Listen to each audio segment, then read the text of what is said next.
Like, listen, Mark, I don't like Stanley.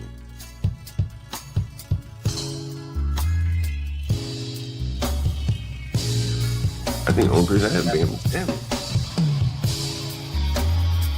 And Nate, Stanley doesn't state the obvious, like what the F. He's used talking points. Yes, he does. Yes, he does.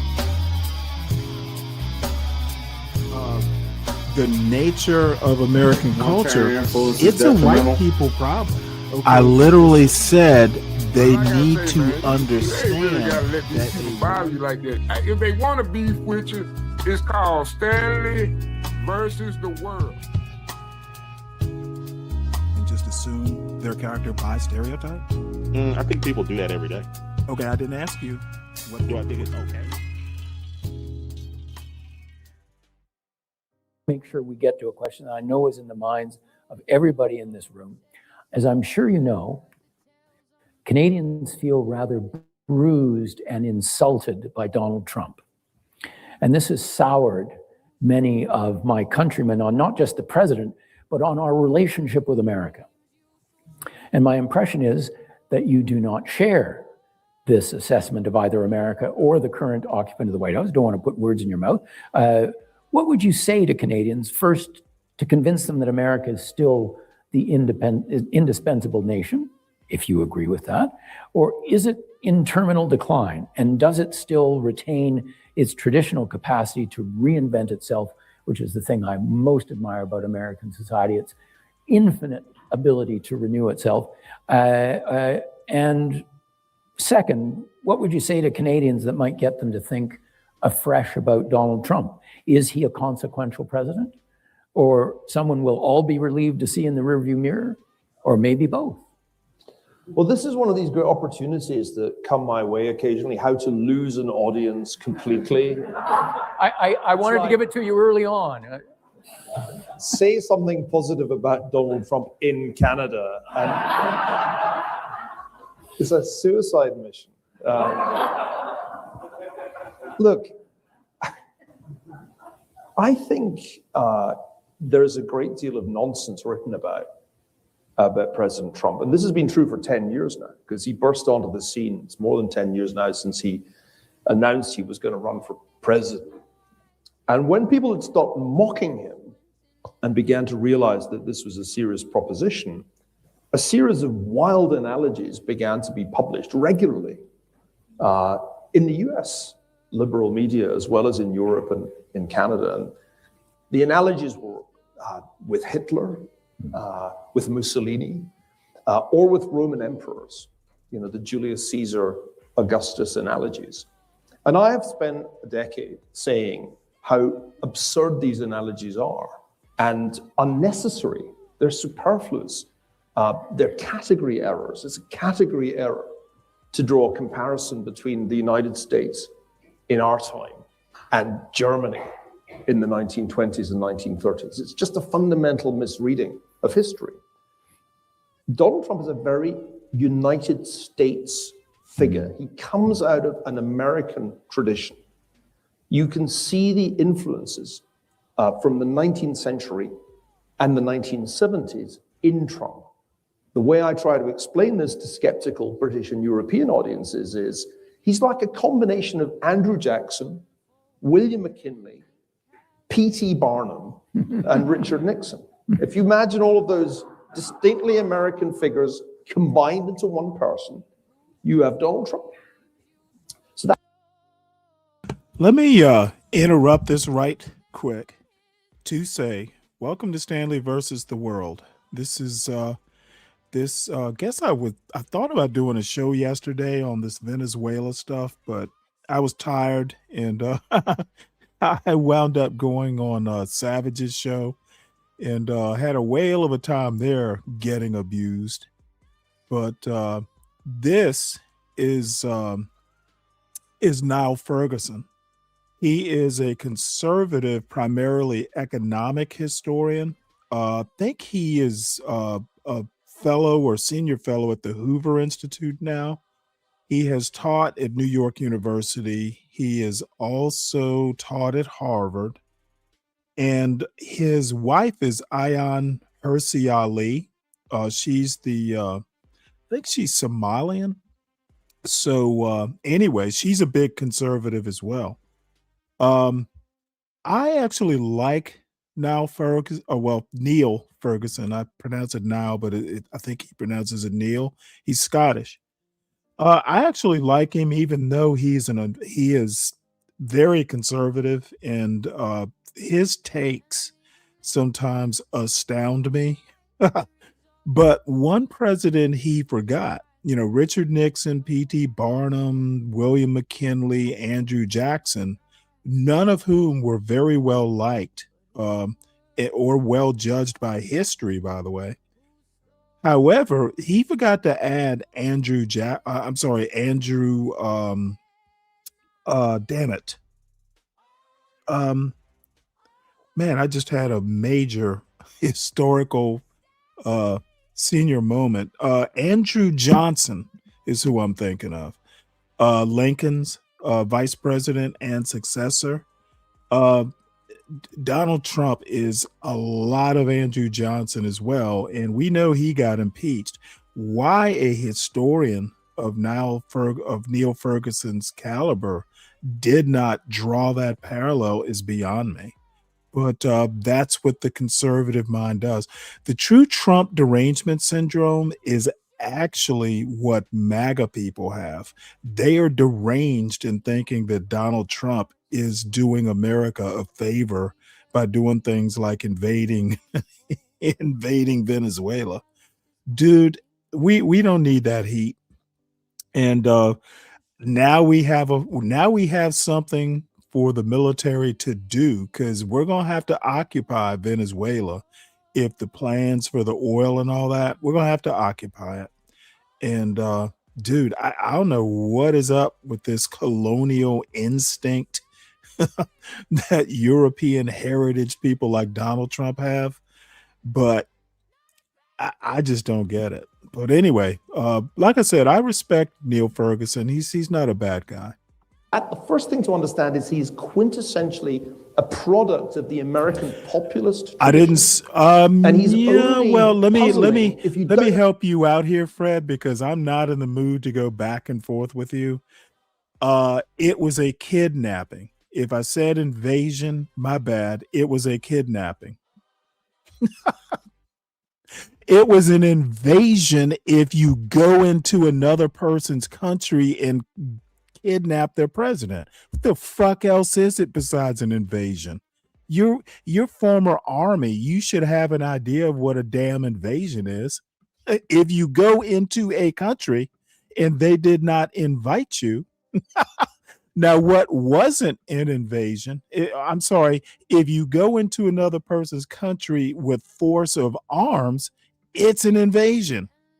And we will have to occupy it as well to get the oil out. And by the way, it's going to take billions to update their oil infrastructure, I'm told. Apparently, you and I have different definitions of invasion. The fuck? Know any 19th century American history. If you don't know any 19th century US history, good luck. But if you know some, you'll know that tariffs were central to American politics in the 19th century. Oh, that's funny. You'll know that the debates on immigration produced restrictive acts beginning in 1882 to limit immigration to the United States. You will know that cheap money and skepticism about central banks was rooted in that populist tradition. You'll see how very, very American he is. And we don't need to invoke fascists or Roman emperors to understand him. It's just superfluous. The next thing you have to understand is that you couldn't go on the way the United States was going on in the period from around 2000. It was unsustainable in at least two ways.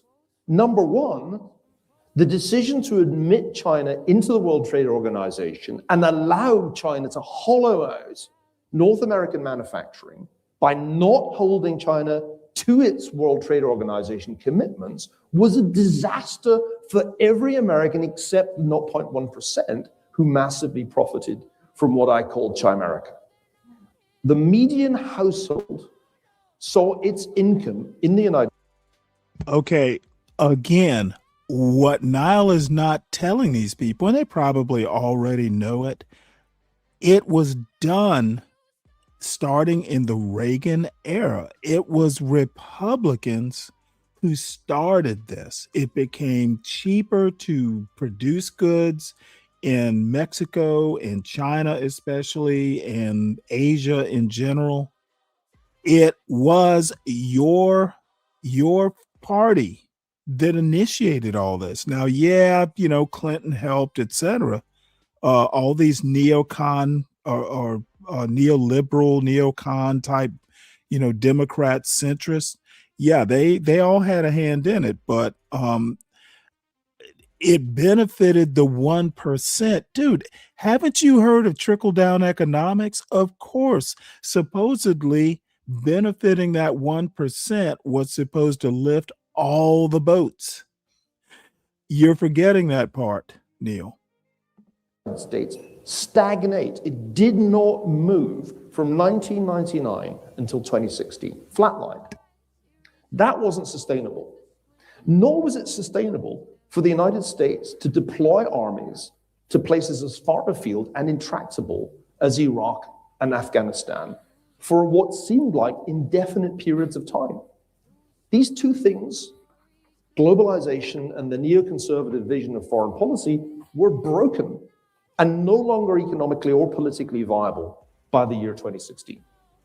The only surprising thing to me when I moved to the United States, which was way back in 2002, was the lack of protectionist candidates in American politics. I kept asking my colleagues at NYU and then at Harvard, where are the protectionists? It's like, this is like a no-brainer. There were none because the Republicans and Democrats had decided that Chimerica was win-win. Except the only people who weren't winning were American voters. Wait, hold Donald it. Trump Hold to on one challenge. sec. I'm sorry, did he just say the Democrats decided? This is like a no-brainer. There were none because the Republicans and Democrats had decided that Chimerica was win-win. All right.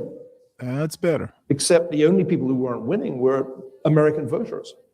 It took Donald Trump to challenge the consensus on China and globalization, to challenge the consensus on immigration, which was essentially let them all come, to challenge the consensus on foreign policy. So if you think there was some way of stopping Donald Trump, you have to really work hard to explain to me why he got elected twice and why the second time he got elected by a bigger margin than the first time. Because Americans, they decided maybe we made a mistake, so let's try to see if the Democrats have got anything. We'll give them another chance. So they did, and we had the Biden-Harris auto-pen presidency, which proceeded to fail in every respect. Economically, inflation hit 9%. On migration, they had an open borders policy. 2.3 million people a year entered the United States, mostly illegally, on Joe Biden's watch. And foreign policy was like a sort of sequence of failures of deterrence of extraordinary incompetence. Afghanistan, then the failure to deter Putin, then the failure to deter Iran that produced October 7th. And so American voters, not unreasonably, given the choice between more of that with Kamala Harris or a second Trump term, voted for Trump. So this is not so surprising. Did Canada feature in American thinking in any of this? No.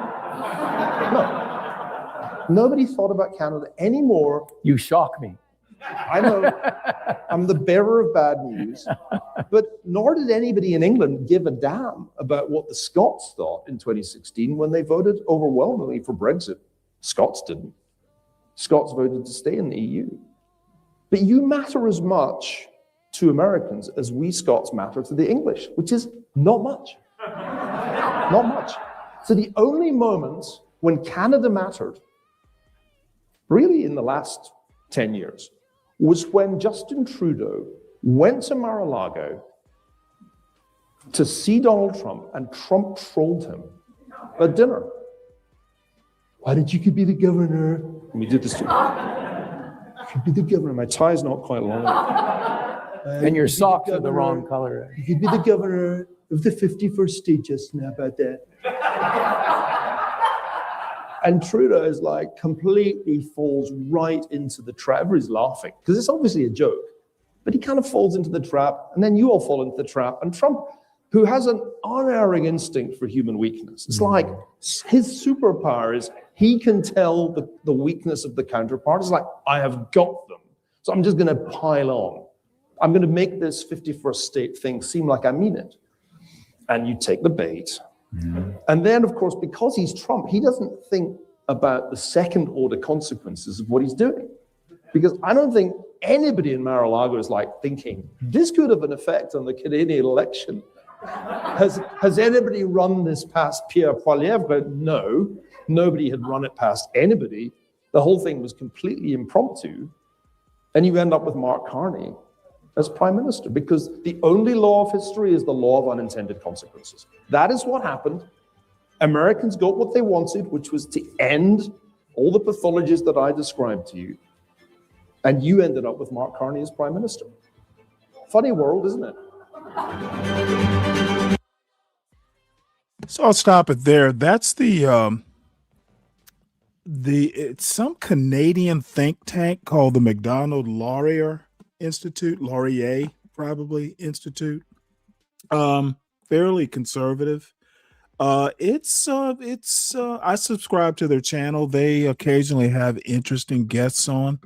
So that's some good watching. So we're gonna skirt quickly through the news, though. I need to add one news story here. Let's see where I'm gonna put it.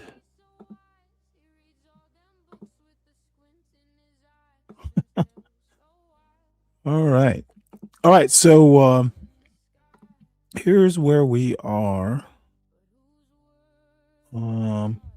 This is this is the Washington Examiner. Maduro pleads not guilty in New York on drug charges. I am a decent man, he says. His wife pled not guilty as well.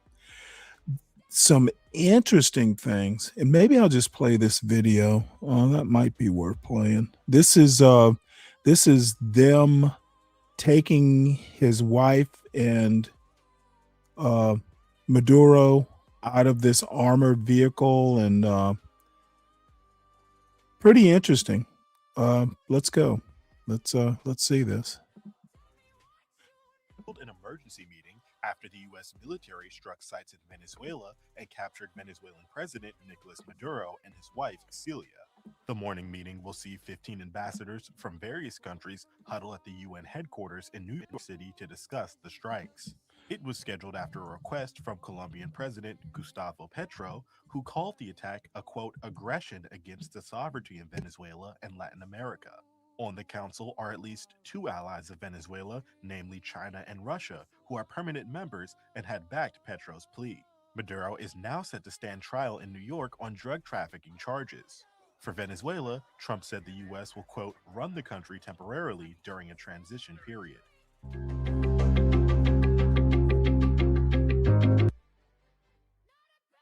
So that is, oops, sorry about that. That is the Washington Examiner's take on it. Axios gave a little bit more detail. Maduro pleads not guilty in first court appearance. Here's what to know. Pretty interesting. Damn, I don't have on my glasses. Here, why it matters: the historic appearance on the heels of the shocking U.S. operation that President Trump ordered to depose him kicked off what is expected to be a protracted legal battle with major geopolitical implications. Maduro pled not guilty at a federal courthouse in Manhattan Monday, per multiple reports saying he is innocent. His wife, Celia Flores, also pled not guilty. Is pleaded or pled? I can't remember. I say pled. So Flores' attorney said she was injured in the U.S. operation targeting Maduro. State of play. Judge Alvin Hellerstein, a 92-year-old Clinton appointee, wow, will oversee the proceedings. Maduro and his wife will soon face the full wrath of American justice on American soil in American courts, Attorney General Pam Bondi wrote in a Saturday statement. Court filings show that Barry Pollock, a veteran trial lawyer who represented WikiLeaks founder Julian Assange, that's going to be Maduro's lawyer. His wife will be represented by a Texas attorney, Mark Donnelly. I think I know that name. So what does the indictment accuse him of? It alleges Maduro is at the forefront of more than 25 years of corruption and abuse of power. Nothing to why this is an accusation. U.S. doesn't have jurisdiction in Venezuela, so convicting him or charging him with corruption, how the fuck does that even work? In addition to narco-terrorism conspiracy, Maduro is charged with cocaine importation conspiracy and weapons-related crimes. I can tell you right now, I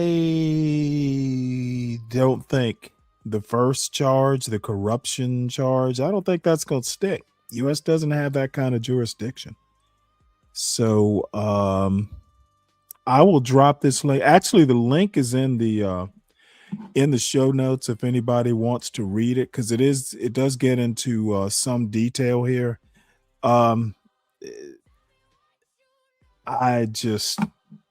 These guys are sloppy. Trump's Justice Department is sloppy as shit.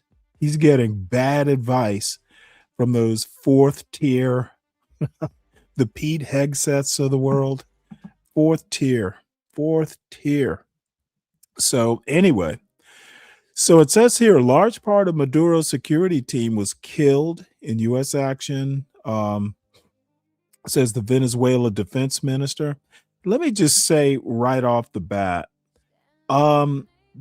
they just kidnapped the president. They didn't change the regime or anything like that, which is baffling to me. Why do they think? Of course, the vice president, they're making veiled threats against her. So, maybe that'll get cooperation. I was on Cellulite's channel a little earlier because he showed a little bit of the live footage of Maduro arriving in Lower Manhattan for the arraignment. And of course, there are a bunch of fucking far right, dudes in there, going, oh, hey, they're celebrating in Venezuela. Well, that might be, but it's not widespread celebrations. And there are also people in the streets pissed off that the United States, basically violated their sovereignty.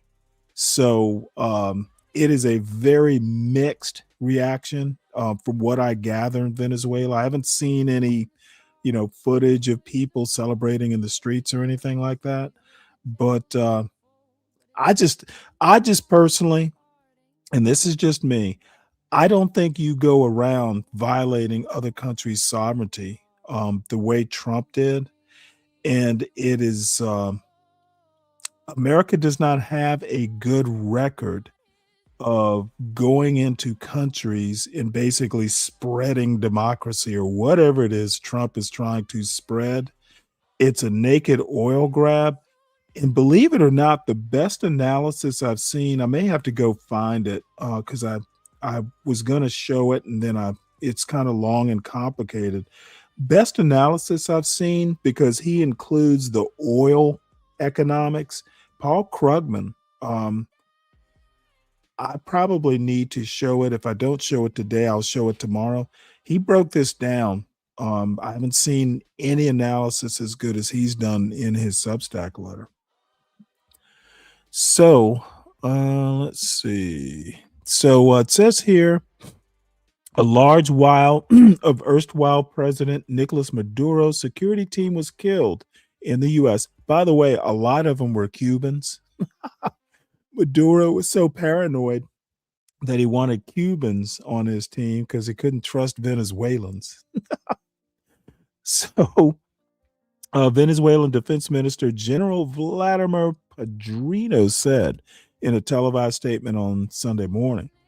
Padrino did not give an exact number of casualties, but backed the declaration of Vice President Delcy Rodriguez as interim president and said the armed forces have been activated across the country to guarantee sovereignty.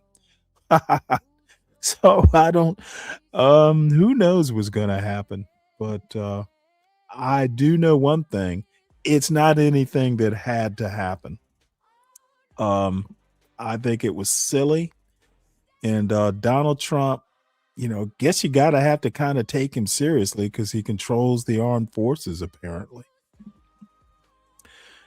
This made me laugh when I read it, but I predicted on Saturday, I think it was Saturday, that Marco Rubio would probably wind up, as president of Venezuela.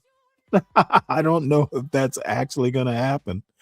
But some Washington Post editorial basically says that Rubio takes on most challenging role yet, viceroy of Venezuela, which made me laugh.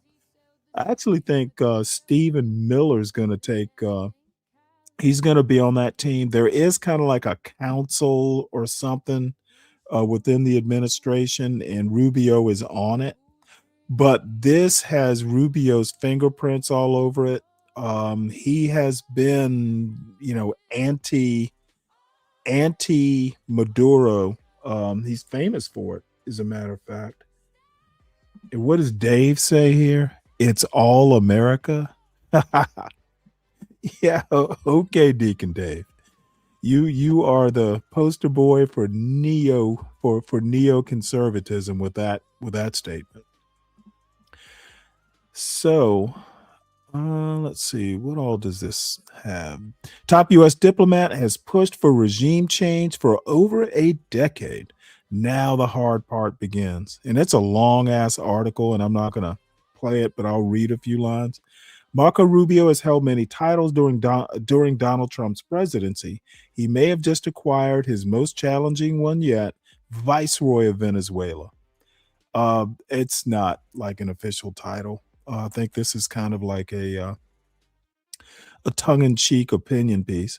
The Secretary of State, National Security Advisor, acting archivist, and administrator of the now defunct U.S. Agency for International Development was central to masterminding the ouster of Venezuelan President Nicolas Maduro on Saturday, officials familiar with the planning said.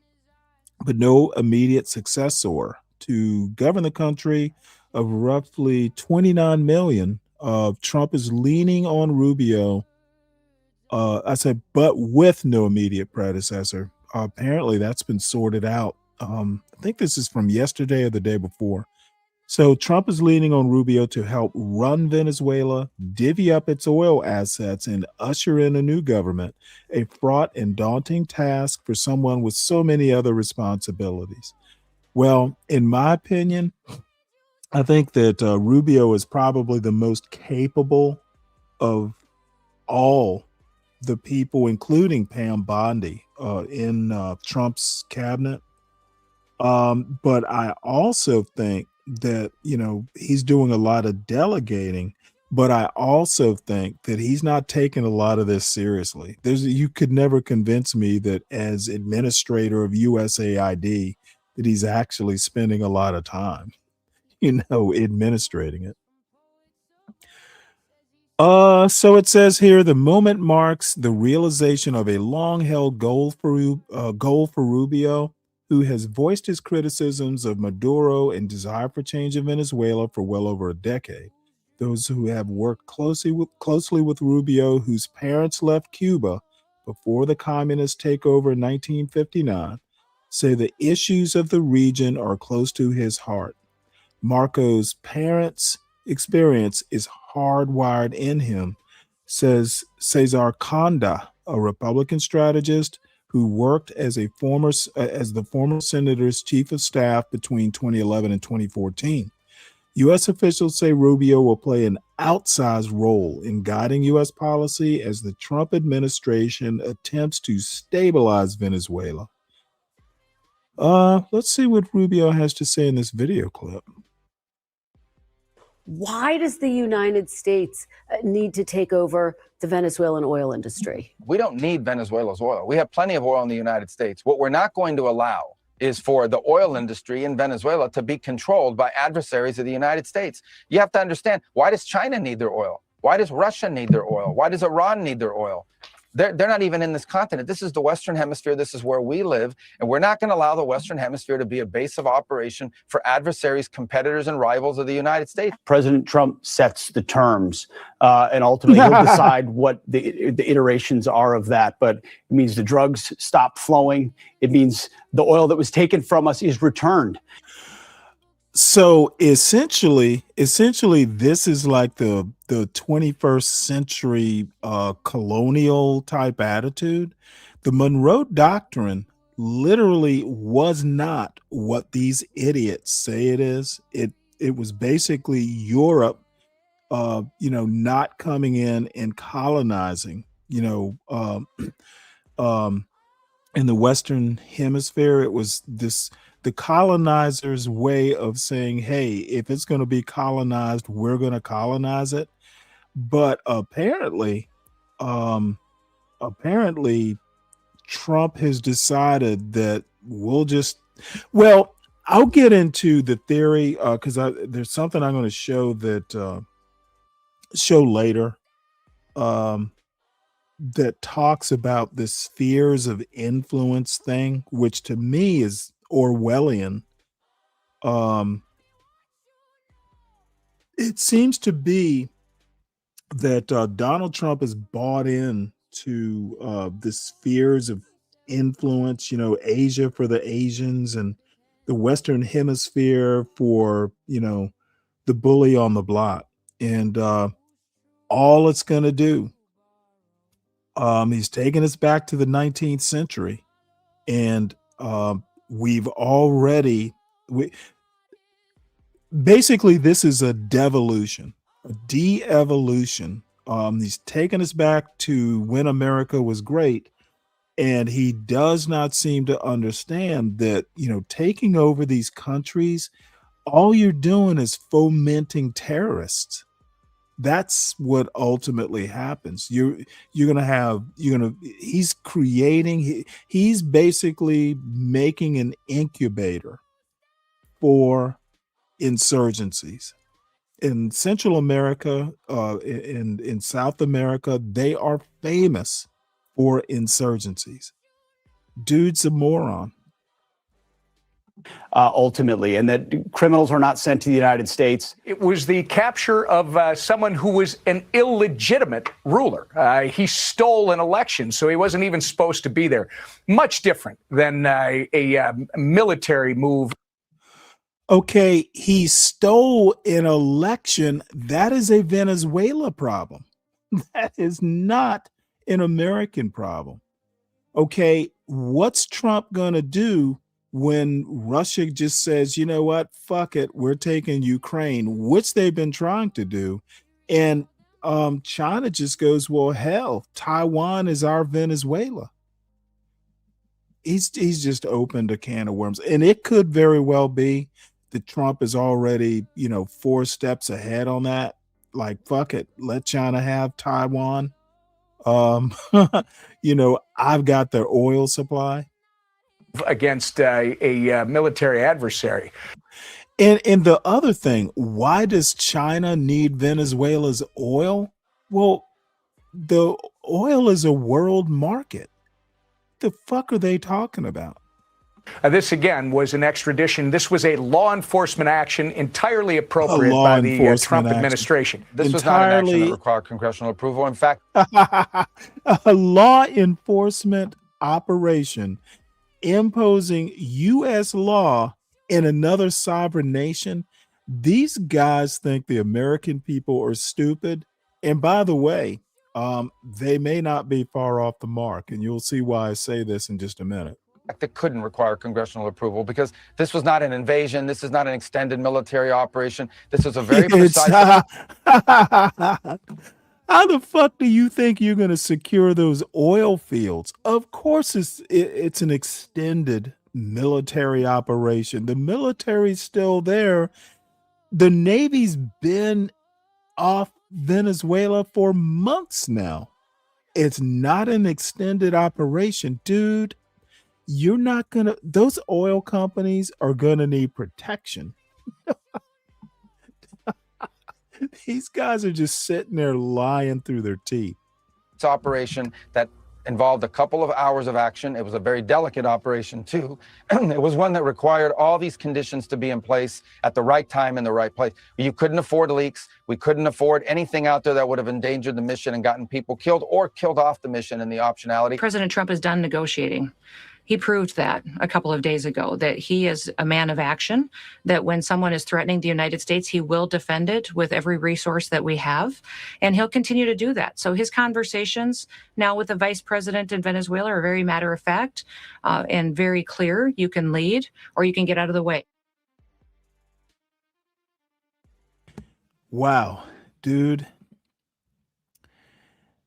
Trump doesn't have the type of administration that's talented enough to even pull this off. They're just going to fuck it up. I don't know why they think that they're talented enough to pull this off. But, you know, what can I say? Hope springs eternal. So this is what I'm talking about here. The Washington Post texted 1,000 Americans about actions in the U.S. And let's see, can I bring this up so it's easier to read on screen? So this is what they said. What do Americans think of the U.S. military operation that captured Venezuelan President Maduro? What role should the U.S. have in deciding how the country is governed? The Washington Post texted 1,004 Americans to ask. Unfortunately, I wasn't one of them. The poll finds Americans are mostly evenly split between approval and disapproval of the U.S. sending forces to capture Maduro. Poll is a snapshot of the public's initial reactions to the Venezuela operation during the weekend, when many were first learning of the events, with 6 in 10 respondents saying they heard at least a good amount about the operation. So first question, do you approve or disapprove of the United States having sent its military forces into Venezuela to capture Maduro? 40% approve, 42% disapprove. That's evenly split, with the predictable 18% unsure. I bet it's probably more than that. So some of the responses: we need to stop the drug cartels. This is a start. Totally disagree with that. By the way, if China is responsible for fentanyl, I expect that they're going to be going after Xi in a bit and kidnapping him. You know, he's pretty much an authoritarian type of leader. He must know that China's sending a bunch of, fentanyl and, through Mexico and other places. I know who needs to be scared is Mexico. I heard, at least a theory about why Venezuela was first. If I recall, Mexico has oil too. So Claudia Scheinbaum better be a little wary here. So let's see. I don't want U.S. getting involved in another completely unnecessary war. I don't think there's going to be a war in Venezuela, but that has nothing to do with it being necessary. It wasn't. Maduro is an illegitimate president. He refused to yield power to the legitimate winner. Not America's business. I don't care what you have to say about the Monroe Doctrine. There are 29 million Venezuelans. You got to let them deal with it. I generally like the U.S. intervening in other countries' affairs and especially dislike attempting regime change. It hasn't been successful in the past. Well, you don't have to worry. The regime did not change. They just took the top man. Now they're, given the number two of woman an offer she can't refuse. It is good for the people of Venezuela, but are we doing it for the right reasons? All I have to say is Venezuela for Venezuelans. Why are we there? So let's see. Reactions to the operation split sharply along partisan lines, as we would expect, with 74% of Republicans approving and 76% of Democrats disapproving. Interesting. Was it appropriate for Trump to order the operation on his own, or should it have required approval from Congress? 63% said it should have gone through Congress. 37% say it was appropriate. At least even the people who think Trump did the right thing basically said it should have gotten congressional approval. But I know why they didn't go to Congress, because they're afraid of leaks and stuff like that. So that's a shame. But, violating the Constitution or, at least skirting the edge like that because they're afraid of leaks. That's basically what they did is anti-democratic, because honestly, this is the sort of waste of time, resources, blood and treasure, basically, that the American people should have had more a say in, to be honest. This is an autocratic move. No matter, even if you're on the right, you got to admit, the American people, through their representatives, should have been notified. Do you think the U.S. should or should not put Maduro on trial for drug trafficking? 50% should say we should. Unsure 36%. Should not 14%. Well, I'm going to be one of the 14%. There are better ways to do it. Kidnapping, whether he's legitimate or not, it doesn't really matter. Trump tried to steal an election. I think Trump is just jealous of Maduro for being successful at stealing an election. That's honestly what I think. So would you support or oppose the U.S. taking control of Venezuela and choosing a new government for the country? Ooh, boy, 45% oppose. See, that doesn't make sense to me. Why would 45% oppose taking control of Venezuela? What are we supposed to do? Kidnap their head of state and then just leave it to them? How could you oppose taking control of Venezuela? Going in there and grabbing the head of state just kind of assumes you're going to control it to a large extent. And I can't remember, I read it somewhere, but some opinion columnist said, hey, Trump, you bought it. If you break it, it's on you. And Trump will break it.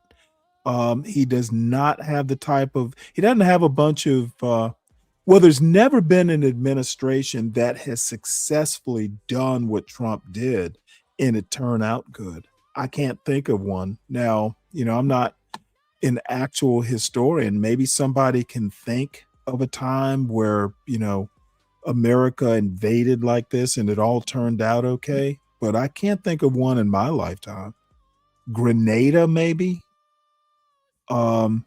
And I know someone who lives in Grenada, though I haven't talked with them in quite some time. Grenada seems to be okay. Maybe that's the exception. So in your opinion, who should decide the future leadership of Venezuela? 94% of the 1,000 people said the Venezuelan people. I think that is a problematic answer because who the fuck do you think? Now we got to go down there and administrate elections because how do you trust free and fair elections at this point? We're going to have to go down there and secure elections. So that's pretty much it. I have to figure out how I get on this polling list. What's up, Brooklyn? How you doing? So as you can imagine, I am very much against what Trump has wrought. He's brought some problems on America at Brago Garcia, he's gonna be here. And he hasn't done anything that would warrant him being tossed out of the country. So yes, Deacon Dave, I want Abrego Garcia to have due process. That's actually what I want. Let people who are experts decide whether he should be here or not. What I want doesn't really matter. President Trump is a true American menace to society. Kimmy, making some love spaghetti and bolognese sauce. The fuck is love spaghetti? It better not be what it sounds like, you weirdo. Love spaghetti? That doesn't sound like food. He feels he's taken back. Well, you're absolutely right here, CK. He thinks because American oil companies went into Venezuela and got tossed out that America owns it. He literally said he thinks that Venezuela stole American oil. That motherfucker is weird. So American oil companies belong to America now? I had no clue. So let me stop this right quick. Where am I on this screen?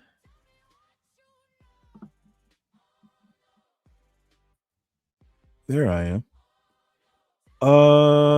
So I need to switch browsers here. Where is the right one? I think that's the one. Nope, that's not the right one.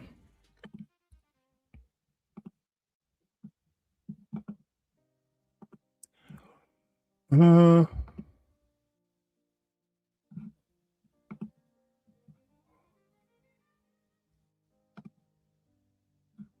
there we go.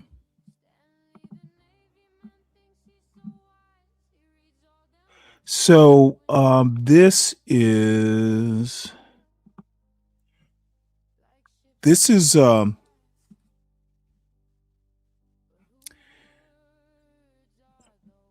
my Lord.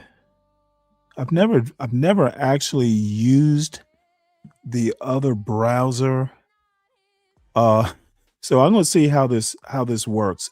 This is David Frum talking with Ann Applebaum. This is from Saturday, right after the invasion was announced. So let me see if I can make this work correctly.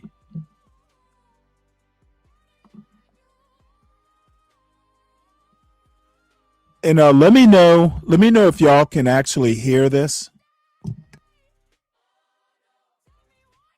Put a 1 in the chat, please, if you can hear it.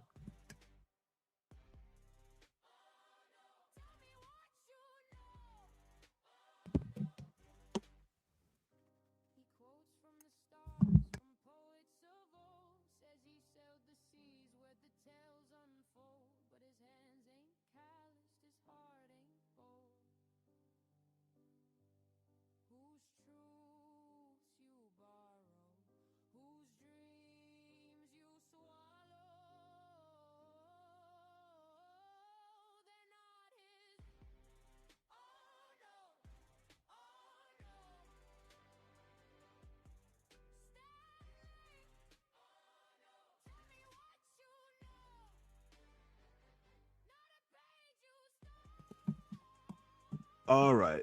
Hold on one second here.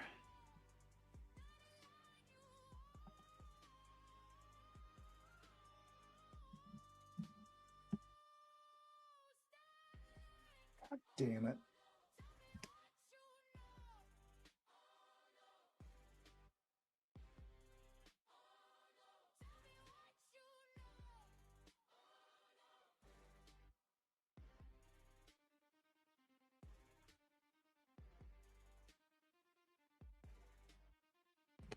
All right, folks. Hold on one second here. I'm gonna have to figure out. Give me one sec. I need to go into the other browser and log into this. Because I can't seem to figure out how to switch back and forth between these browsers. So just give me one sec here. Oh, that's interesting. Well, let me try it this way.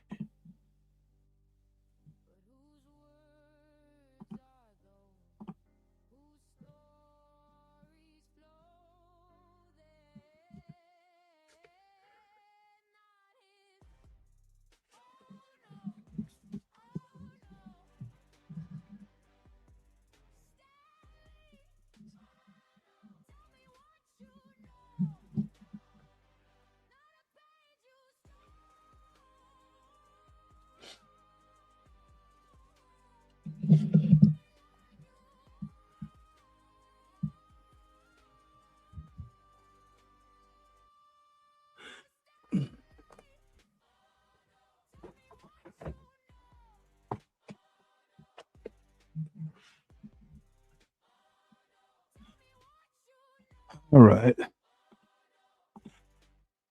Here, let me pause this right quick and log into StreamYard from my other browser because this is annoying.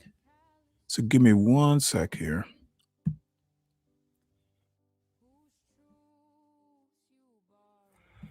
Total pain in my ass.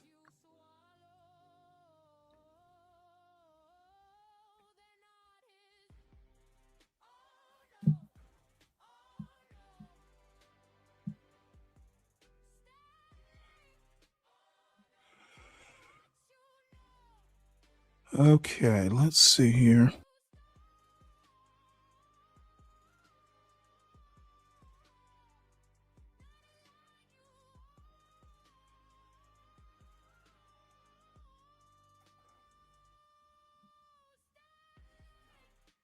Uh,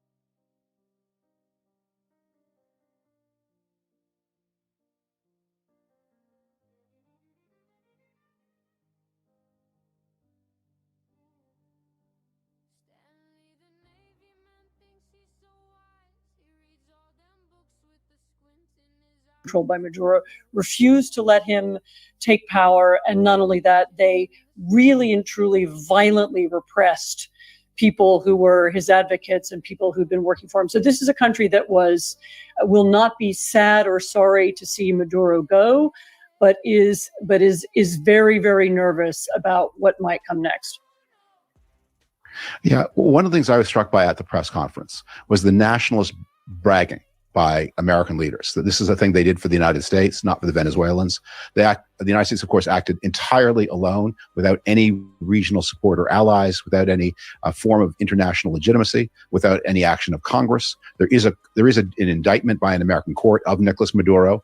So they're trying to say this is like what happened in Panama in 1990 with Manuel Noriega, where U.S. troops enforced a court order. But again, the ambitions here are much.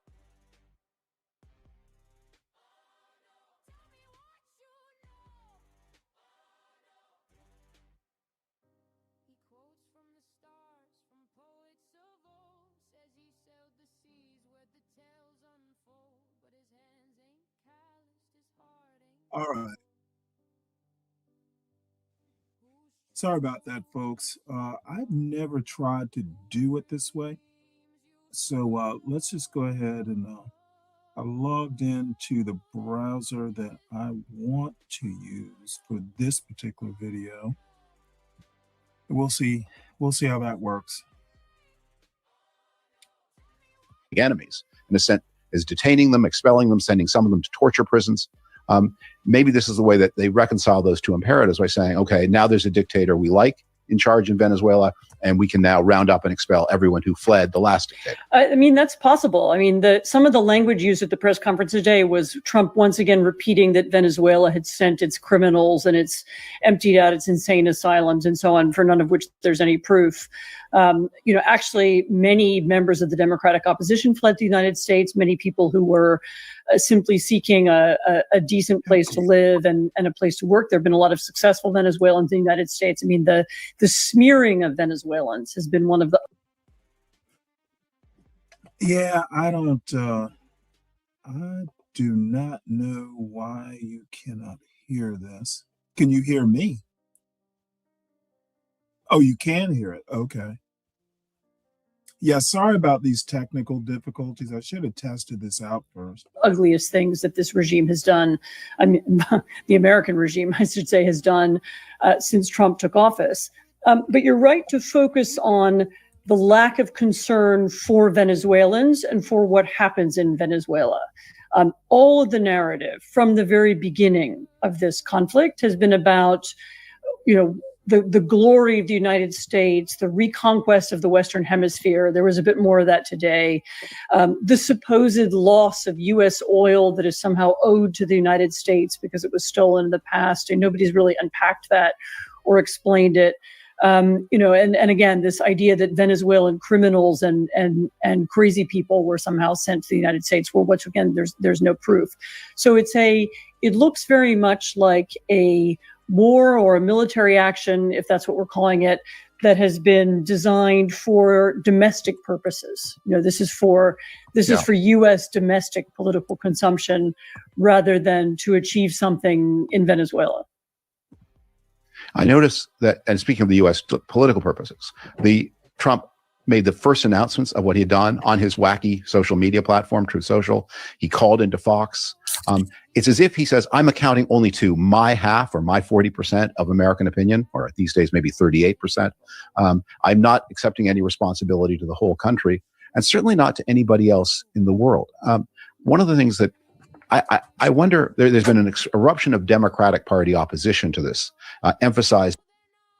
By the way, I don't know how deeply you folks are into politics, but David Frum is a Republican. He's just never been a Trump fan, but he has actual Republican bona fides.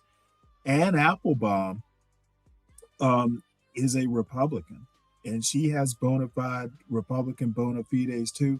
By the way, her husband was the Polish, I think he was the equivalent of their Secretary of State. He was something high up in the Polish government, the conservative Polish government a few years ago. So these are not, far left lunatics by any stretch of the imagination, but they tend to be more or less kind of lean neoconservative, to be honest. But they are rule of law people, as am I, even though I don't share all their politics. Donald Trump is lawless. He thinks that the law is, he does more than the law will allow, and he thinks he can do it because he is president. And, the unitary executive theory, all that's just kind of thrown into the barrel. But Donald Trump thinks the Constitution for a U.S. president is optional. And I think the Supreme Court more or less agreed with him when they gave him this pretty much, blanket immunity. So America, I'm not going to get into Ted Sturmer and resistance history here, Donald Trump has way overstepped the bounds of what an American president constitutionally can do. And what has disappointed me so far is how meek the Democrats are in this. Americans, once Donald Trump starts fucking up in Venezuela, probably people will start, being a little bit more belligerent. But I suspect a lot of people, even Democrats, agree with this. And it is wrong. What Donald Trump has done is patently wrong, not least of which because he and his administration are not talented enough to pull it off. They're just not capable of doing, what they think they're doing. And it's unconstitutional. And who knows, the international law part. I'm not going to even get into that because I don't know enough about it. But these two, one's a lawyer, one is like an expert in international affairs and politics and stuff. And again, I emphasize they were card-carrying Republicans. Saying how wrong it is to intervene in Venezuelan affairs. I'm not sure that many Venezuelans would agree with that view if it had been done properly. That is, if there were some kind of multinational operation involving Colombia, which is Venezuela's neighbor, long history of the two countries, the country that has received the most Venezuelan exiles and has treated them very hospitably, giving them rights to work and so on in a way the United States has not done. If there had been some kind of international coalition, and if there were a clear plan to restore the democracy that Venezuela enjoyed from the 1950s until the 1990s. Yeah, no, there could be more and broader support. But I mean, and one of maybe the strangest thing about this whole thing is the administration's failure in the run up to this. I don't even know what to call it. Is it an invasion? Is it a military event? I mean, in the run up to it, they made. We could call it a special military operation. That came to my head, but I was thinking, no, I think I'm going to not go there just yet. But Dave, just to your comment, I've been reading David Frum and Anne Applebaum for years. I've read a couple of Anne Applebaum's books. One was on Russia. She's a Russia expert. One was on autocracy. And David Frum is a columnist. His wife actually had an interesting podcast a few years ago. I've known about these two for 10 years. So the enemy of my enemy, I never considered these two enemies, maybe adversaries, political adversaries, but I don't disagree. Even when they're more Reaganite type Republicans, more neoconservative, but I've never considered these two enemies, even before Donald Trump. But no, the failure to justify it to the American people, the failure to sell it, the failure to explain it, the multiple explanations for it that have been offered, none of which are quite satisfying or seem quite true. The kind of belated adding on of the oil thing as somehow oil was stolen from Americans and we have to get it back. And without any explaining of the history of that or whether it's even true. And then you're right. I mean, I would say that not only has President Trump appeared on Fox and on his own social media, he also apparently, and we'll have to find out whether this is really the case in the coming hours, he apparently has only spoken to, or his administration has only spoken to, Republican members of Congress and of the Senate. So rather than creating a bipartisan congressional agreement to do this, he simply appealed to his own side. And that doesn't seem to be unanimous either. But it's in that sense, it's a kind of, we are at a kind of breakthrough moment. I mean, it is a different kind of U.S. military operation. I mean, U.S. has invaded other countries before. You can argue U.S. has broken international law before, but to do so without any justification, without any explanation, without any support in Congress or any attempt to get it, without looking for any legal cover, even without having a coherent set of reasons or a coherent strategy.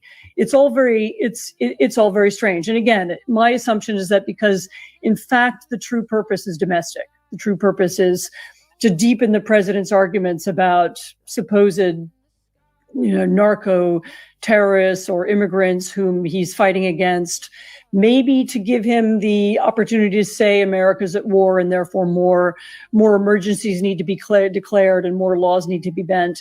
But it looks more like, as you said at the beginning, a kind of nationalist moment to describe America's armed forces and how great they are, rather than something that was designed to do some good or achieve something in another part of the world. And I say that as somebody who's, I've been writing for years about how tragic the story of Venezuela is, and how much damage first Chavez and then Maduro did to Venezuela, and how impressive the Venezuelan opposition is, and how it's worked under these very tough circumstances to pull together. And so I really wish the best for them, and I am sorry that this is how the United States has decided to intervene there. The reason I went there on the phrase special military operation, which is the term, of course, that Vladimir Putin uses to describe the Russian aggression in Ukraine, is that there does seem to be a whiff of a deal that Donald Trump has in mind with the Russians, and maybe with the Chinese too, to say, how the United States historically rejected spheres of influence? We're rethinking that. Russia, you can have Ukraine, and I will help you get it. And folks, I really would prefer to actually watch most of this. I know it's probably boring the shit out of people. It's not very exciting watching, but I just think it's important. These two, like I said, I have read Anne Applebaum for years. She's got a couple really good books. I think she even won a National Book Award or something. She's kind of a historian. I guess she would call herself probably a Eastern European type historian, but she's an expert on autocracy and that sort of thing. And David Frum is just, he's a veteran political commenter, writes for The Atlantic. Actually, Anne Applebaum writes for The Atlantic too occasionally. By the way, this is an Atlantic podcast. Hey, Portia, how you doing? Good to see you. But these are two people that, even though they're kind of on the other side of my politics, I absolutely listen to what they say. And in this case, agree with much of what they say. So, we'll have to suffer through it. And I guess I'll post the link. I forgot to do that.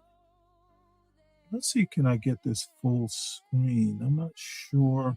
This is Facebook. I'm not exactly sure how to do it. Let's see here. I'll figure it out. And I will backstab Europeans who try to support Ukraine and resist you. Meanwhile, China, I'm not going to meaningfully resist your operations in your own neighborhood. I'm not even that serious about protecting Taiwan. In return, I want your okay to overthrow your client in Venezuela, because the relationship between Maduro and Russia was close. And the relationship between Maduro and China was getting closer. We have aggression in mind against Panama, against Greenland, and maybe also Canada. So we will be the empire of the Western Hemisphere. You guys take your sections, and we will each be masters of our own domain without regard for concepts like democracy or self-determination or meaningful alliances or mutual respect of nations. So that idea that the world is going to be split into three spheres of influence has been kicking around for a while. And so I first started hearing it a couple of years ago as an idea kind of bubbling up and moving around in the, in right-wing media. And I have heard a couple of people who were close or claimed to be close to the Trump administration talk about it in the last year. And of course, it's terribly dangerous. It's dangerous for the United States because of the kind of backlash that it may create in Latin America and Europe and elsewhere. It's dangerous for America's trading partners and allies around the world. It's incredibly dangerous for Europe, which then somehow becomes open to Russian manipulation and maybe Russian invasion.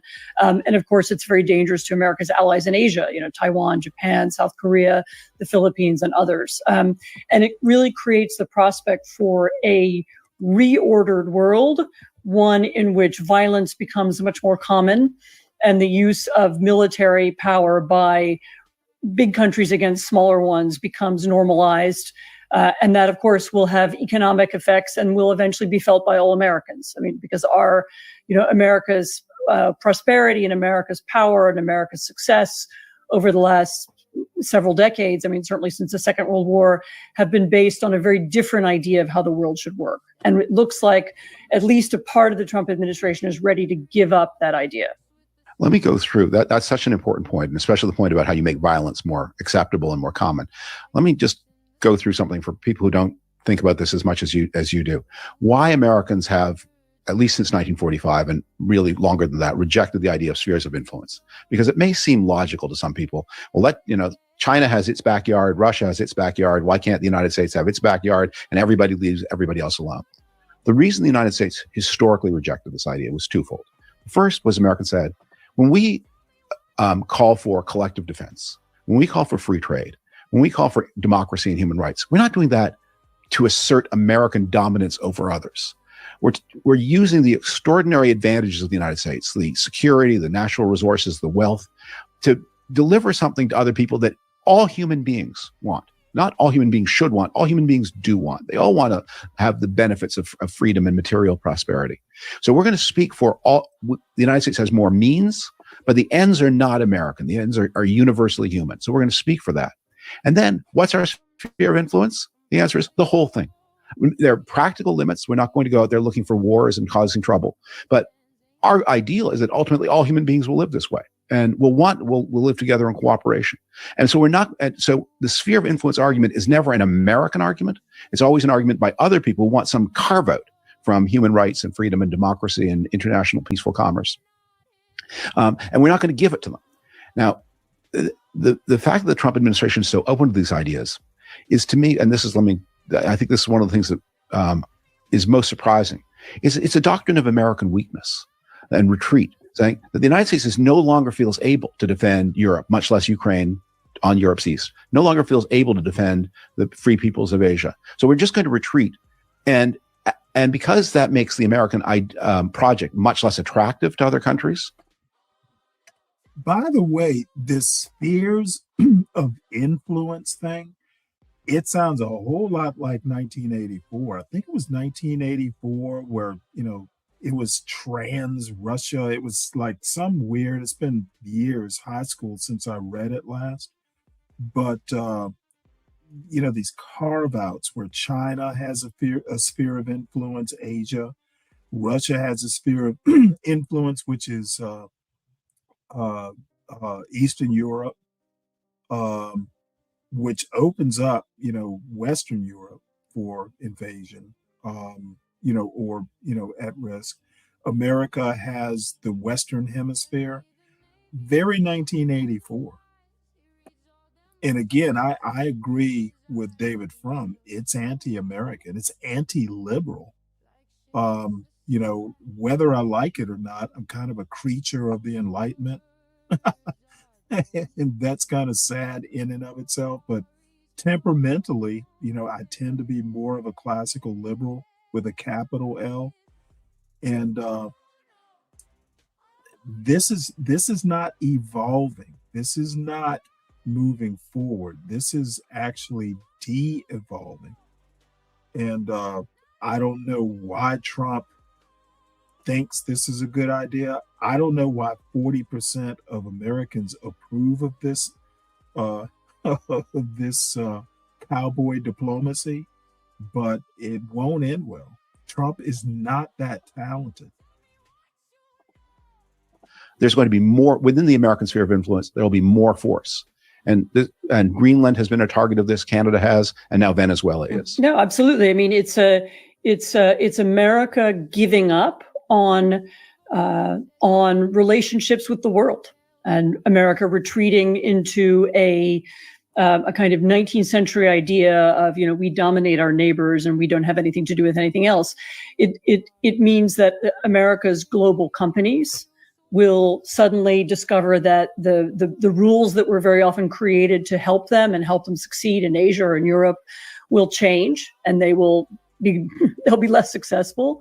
It means that things that Americans took for granted, the ability to travel or the ability to do business in different parts of the world, maybe even the dominance of the American dollar that was accepted by people as a kind of quid pro quo in exchange for the Pax Americana, all those things will begin to fall away. And they will make Americans poorer. I mean, I think every American will feel it. Americans will feel it economically. They'll feel it politically. They'll feel it in terms of how they are defined in the world and therefore how they define themselves. So the United States will no longer see itself as a beacon of democracy or as a country that stands for freedom, but rather as an ordinary neighborhood bully. And I think that will affect the way Americans perceive their own country as well. And I think it will have an echo in domestic politics. I've seen this happen in other countries, when the nature of the country changes, when the role it plays in the world becomes different, that affects people. I think Americans have grown used to the idea that we were a good power in the world, or we tried to be, and we didn't always succeed. But we had some ideals, or there were things we stood for. There was international law. There were international institutions that we backed. And once we don't do that anymore, I think Americans will feel differently about their country. And I really do believe it's something that's going to affect everybody. This is not a hypothetical point. This is a point rooted in American history. If you lived in the United States 100 years ago, 1926, over much of the country was fastened a system of laws that bear a lot of resemblance to what the Nazis imposed on German Jews at Nuremberg. Over maybe a third or a quarter of the country, there were and beyond that, not just in the old Deep South, but in other places too. There were restrictions imposed by race on where you could travel, how you could travel, what facilities you could use, who could marry whom. That extended beyond the South too. It was the need to defend democracy. It's funny, and this is way off the topic, but it's something that Portia is saying here. I drove, my brother and I drove back here from Savannah a week from yesterday, as it turns out. And he was like, well, you're using your real name, and you at a minimum, you need like a VPN. I'm like, well, yeah, I guess maybe. So, he's the computer expert. So he's going to set up the VPN and all that sort of stuff. He's going to host a VPN. So, I get what you're saying, but, I am not a young person. I mean, there's only so much that can be done, I guess. So, anyway. I'm probably walking on a razor or walking on the sun or whatever the term is myself there, Portia. And by the way, I did post the link if anybody wants to hit the link. Democracy first against Nazi Germany, or to defend American interests first against Nazi Germany, and then against the Soviet Union, that transformed a lot of what Americans regarded as acceptable at home, that the country had to be a democracy at home if it were to defend democracy abroad. And the classic statement of this, I refer people, if they have a chance to look at it, to watch or to read President Kennedy's civil rights speech in 1962, when he made this explicit. He said, how can we defend freedom in Berlin if we don't have freedom in Alabama? And so the United States, to win the Cold War, became a more perfect democracy at home. If the United States gives up on that, the way is set to unravel all those changes that happened comparatively recently, between the 1930s and the 1960s. There's another example of that as well, which is that in the arguments that were made for desegregation of schools in the United States, in the Supreme Court arguments that were made, the American Justice Department specifically made a reference to the U.S. presenting itself abroad. How can we argue for democracy abroad if we aren't willing to have desegregated schools, here in the United States? So starting in about the 1940s and 1950s, you're absolutely right that the idea of what America stood for abroad, again, theoretically, it wasn't always true in practice, and what America should be at home, again, theoretically, not always in practice, that those ideas came together. And as they split apart, as the United States becomes something different abroad, you're right that we may find ourselves becoming a different country at home, or certainly the constituency, the people who want us to return to an older way of running the country and older ideas about race and hierarchy. You'll see them saying, well, since we don't have to play this role in the world anymore, why shouldn't we? What do we need civil rights legislation for now? One of the big mysteries about Trump has always been, what's the special sauce? What's the hold that Putin has over him? I think his business links to Russia go back a long way. I think his interest and admiration for Putin is very deep. And of course, he knows that Putin helped him win the 2016 election. So I don't think you need a specific deal like that. But I mean, we can speculate that it's not absolutely impossible. I mean, it does look like, and some of the Venezuelan opposition are saying this. Again, there's no proof, so I have to be careful. It does look like some kind of deal over Maduro was done, that that he was given up, that he was handed over. Maybe that was done by people who did it in exchange for hoping that they would stay in charge. That the other members of the regime would take over after him. Maybe it was done with help of others. Maybe the Russians. I mean, Chinese. We don't know. But the links between Trump and Putin and between Trump and Russia go well beyond Venezuela. Well, that point about what the Venezuelan opposition fears brings me to maybe this closing segment of our dialogue today, which is my concern about the way some of the Democratic opposition, capital D, in the United States has been talking about this. That you are hearing from some very outspoken people say it's wrong for the United States ever to help to overthrow a dictatorship. That whatever government a country has, that's its business, and however much the vast majority of that country's people hate that government and fear it, however cruel and authoritarian and even aggressive it is, because the Maduro regime has committed aggressions against neighbors, Brazil and Guyana and Colombia too, that it's none of our business and we should leave it alone. And I think in reaction to Trump's militarism and imperialism, we're getting a kind of an isolationism from his opponents that is very dangerous. And I wish I heard more Democrats saying, if this war were about restoring the legitimate winner of the 2024 election, if it were waged in with backing from Congress and with support from Venezuela's neighbors, then yeah, helping to bring about the restoration of the legitimate president of Venezuela, that would be a proper thing for the coalition of the Americas to do. Not to replace dictator with dictator, but to work in tandem with others.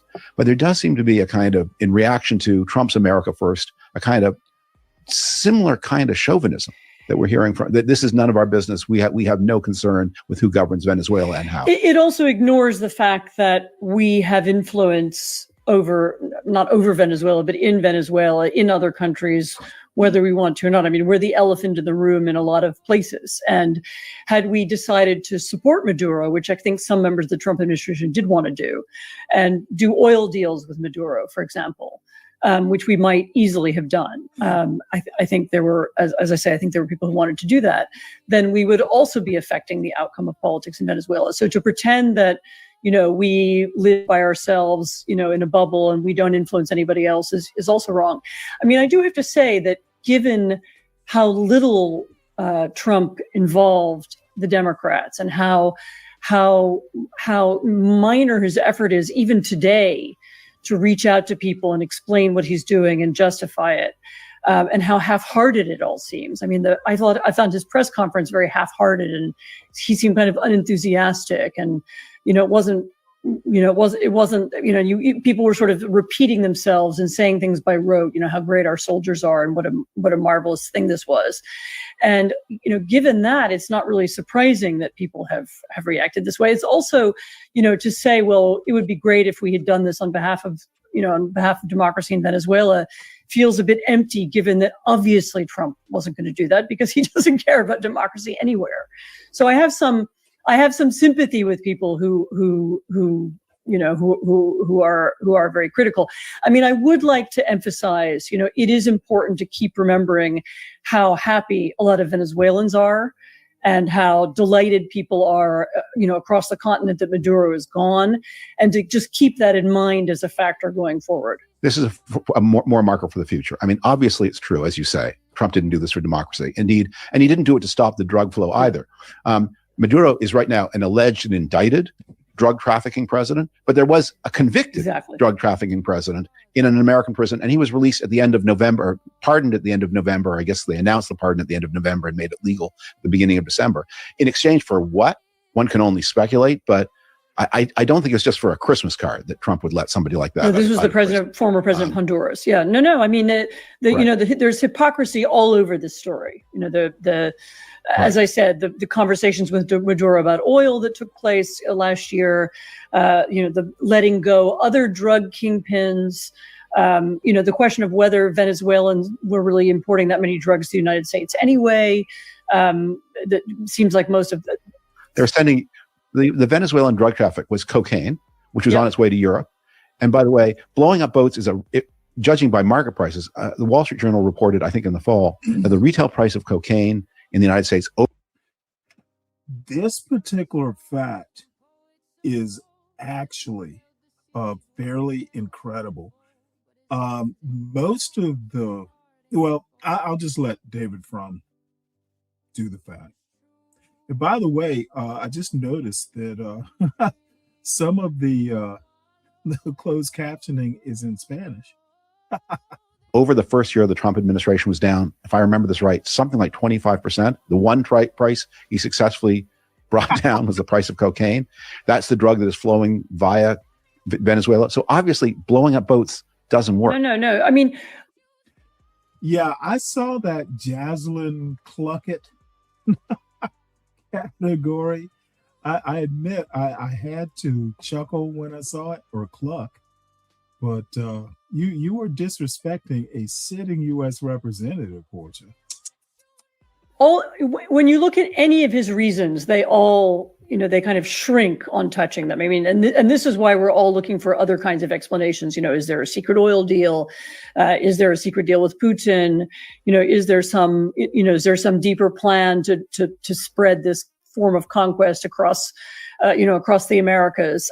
Because the reasons as Okay, Dave, what victory can you Dave, I need you to describe what victory America has achieved. I'm dead serious. What has America achieved that is a victory here?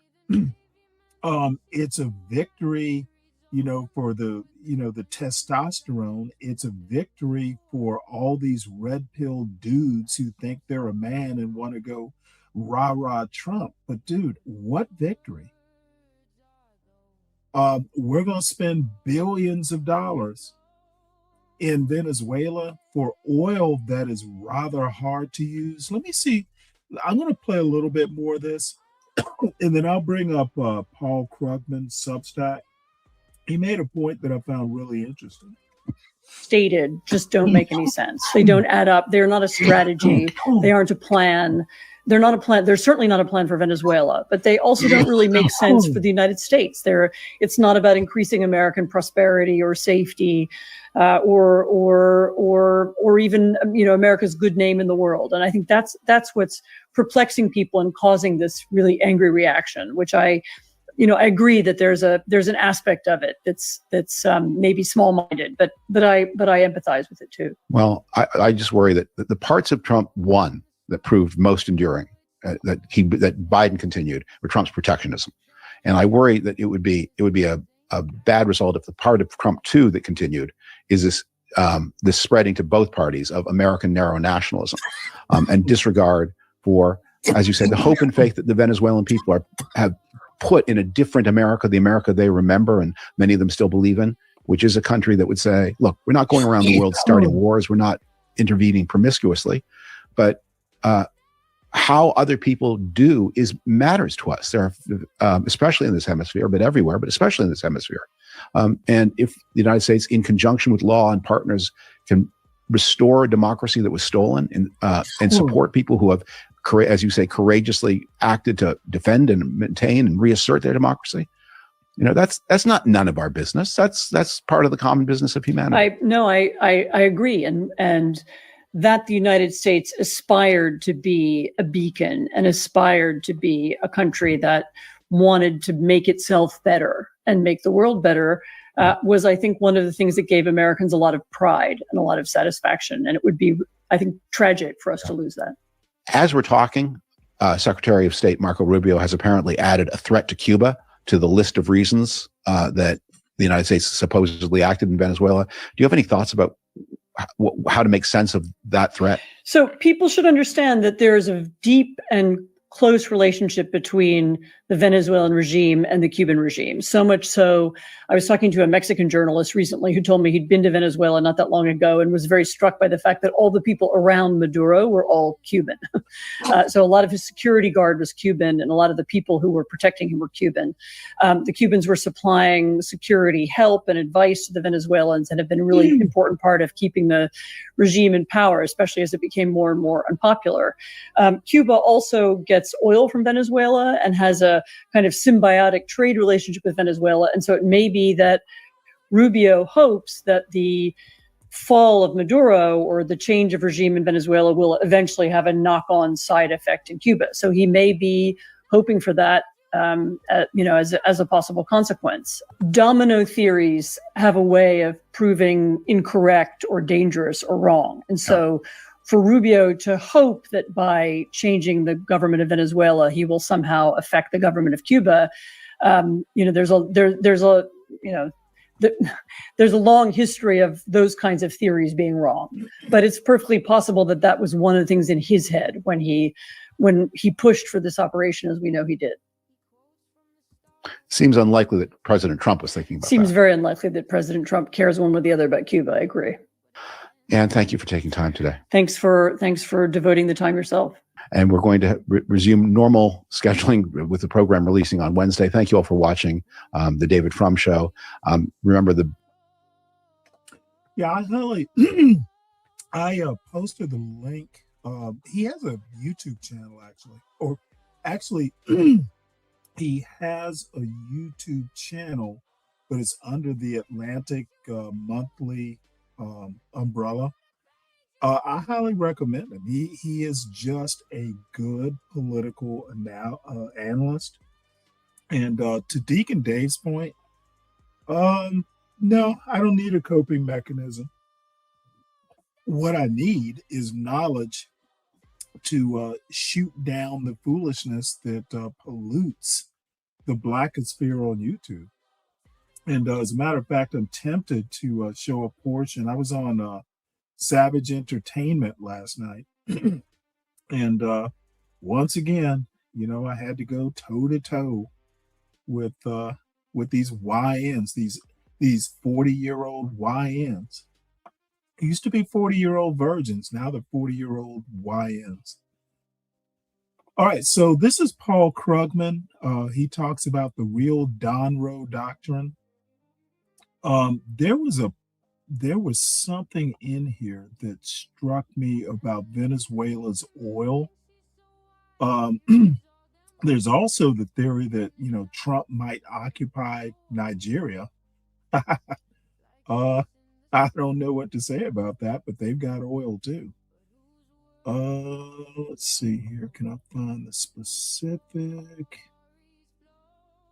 Here it is. This point here, and I'll see if I can enlarge it a bit. So, and this is why, economists can be fairly interesting in political analysis. So Paul Krugman, who's a Nobel Prize winner, by the way, economist, he writes, Trump's self-image as the ultimate deal maker explains why he was so ready to believe falsely that he controlled Venezuela. It also explains his insistence that by, as he imagined, seizing Venezuela, he had gained a valuable prize in the form of its oil. we're going to be taking out a tremendous amount of, we're going to be taking out a tremendous amount of wealth out of the ground. By the way, the U.S., that's Venezuela's oil. Many Trump critics share his view that there's a lot of money to be made from Venezuelan oil and condemn his intervention as an attempt to steal that money. I agree. I guarantee you that the Trump family will somehow benefit from this. But Krugman continues, but you know who doesn't think there's a lot of money to be made in Venezuela? Oil companies. They see a dilapidated infrastructure, excuse me, that could cost billions to repair. They don't see a stable political environment above ground. And while Venezuela has large oil reserves, much of its oil is extra heavy, making it polluting and expensive to process. Dude, Trump has not. What victory are you talking about, Dave? Do you actually think oil companies are going to spend billions to renovate the equipment to extract oil? Who's going to wind up paying for it? It's going to be you, Dave, as a taxpayer. Okay. There will be all kinds of public partnerships, and the U.S. is going to spend shitloads of money trying to get Venezuela productive. Be careful of what you wish for, Dave, because you just got it. The Don Rowe Doctrine. No, Deacon Dave, I wasn't talking about you. I said I went on Savage Entertainment last night, and I had to deal with some old YNs. Unless you were on Savage Entertainment's channel, I wasn't talking about you, but I'm willing to include you in that category, if you like. So next, you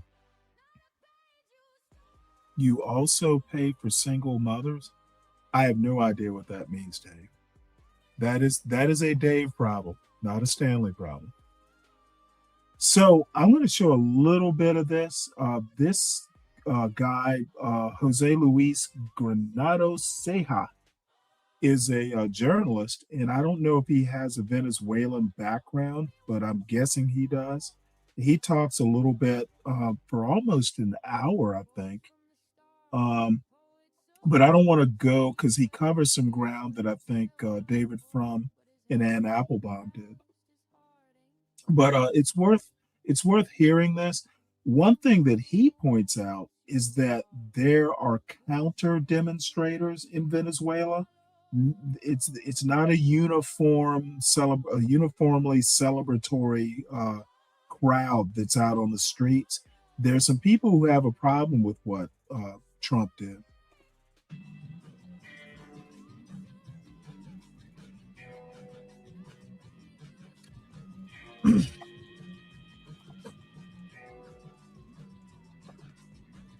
And let me help Dave out once more.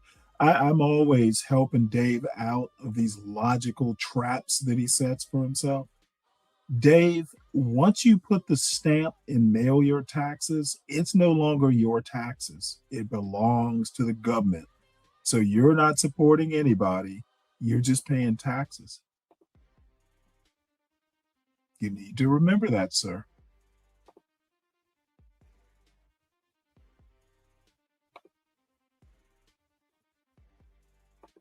All right, let's see. Let's go on with this.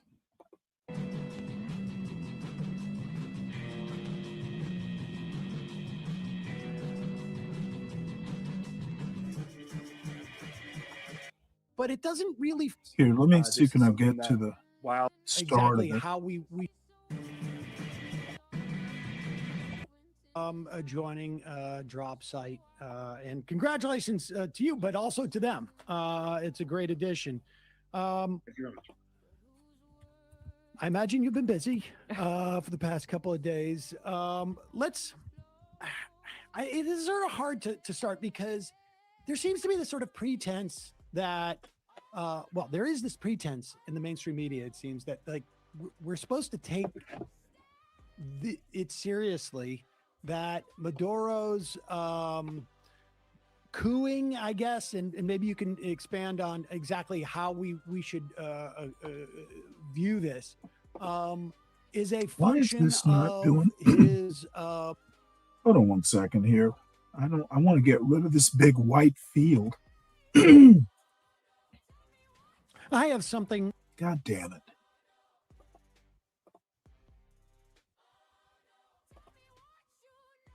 I stopped this in the middle, and I think they ended the stream and then did some, they uploaded it. So, yeah, and then they segmented it. So, yeah, this changed. Sorry about that. At shopify.com/majority. Go to shopify.com/majority, shopify.com/majority. All those links will be in the podcast and YouTube with us. On the Majority Report, really the first for 2026. Want to welcome back to the program Jose Luis Granados Ceja, recently joining Drop Site. And congratulations to you, but also to them. It's a great addition. Thank you very much. I imagine you've been busy for the past couple of days.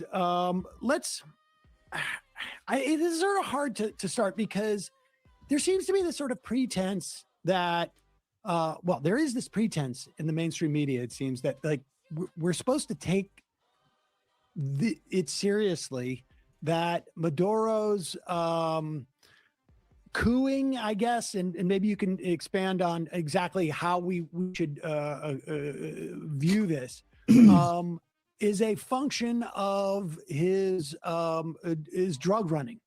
And it seems almost silly to me to take that at face value, but some people still do. But from your perspective, like how would you describe what we have seen?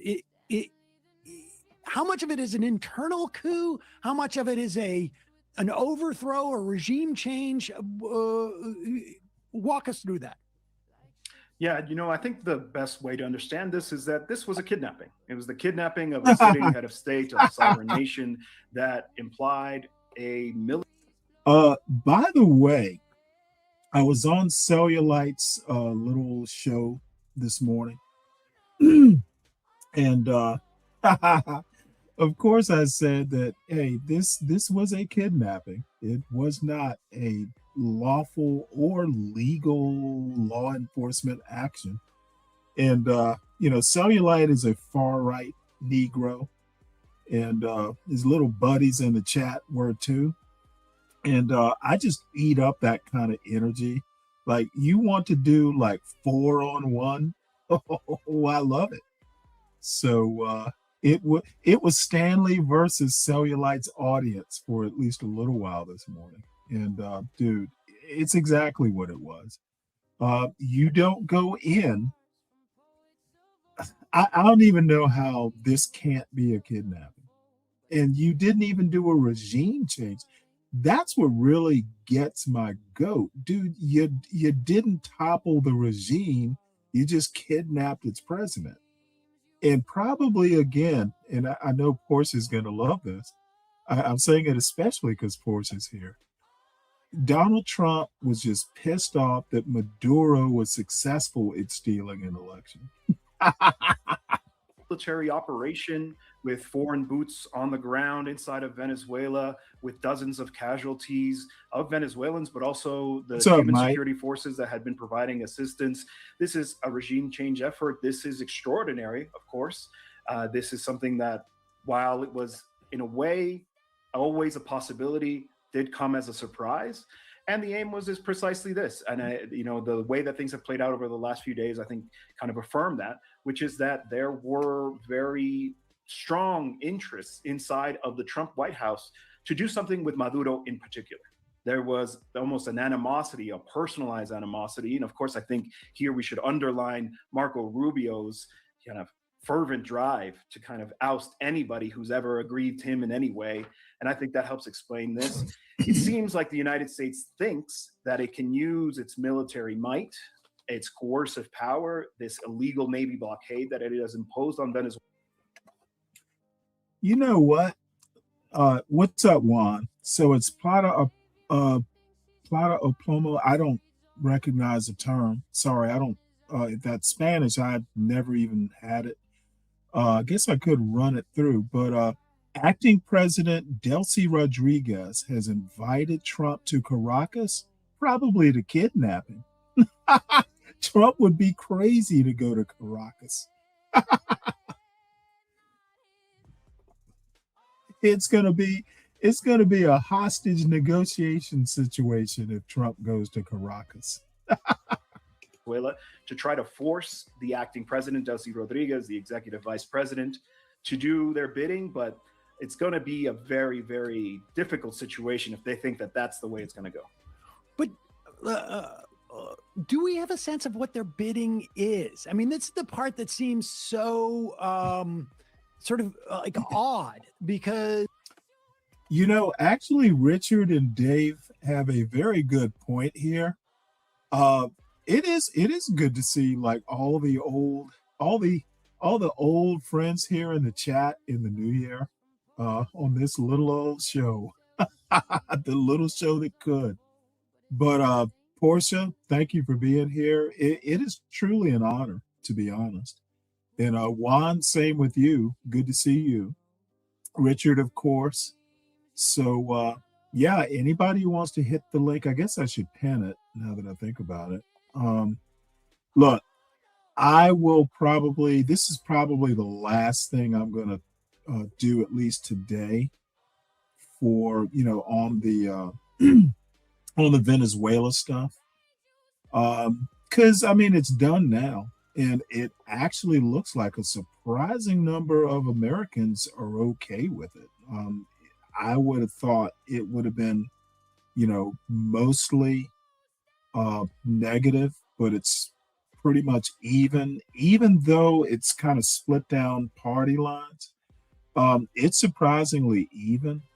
And I think America, somebody made the joke. It was Be Brave. I think I mentioned it yesterday. Has Trump bitten off more than his successor can chew?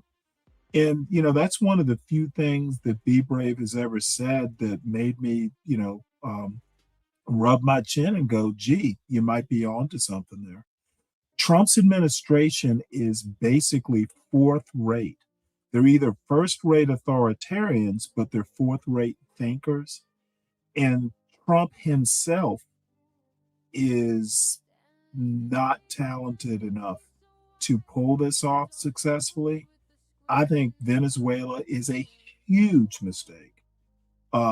So many things. It's a huge risk, and I don't think Trump is talented enough to negotiate the risk and make this a win for America.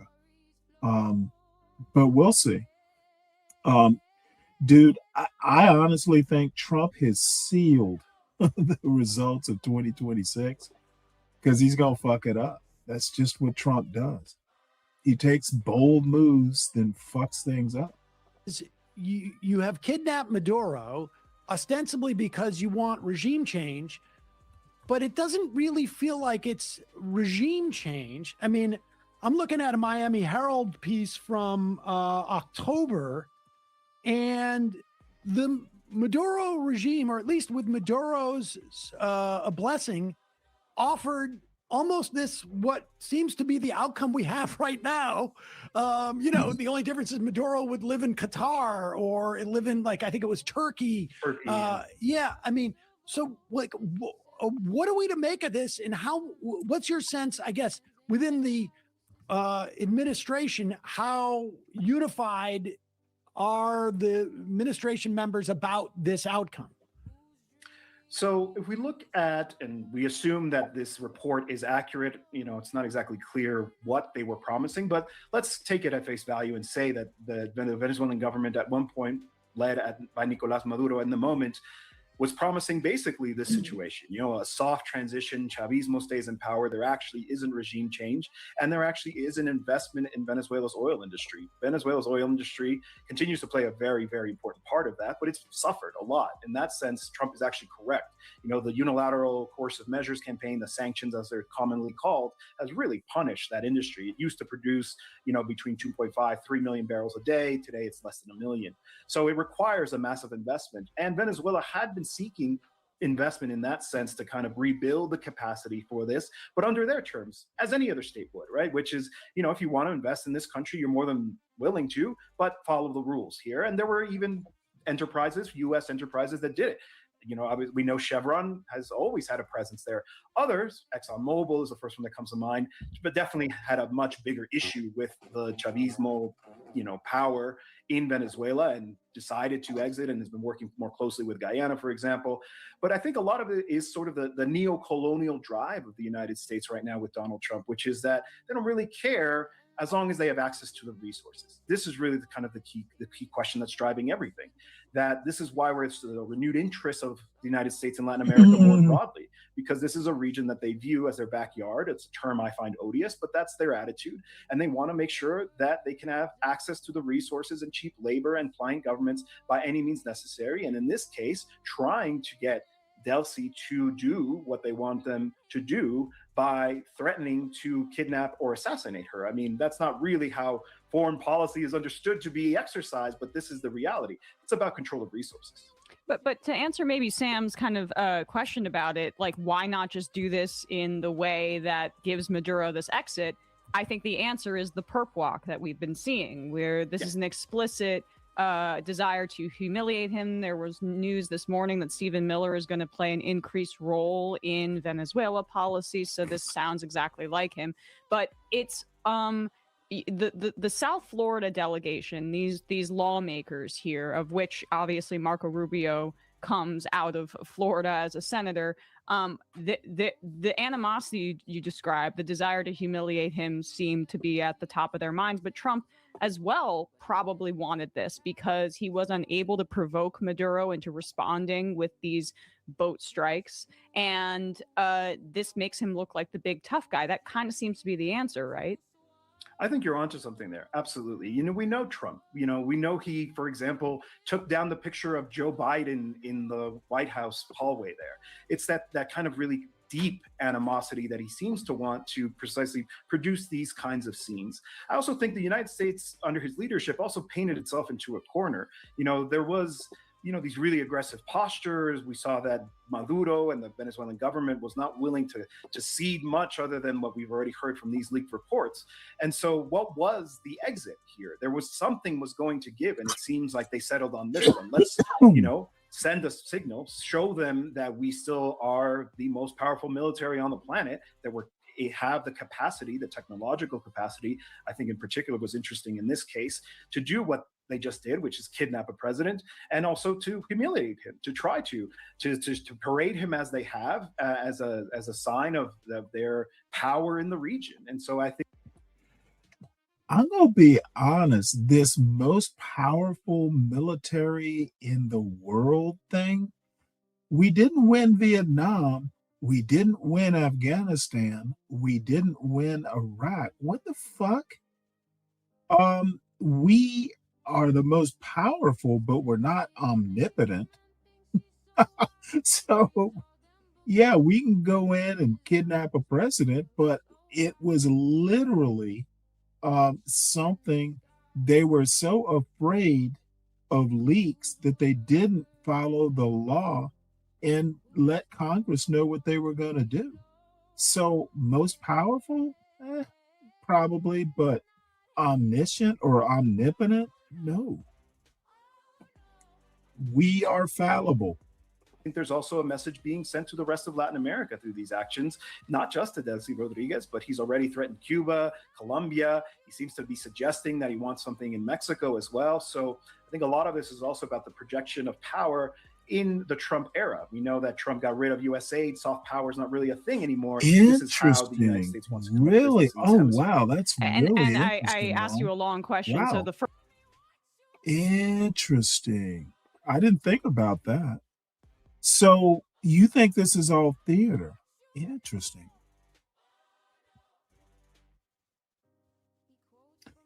Oh, and then Dave with that prescient, salient remark. Juan, you know what she did.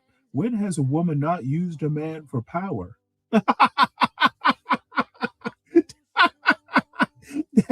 that red pill political analysis, I can only love it, sir.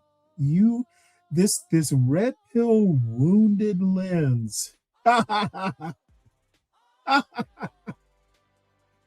that I was not expecting that, but thank you, Dave. As a matter of fact, can that be a show title? That's got to be a show title. That's got to be a show title. I love that. Hold on one sec, folks. Let me I'll start this again, and I gotta copy that for tomorrow's show. First part of it to the role of the South Florida delegation, if you don't mind expanding on that. Yeah, absolutely. So, in fact, there was actually a report that the United States was interested in some kind of military action relating to what they call narco-terrorism, and they actually wanted to start in Mexico. And the reason they decided to start doing these extrajudicial executions in the Caribbean was to appease that same Florida lobby, that the Gusano lobby there, who were frustrated that Trump was refusing to cancel Chevron's license. And so this was kind of the offering for that group of representatives, because it all happened in the context of the debates around the big, beautiful bill, to be able to get their support. So they leveraged their influence in order to be able to see something happen on Venezuela. And they're very much a big part of what's driving this. The interesting thing, although, is that they're very much aligned with this hardline radical opposition, which is led by Maria Corina Machado. And we've seen that Trump has basically kind of written her off. In a way, I'm almost appreciative of what he said about her, because that's actually something I've been saying for a while now. She was obviously a popular figure today, but historically was always a marginal figure. And there is an acknowledgement, even inside of Venezuela, but also now inside of the White House, that she just doesn't have the capacity to try to actually take over the country. Yeah, she's the Venezuelan Ahmed Chalabi, right? A little bit. I saw people were joking about that on Twitter, but go on, Sam.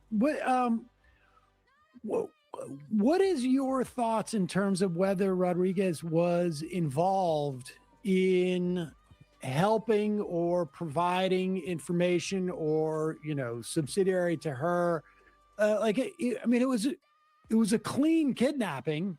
And theoretically, it could have been there was a CIA spy amongst Maduro's, entourage. But it also sort of feels like maybe Rodriguez had more awareness of what was happening, and that, this is just my, a projection, that when she says, Maduro's the real president here, it's sort of like providing some lip service.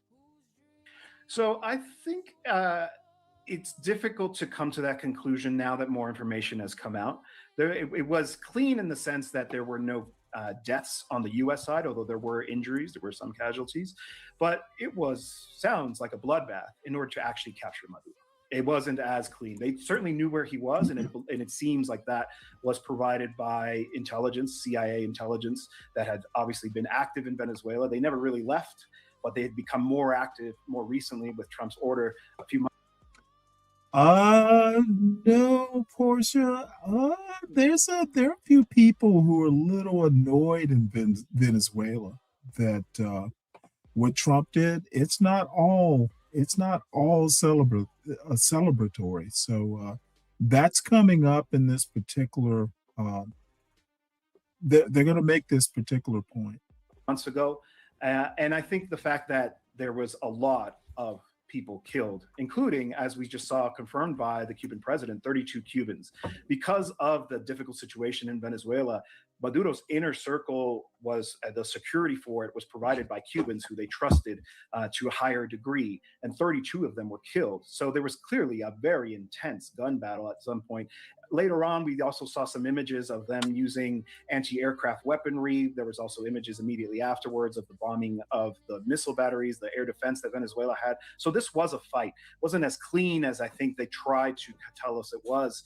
And in terms of Delcy being in on this, she's always been a key player in Chavismo. She's a part of the inner circle. It's her brother Jorge, who's the head of the National Assembly, Diosdado Cabello, and Vladimir Padrino. They are the big wigs in Venezuela. And, Maduro managed to kind of keep all of these different coalition representatives together. That's the challenge that I think Delcy is facing now, of kind of keeping stability in the country. But she was always part of the inner circle. I would find it very surprising that she would rise to the level of betrayal, because it also, the population itself would see that as a betrayal, and that would mean that she's undermining her own base of support inside of the country, which is a risk that I don't think she's able or willing to take.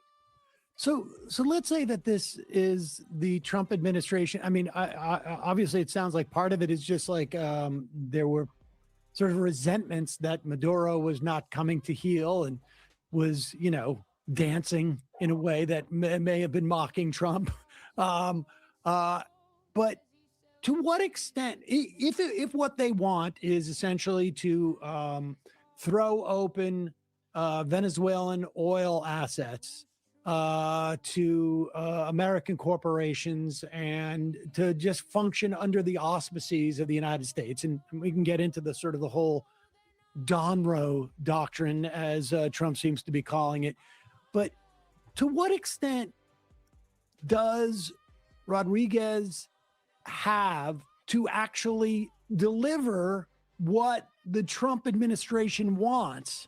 Because my understanding is that there's enough weapons and armed members of the colectivos, maybe, former FARC members, other guerrilla units, like throughout the country, that even if Rodriguez said, yes, okay, you guys go to town, that's not going to be frictionless. Exactly. You're absolutely right. And so that's why they're kind of the present situation before us is, will there be stability? Will there be continuity? Will the territory be a single united piece of a country? I mean, there are lots of elements here that can start to kind of undermine the integrity of Venezuela as a nation. And that's really quite the dangerous thing. I think Delcy has to be understood that she's doing everything with quite literally a gun pointed at her head right now. I mean, and I think the fact that we saw the United States willing to kidnap Maduro tells us that they're probably willing to do at least that to her. It feels to me like they've actually threatened her life repeatedly. They're talking about how they have a second wave ready to go. And I do think there has to be a consideration made for as well, which is about the safety of the Venezuelan population. I mean, it was really frightening, I think is the word, to see the way that how effective that campaign was in the early morning of Saturday. The Venezuela's defense strategy is one that's called the war of all the people. So there's a deep integration with the civilian population as well. But it all happened so fast that there wasn't even a possibility of activating all of that. But those do exist. And you're right, a lot of them are autonomous, and they're the grassroots revolutionary collectives, which are armed, also wouldn't tolerate something that they view as a betrayal, which would lead to a very tricky situation for the government, which is right now basically trying to ensure continuity and that the territory is respected, at least to the degree given the conditions that are existing right now. I mean, the United States, my understanding, has anywhere from like 10 to 15,000 troops on, I don't know, close to a dozen warships in the area. I think somewhere around 10,000 Marines I've heard, which does not seem nearly enough to do anything on the ground if the idea is that we have to secure these different oil fields and these different sort of transportation lines. And particularly if there's this sense of like, this is no longer an internecine battle within Venezuela, but rather we're protecting our national sovereignty. Like, I'm not clear on what the next step is here. Like even like, you know, Trump says he wants the oil. Okay, well, now what? Like, Rodriguez just says, okay, we're, you know, all this oil is going to go, Exxon's going to be in charge again, and they're going to decide where the oil goes. And then what's supposed to happen? Because I would imagine it would be within days. You start to see, like, I don't know, pipelines, trains, oil rigs blown up. Yeah, I sympathize with your confusion because it's not clear, it's not obvious. Because if they're talking about controlling Venezuela's oil fields, that requires an occupation. We should be clear about that. That when they talk about having access to oil freely in that sense, there is no scenario that doesn't require U.S. troops protecting those installations or the piece of territory that they've carved out, which obviously would be subject to regular sabotage and actions and military clashes, most likely. So Yeah, this goes to my point, like which part of this operation is not an invasion? Okay, if you have to occupy to protect territory or installations, you got to invade first. So Fred's idea that there was no invasion, that's literally by definition incorrect. Okay, what law enforcement operation requires the fucking Navy, the Air Force, and who knows who else to support its operations? It's called an invasion, sir. If the military's there with arms, that's an actual invasion. The people coming across the southern border without arms, that was not an invasion. What we did in Venezuela was an invasion. Ooh, doggy. It's not clear either to me in terms of how they actually think they can exercise this control. Not to mention that there's a lot of international voices. There was a really important communique from Mexico, Colombia, Brazil, and Spain. Uruguay was also signed on, saying that this is in contrary to international law. You cannot exert control in the way that you're proposing. I saw Marco Rubio on the Sunday talk shows, again, struggling to really be able to explain what they actually mean by being in charge. It sounds like they think they can just... I honestly don't think they were struggling. I wouldn't call it a struggle. Coerce or force or threaten Delcy Rodriguez to do everything. But as we just finished explaining, that also is not super clear in terms of how effective it can actually be given the reality of Venezuela. Is it possible there's like a third thing that we don't know about? Like, I don't know, there's some, I mean, I'm trying to expand my imagination here because it just does not seem, even to someone like myself who does not know anything about Venezuela, materially speaking, that there's no plan here. Like, you can't, she's not capable of delivering what they say that they are after.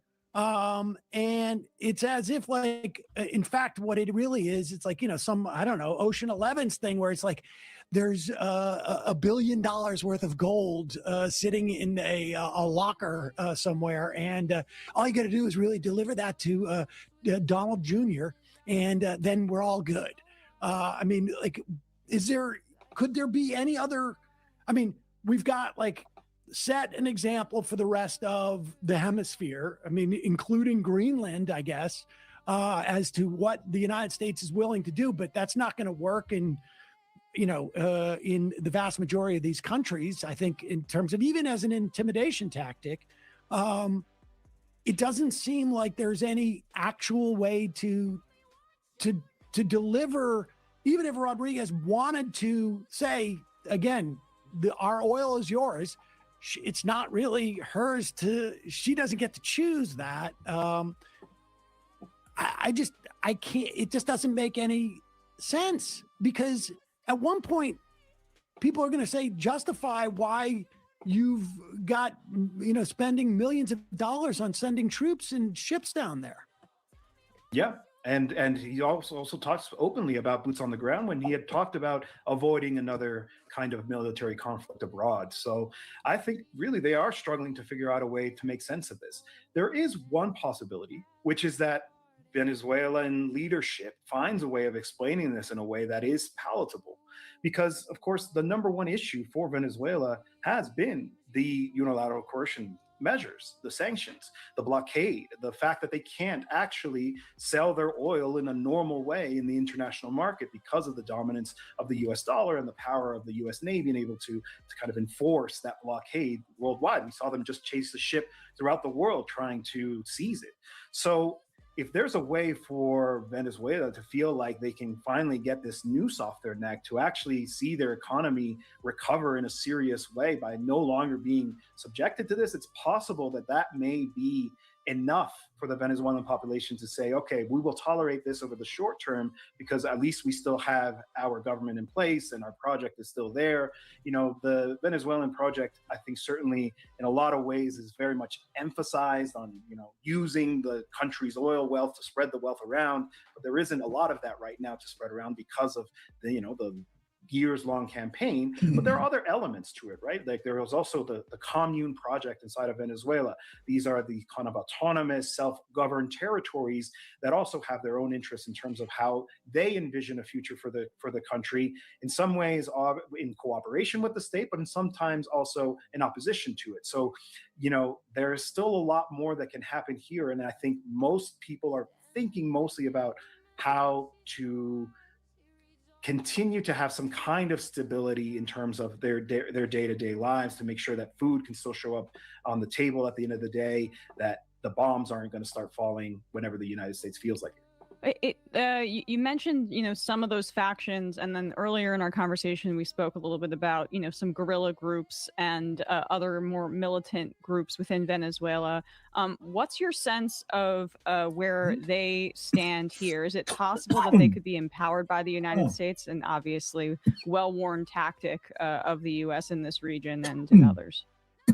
Yeah, there was a lot of support from the United States for some of these insurrectionary groups that we saw, the guarimbas, that may be a term you've heard before, these violent protests where they would take over the streets, and that there's definitely a lot of support from U.S. intelligence agencies, and there's obviously been a lot of diplomatic support before the embassy was, before the United States left its embassy there, you know, providing support to the political opposition there, which embraced many of these kinds of tactics. But I think in terms of sort of the autonomous grassroots self-defense organization, some of these former elements from armed resistance groups in Latin America, like the FARC, the ELN is also active in the border region with Colombia. I think all of them understand right now that the moment is demanding unity. And we're seeing that also from, you know, important organizations, for example, one in Caracas, the Fuerza Patriótica Alexis Vive, which is a radical organization. It is a hardline communist organization that does have self-defense capacities. And they've been clear, right? The moment right now is national unity. We have to defend our national sovereignty. The demand is the return of Nicolás Maduro. I don't anticipate that changing in the short term. I think they understand that the moment and the... Yeah, that is the problem. Maduro was not universally hated in Venezuela. There's gonna be resistance. You know, people may be celebrating, but you know what? People were celebrating on January 6th, kinda. So, you know, Trump just literally birthed an insurgency movement in Venezuela. The dude is not wise.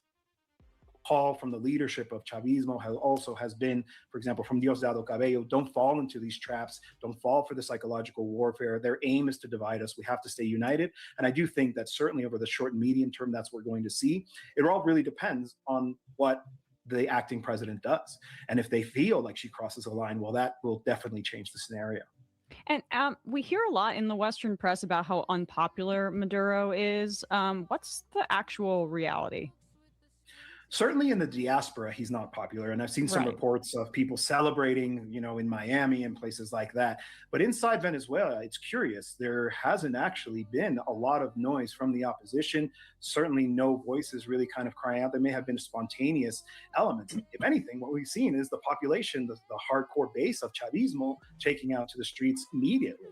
You know, I was in touch with my colleagues there in Venezuela the morning of, and they headed to Miraflores, the presidential palace, and there was already, you know, hundreds, if not. By the way, just so everyone knows, I just got an AP thing here. Delcy Rodriguez has been sworn in as interim president of Venezuela. So things are progressing. I'm assuming that Juan might be on to something. It sounds totally plausible. So things are progressing. I honestly think that I'm with Juan on this. I don't see this falling into place smoothly. And this guy is I think he's going to work for Drop Zone or one of these more well, it's not a mainstream news source, but apparently he has contacts in Venezuela. And I honestly have not seen, on Fox News or places like that, the triumphant crowds, in Venezuela. Remember in Iraq, all those, joyful crowds pulling down Saddam's statues and all that sort of stuff? Maybe it's gonna happen. Maybe the film at 11 is in progress, but I don't get the feeling that that this is the I don't get the feeling that Maduro was hated universally in Venezuela. Thousands of people there who were assembling. And so, I saw recently Chris Gilbert, who also lives in Venezuela, talking on a podcast about how, there was a call to do a cacerolazo. That's when they bang pots and pans at a certain hour as a protest, right? It emerged actually during Chile's dictatorship as a protest against the dictatorship there. And it didn't manifest. There actually wasn't the so-called cacerolazo that night. So Juan, for some reason, AP just I get all these news alerts on my phone. For some reason, AP just sent out an alert. So you would know better than me. So I'm not gonna fuss. There, you would think that if Maduro was as reviled as we had been told, that they would have taken this moment to manifest their disagreement or their support for his ouster, and yet there actually hasn't been that much noise from the formal political opposition or even spontaneously. Like I said, if anything, it's been to the contrary. What we've seen is the population mobilizing, and I think that's clear because here in Latin America there has been many instances of U.S. intervention directly through its armed forces, and always that has not been viewed, even in cases where you would seem like they were acting in favor of popular interests. I think about, for example, the occupation of the port of Veracruz here in Mexico in protest against the coup against Madero during the Mexican Revolution. The revolutionaries in Mexico rejected that because it wasn't seen as an act against the coup plotter who had just taken power, but an act against the nation. And I think in Venezuela, that's also the case right now, that this isn't an attack on Maduro. This isn't an attack on the government of Venezuela. This is an attack on the nation itself. And that's why you will see that people are reluctant to be seen as celebrating that, especially those who are inside the country, less so outside. So as you're looking at this, what do you have I'm so baffled by this. It's just, I just can't for the life of me figure out what they think that they're doing. Because either, people just stop paying attention, which seems, that's not inconceivable. We move on to the next thing by Thursday of this week. And, whatever it is, there's 12 ships out, outside of Greenland or something. But what are you looking for next in terms of getting a sense of where this is going? Because again, it seems like Rodriguez can say okay, you can have the oil and then just stand back and let all of these different autonomous guerrilla fighters make it very, very difficult for any of this to happen. It's going to take a lot more than 10,000 troops. And I have a feeling, no Exxon officials are going to go deep into the country and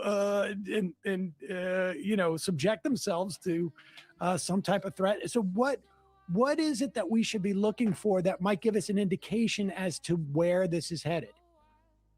So if they take any action against Rodriguez, I think that's the key thing. You know, if it's not just a threat, if it's not an empty threat, if they actually do try to intimidate her with violence or with a kidnapping. We can't also, underestimate the role of the hapless opposition here. You know, Trump talking about Maria Corina Machado the way that he did, I think is also important. You know, the U.S. has relied a lot on its contacts in the Venezuelan opposition, and they've been burned by them many times before. That's why they don't really trust them. They probably don't trust them to be able to actually take over the country, and the interest is the resources. And here I'm going to go out on a bit of a limb here. I think really we should watch to see what happens in West Asia and what happens in the rest of the world. This could actually, in fact, be a prelude to a broader conflict that is going to put energy supplies in question because of the role of the oil producers in West Asia.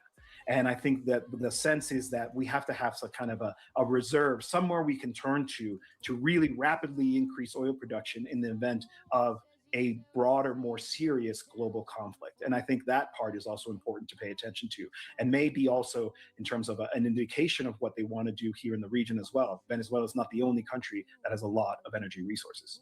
Well, Netanyahu spent New Year's Eve at Mar-a-Lago with Donald Trump. I mean, there's a lot of theories that are floating around about that, and we've been hearing a lot about, obviously Iran hawkery in the recent weeks as well.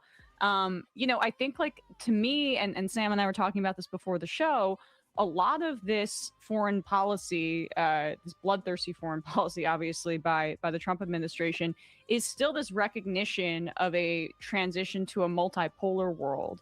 And it's almost as if Trump's like, this is the Western Hemisphere, that's ours. So we got the Monroe Doctrine. I mean, he misreads the Monroe Doctrine, which was about keeping the Europe out of the Western Hemisphere, and Monroe basically saying, like, this is ours to colonize. But I mean, I guess that's somewhat true in this instance too, where it's like, Putin, do what you want in Ukraine. We're not really that interested. I mean, the weapons manufacturers are happy if we're selling Ukraine arms, but he's clearly bored of doing those peace negotiations. Xi, do your thing over there. This is going to be ours. And that history of action and colonization in the Western Hemisphere, in Latin America, my whole lifetime, it's been focused on the Middle East, but it's actually quite much longer and richer and incredibly bloody when you look at the full history of the United States. There is a hundreds of years of this. That's absolutely. Let me help little Zhang out. Since you're a pygmy, I'll just call you little Zhang. Okay, do you actually think that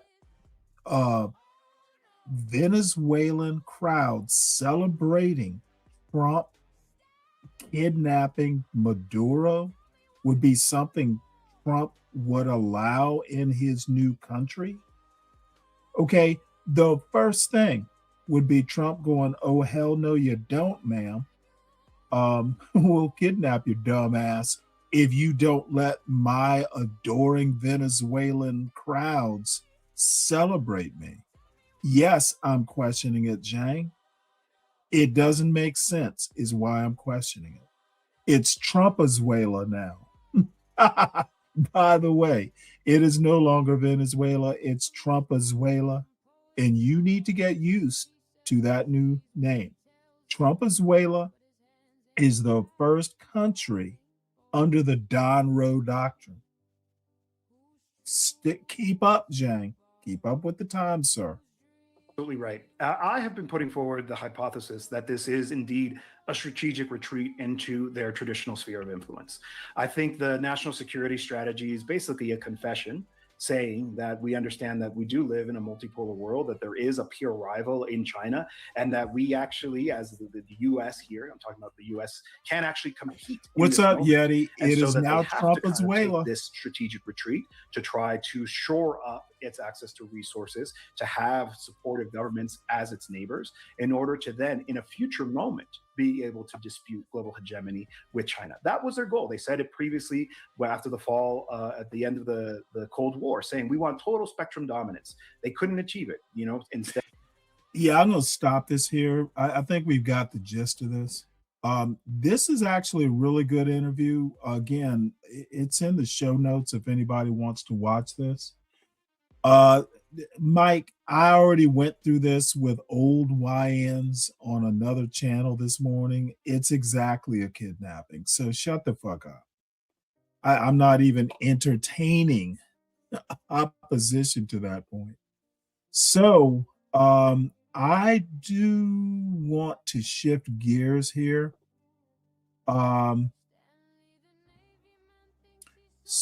But I want to go back to the other browser. I like Brave in the as a browser when I use StreamYard. So I'm gonna have to drop out and come back in. I have to figure out how this works. I should be able to use the two browsers, but I don't understand exactly why I couldn't get it to do it today. So I have a few more news stories, some related, some not related. And then I'm going to end the show with my guest appearance on Savage Entertainment last night. I shouldn't have done it, but I had a couple extra beers. So I decided, what the hell? Might as well waste these extra beers on Savage's show. So I'm going to drop out for a minute, and I will be right back. So stand by.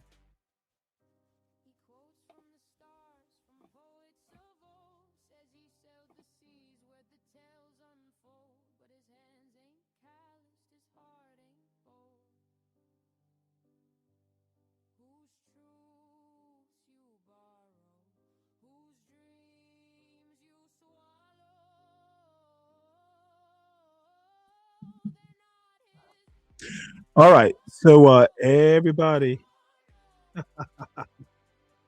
yeah, they certainly do. No, I had a good time though.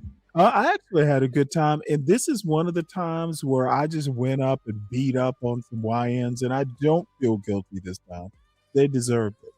Now, once again, I don't know that I was totally effective, but they know I was there. So let's see what we got here. A few more news stories, and then I will we'll get we'll end this on a more fun note. And by the way, I am doing a sourdough loaf. I'm in the middle of doing that. I started making sourdough or attempting to make sourdough over the Christmas and the Christmas weekend. And I was using sprouted whole wheat, which is entirely it's really hard to use. It doesn't obey the regular bread flour rules. So I've decided to retreat a little bit. So I'm making a sourdough loaf from regular bread flour, and it'll be fine because I know how to work with bread flour. And then tomorrow or the next day, because I'm gonna have to rebuild this starter, I'm going to go and try whole wheat again. It's a boutique whole wheat. It's sprouted whole wheat flour, and it's something my father wants, mainly for the health benefits. So I gotta learn how to do it. Now I made a couple loaves, but they were they were kind of dense, and they just didn't rise. They rose a little bit, but they didn't rise like show quality, like something you do a cooking show with. And part of it was technique. Working with sourdough, the technique is totally different. It's almost like it's there's bread and then there's sourdough. So that's why I'm going to end the show early. I need to deal with this sourdough properly. So, Health Secretary Kennedy, Science Officer Kennedy, I call him, scales back the number of vaccines recommended for children. So, federal health officials now recommend that children be routinely inoculated against 11 diseases, not 17, citing standards in other wealthy nations. Well, we're not other wealthy nations for starters. They keep telling us that. Um, if we were like other wealthy nations, we would have single payer health care. But, they only cite the other wealthy nations when it suits their narrative. Now, I'm actually not so much against scaling back shots, but I wonder, um, I this narrative they want to talk about autism is a bullshit narrative. It is literally crackpot Kennedy thinking something, therefore it is. It's the essence of white privilege, by the way, to not be a scientist, but control medical science to the degree that Trump has allowed it. It is the great white father patriarchy bullshit. And I simply don't appreciate it. So let's listen to a little bit of this. Kennedy scales back the number of vaccines recommended for children. This article is by Apoorva Mandavili and read by an automated voice. Federal health officials on Monday announced dramatic revisions to the slate of vaccines recommended for American children, reducing the number of diseases prevented by routine shots to 11 from 17. Jim O'Neill, acting director of the Centers for Disease Control and Prevention, has updated the agency's immunization schedule to reflect the changes, effective immediately, officials said at a news briefing. The announcement is a seismic shift in federal vaccine policy, and perhaps the most significant change yet in public health practice by Robert F. Kennedy Jr., the health secretary, who has long sought to reduce the number of shots American children receive. The states, not the federal government, have the authority to mandate vaccinations, but recommendations from the CDC greatly influence state regulations. Mr. Kennedy and his appointees have made other changes to the childhood vaccination schedule, but those have had smaller impact. The new schedule circumvents the detailed and methodical evidence-based process that has underpinned vaccine recommendations in the nation for decades. Until now, a federal panel of independent advisors typically reviewed scientific data for each new vaccine and when and how it should be administered to children. Public health experts expressed outrage at the sweeping revisions, saying federal officials did not present evidence to support the changes or incorporate input from vaccine experts. The abrupt change to the entire U.S. childhood vaccine schedule is alarming, unnecessary, and will endanger the health of children in the United States, said Dr. Helen Chu, a physician and immunologist at the University of Washington in Seattle and a former member of the Federal Vaccine Advisory Committee. Dr. Chu also took issue with the health officials' claim that the move would increase trust in vaccines and boost immunization rates. It will do the opposite, she warned. Already, parents are worried about what they are hearing in the news about safety of vaccines, and this will increase confusion and decrease vaccine uptake, Dr. Chu. I wonder, because this is pure social engineering. That's pretty much what it is.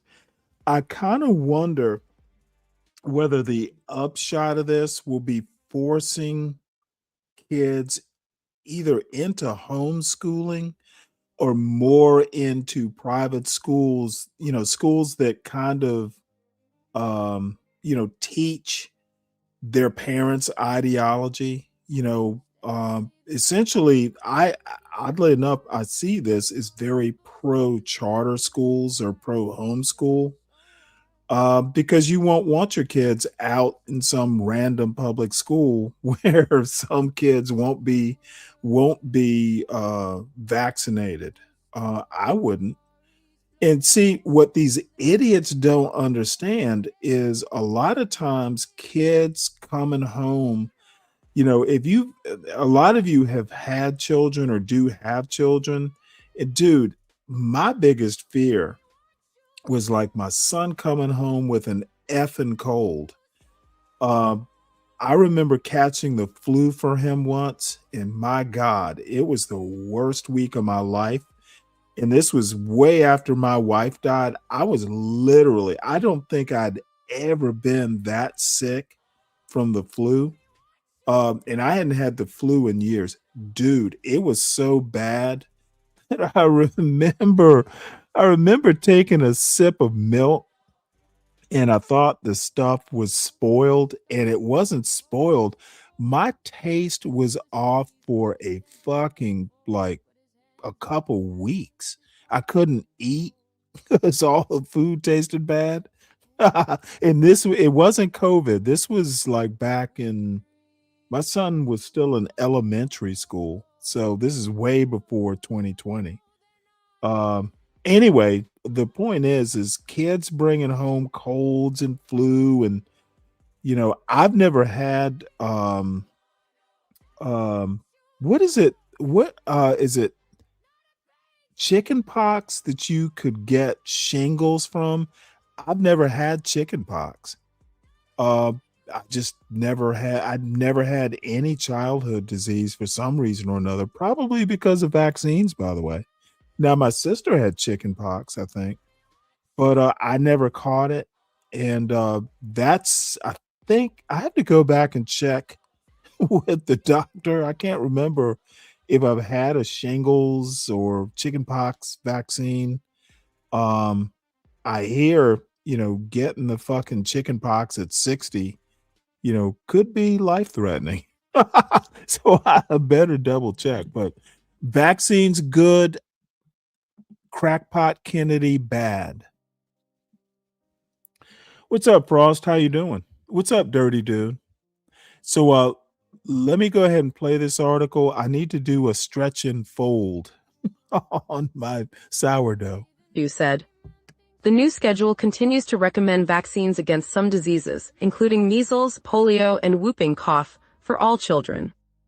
Immunization against other diseases, such as respiratory syncytial virus, the leading cause of hospitalization in American infants, will be recommended for only some high-risk groups. But other shots, including those against rotavirus, influenza, and hepatitis A, can be administered to children only after consultation with a healthcare provider. It is unclear what evidence led to these decisions, said Dr. Demeter Daskalakis, who led the CDC center that oversaw vaccine policy before he resigned in August. Stealth announcements of seismic changes in vaccine policy should include experts in pediatrics, infectious diseases, and immunology. Dr. Daskalakis said, these are lacking as is scientific process and a review of the data. On December 5th, President Trump directed Mr. Kennedy to align the U.S. vaccination schedule with those of other wealthy nations, citing Denmark, Germany, and Japan. President Trump directed us to examine how other developed nations protect their children and to take action if they are doing better, Mr. Kennedy said in a statement. After an exhaustive review of the evidence, we are aligning the U.S. childhood vaccine schedule with international consensus while strengthening transparency and informed consent, he said. This decision protects children, respects families, and rebuilds trust in public health. The new schedule reflects a collaborative effort by the health agencies under Mr. Kennedy's purview. In their report, officials called the United States a global outlier among peer nations in terms of the vaccines it recommends. But public health experts noted that with one or two exceptions, the vaccination schedule in the United States is nearly identical to those of Canada, Britain, Australia, and Germany. Japan omits some vaccines in the American schedule, but includes others, like a shot against Japanese encephalitis, that are not routinely administered in the United States. Even with the president's endorsement, some legal experts question whether Mr. Kennedy had the authority unilaterally to remake the vaccine schedule. Under a federal law called the Administrative Procedure Act, agencies are supposed to undertake a rigorous process and ground these kinds of major policy decisions in evidence, said Richard H. Hughes, IV, a lawyer who teaches vaccine law at George Washington University. Agencies are forbidden to act arbitrarily and capriciously, Mr. Hughes said. Mr. Hughes is leading an effort to sue Mr. Kennedy and the Health Department over changes to COVID vaccine recommendations Mr. Kennedy announced last year.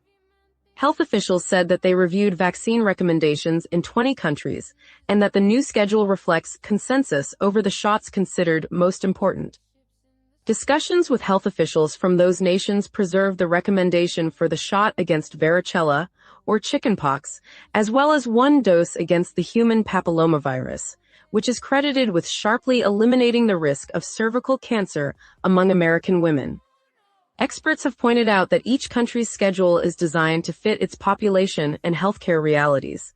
The childhood schedule now closely resembles that of Denmark, a country with free healthcare and a population about 2% of that of the United States. Health officials said the changes would not affect access to the vaccines or their coverage by insurance companies. All vaccines currently recommended by CDC will remain covered by insurance without cost sharing, Dr. Mehmet Oz, administrator for the Centers for Medicare and AMP, Medicaid Services, said in a statement. No family will lose access, Dr. Oz said. This developing story will be updated.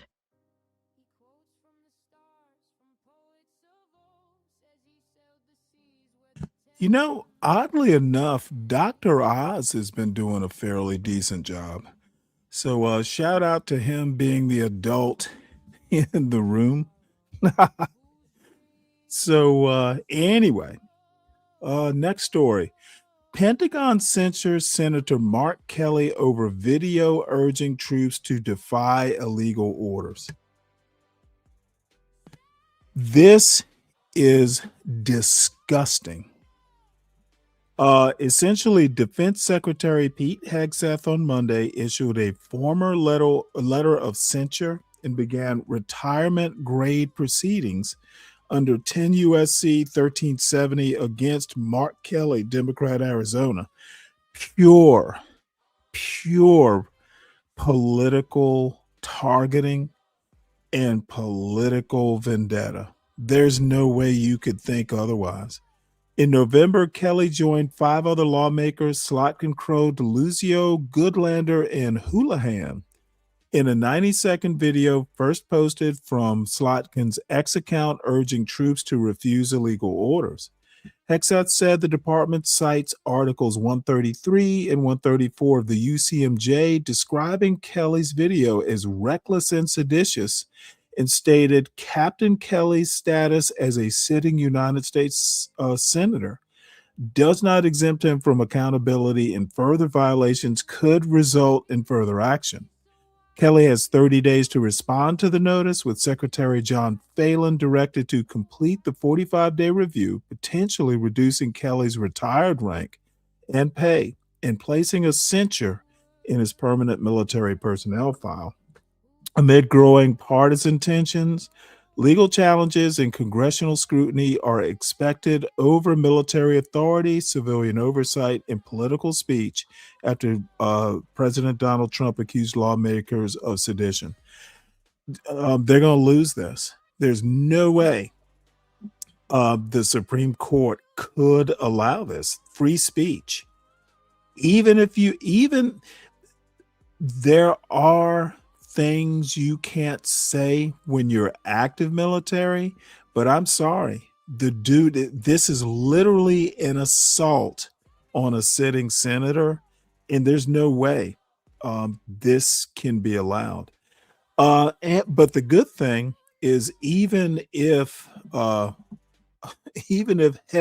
platoon leader Hegseth's vendetta on a retired U.S. Navy captain, even if 02 or 03 Hegseth wants to reduce the rank of 06 Kelly, it can be reversed the next time a Democratic president, and it's going to happen. At this rate, Donald Trump has bitten off more than more than little Marco can chew. And the reason I say little Marco is because there's no way JD Vance wasn't even on the fucking stage after this Venezuelan thing. Isn't it odd that the vice president was not mentioned in this invasion, in this kidnapping? Has anyone else noticed? I haven't heard anyone in the news comment on this. So, I think platoon leader Hegseth is out of his league. So we'll see how this turns out. Let's see, what else do we have here? Tim Walz, governor and former vice presidential governor of Minnesota, former vice presidential candidate with Kamala Harris, drops re-election bid, and Amy Klobuchar may run instead. To me, that would be somewhat of a demotion, but Klobuchar versus Trump, I look forward to that match. She is tough. And I'm sorry to hear this, but yeah, he has not had a good run as governor of Minnesota. Unfortunately, he's had a rough time of it. So that is news. The other news, and this is kind of catching up on an old story, that female judge in Wisconsin, I think it was Milwaukee or somewhere, was convicted of obstructing an immigrant arrest. So she has resigned as judge. She's probably going to appeal it, and it may wind up before the Supreme Court, and they will find her guilty more than likely. But the GOP was saying, hey, if you don't quit, we'll impeach you. She has resigned. So score one for the bad guys here. And I do have a couple things that I'm not going to get to today. Because let's see, where am I time-wise?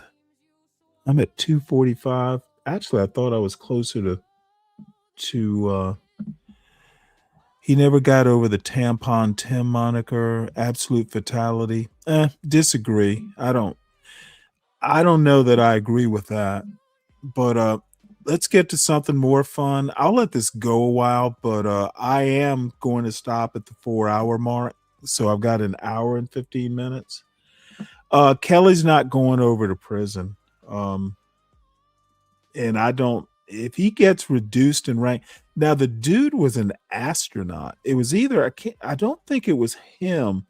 Look, his wife is Gabby Giffords. If you remember, she got shot in some sort of political assassination attempt. He's been through the ringer. Even after Gabby Giffords got shot, he wound up, it was either him or his brother who set like some record up on the space station. The dude is a genuine American hero. He's an astronaut. And to me, it's anti-American what Pete Hegseth is doing. And Kelly said nothing that wasn't good advice. You are literally told I went to Navy OCS, all the officer training, and actually any sort of like NCO officer, probably even in boot camp, you're under no obligation to follow an illegal order. That's all he said. So Hegseth, who can't signal app Hegseth, is just in a jealous tizzy fit because a genuine American hero just basically said you don't have to do shit that's illegal. Hegseth loses. He loses face on this. Platoon leader Hegseth, stand the fuck down. So anyway, this is much more fun. It is me on Savages Entertainment. And you have to understand, I'd had a couple beers, so it gets wild and woolly, but it was actually pretty fun, to be honest. I don't get to just go full bore. I don't actually get to go full on Stanley too often. Tell women hate men. Y'all try to use that reverse psychology to make us think. Oh, by the way, let me set the stage for this. The show was called The Bear, really? It's like what, a year or two ago, women decided that, hey, if they had to choose between some YN or some, MAGA, some 4chan white boy, they would rather the Bear. Now, what these two fools didn't realize is the women were probably joking, but you know what? You can't tell them anything these days. They don't listen to the wise old Stanley. We actually love y'all. Y'all hate us. Would you live on a planet with all women? Yes, immediately, right now. Would you live on a planet with all women? Yes. Would you live on a planet with all women? Yeah. Hell yeah. Hell yes. Of course. Yeah. Yes. Yeah. 110%. I am gay. We don't care. Let me tell you. We don't care. Yeah. I hate men.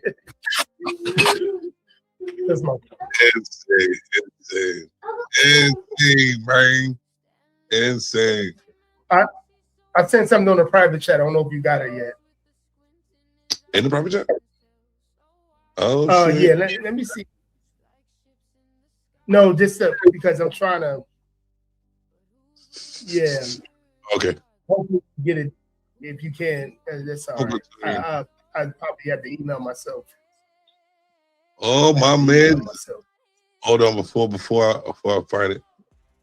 Before I find it.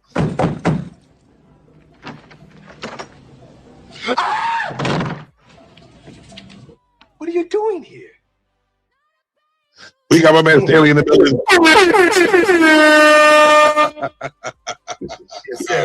Hey, what's up? You, Stanley, what's good with you, brother? Oh, nothing much.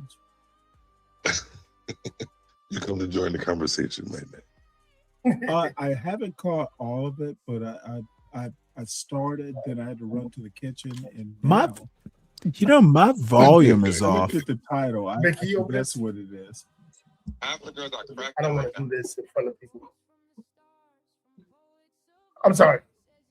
What you were saying? I'm sorry. That was my bad. I was trying to get the video. So you said you didn't see all of it, Stanley? No, I have not. All right. So basically, I'll let while I pull up the video, I'll let Unapologetic explain it to you.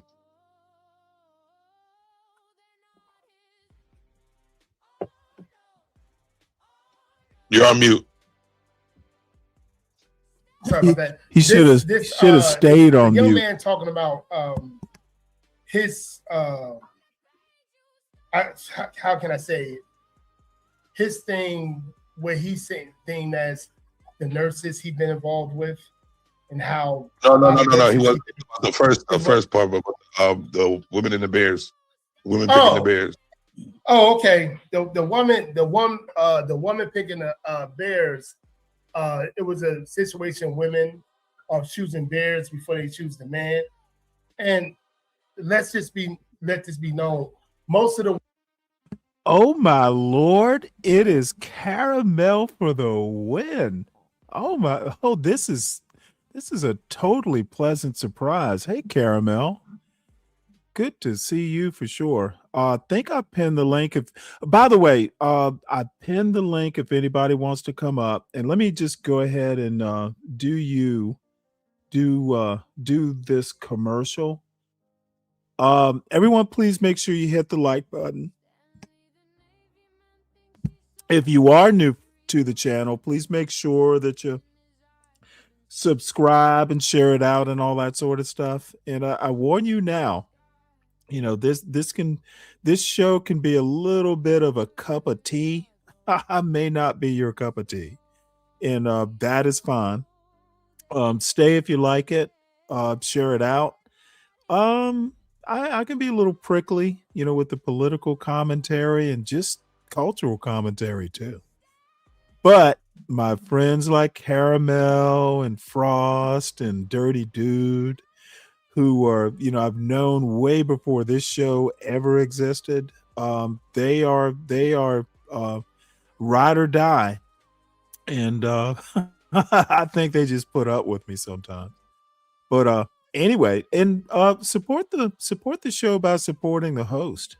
There's a whole lot of newspaper subscriptions at this point, and just Substack letters. There's some YouTube channels that I actually history YouTube channels that I subscribe to. So help to defray the cost of some of this information that I bring to you.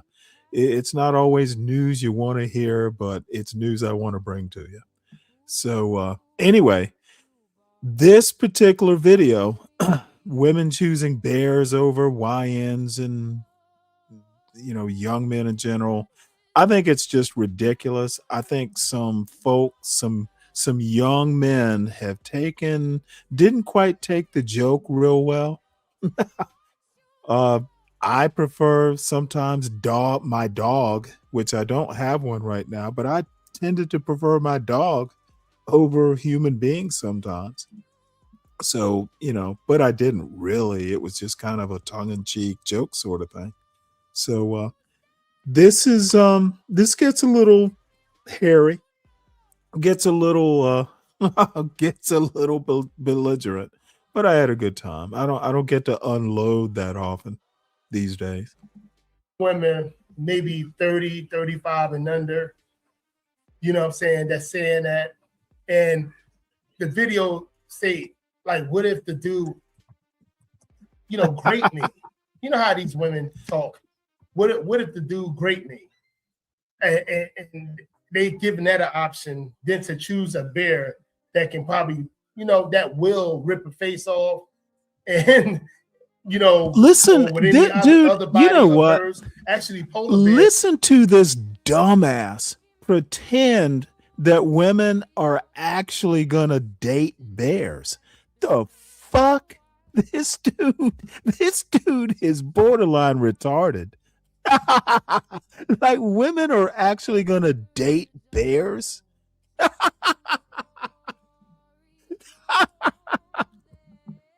Will actually eat you alive.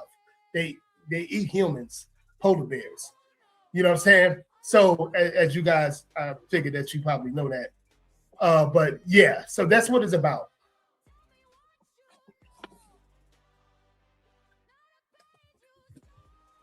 Well, I figure women have a sense of humor. They weren't serious. By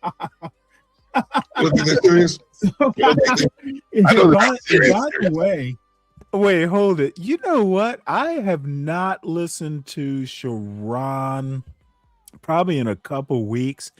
I'm not sure you're wrong, CK, but let me just be real honest here. I know some of my favorites like Shiesty Bum and Sin 7 Sin. I like them because they're trolls, and I think sometimes they can be real clever, but I don't take the women mostly that hang out on Sharon's panels seriously. They look, I don't think they're even the ones that I might agree with a little bit politically, I don't think they're particularly bright. Okay, Sharon probably aligns more with my political views. I'm sorry, he's just not my cup of tea. I don't align with a lot of his cultural perspectives. I think they're too narrow. For better or for worse, I don't think Black Americans focusing on some of the more boutique views of Black culture, and I have a problem even with that term. I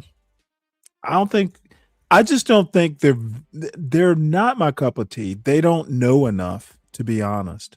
They just simply have not done their homework on some of these weird boutique views. But, I'm a little bit of a book snot, so I could be wrong. Way, this meme has been out for a year. Y'all are just discovering this? Yeah, not just discovering. A fresh perspective. I am interested, but I think the women were kidding. I think. Of course they're kidding because they're still picking Pookies and Red. Well, but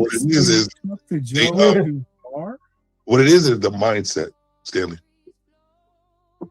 having a sense of humor, that's a good mindset. Okay. But yeah, the mindset. As I said, go ahead, bro. oh, as I said to you, Stanley, I was saying 35. They look like they 30 and 35, 30 to 35 and under. I believe a lot of them aren't, playing around. I believe that they are serious. If they was in that situation, they will try to make that happen. They will do stuff like that, but not meaning think it. they're going to because go out and hang out with bears? No, I think if they had I think if they had the chance, they would. Well, again, we're talking about 30 to 35 and under. We're talking about 35 to 30 and under. You can't think about the women at your age. These women are serious about their misandry. Just like this young woman in the chat. They're serious about it. Okay, well, let me say right off the bat, she's the best troll I know. Her and Shakespeare, right? She's even better than me. But let me also and let me level set. I'm 60, widowed, haven't dated in. My son's 19, probably haven't dated in 25 plus years. But let me say this. Do you really want a 5-year-old girl at 60? I call them girls. Don't take them too serious. They might be serious until they meet the right man. I'm just not willing to take a 35, especially if you're like 30 or younger. They're still in their formative years.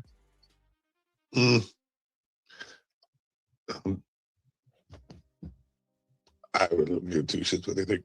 But what it is this. What it is this. When I was talking about the mindset, we know it's a joke. We know it's a joke. So it's like we joke about the things that they do, but most of it's real. And but it comes down to like the mindset. If for it to be a joke and a meme, and a lot of women saying the same thing and sticking to the same joint, we know they're gonna pick men. But for you to think that, what he really was trying to get at is that lady I was saying, the grape thing, that she would go that far. Like, even making a joke, yeah, but a grape joke, saying that, oh, guys, and that would be your first thought. Like, we know what a joke is. You know what I'm saying? But for your mindset to think men are this way, we see a lot of this going down. Like, even just thinking that men are just horrible people. Even like the first thought of how to treat us. You know what I'm saying? Well, you see that. Really, so can I bring up some weird history? Yeah. Arranged marriages used to be back in the chivalry days. Boys and men had to have chaperones to even walk out the door and walk through the garden. Why do you think that was? Say that again. Okay. Why the boys is my mic? Okay, and I'm a little buzzed, so let me just make it real succinct. Men, young boys have always been, let's use the word rambunctious. Dude, that's why there were chaperones. And of course, girls would want to get it on too. But men have a little bit more drive, let's just say, when they're teenagers. And their chaperones, the arranged marriages in Europe, with the royalty and all that, and the more upper class people, the aristocracy, arranged marriages in Hindu culture, almost every culture. And again, I'm not an anthropologist, so please, bear with me. There are gaps in my knowledge, but there's a reason. Even when I was a kid, I remember one day I was in high school and I was dating a girl, and you know what? I used to walk her home after school. We didn't go to the same school, but we lived near each other. So I would see her, like, sometimes I'd be walking past her house, or, I'd catch her on the way to her house. And, we'd walk together. Maybe I'd sit for a few minutes up on the porch and, just sitting in a rocking chair talking to her. And oftentimes her father would be out there, and I had no problems with it. Our parents knew each other. I was a good kid. So, um, that was chaperoning. Y'all aren't gonna get too grown, out here on this porch.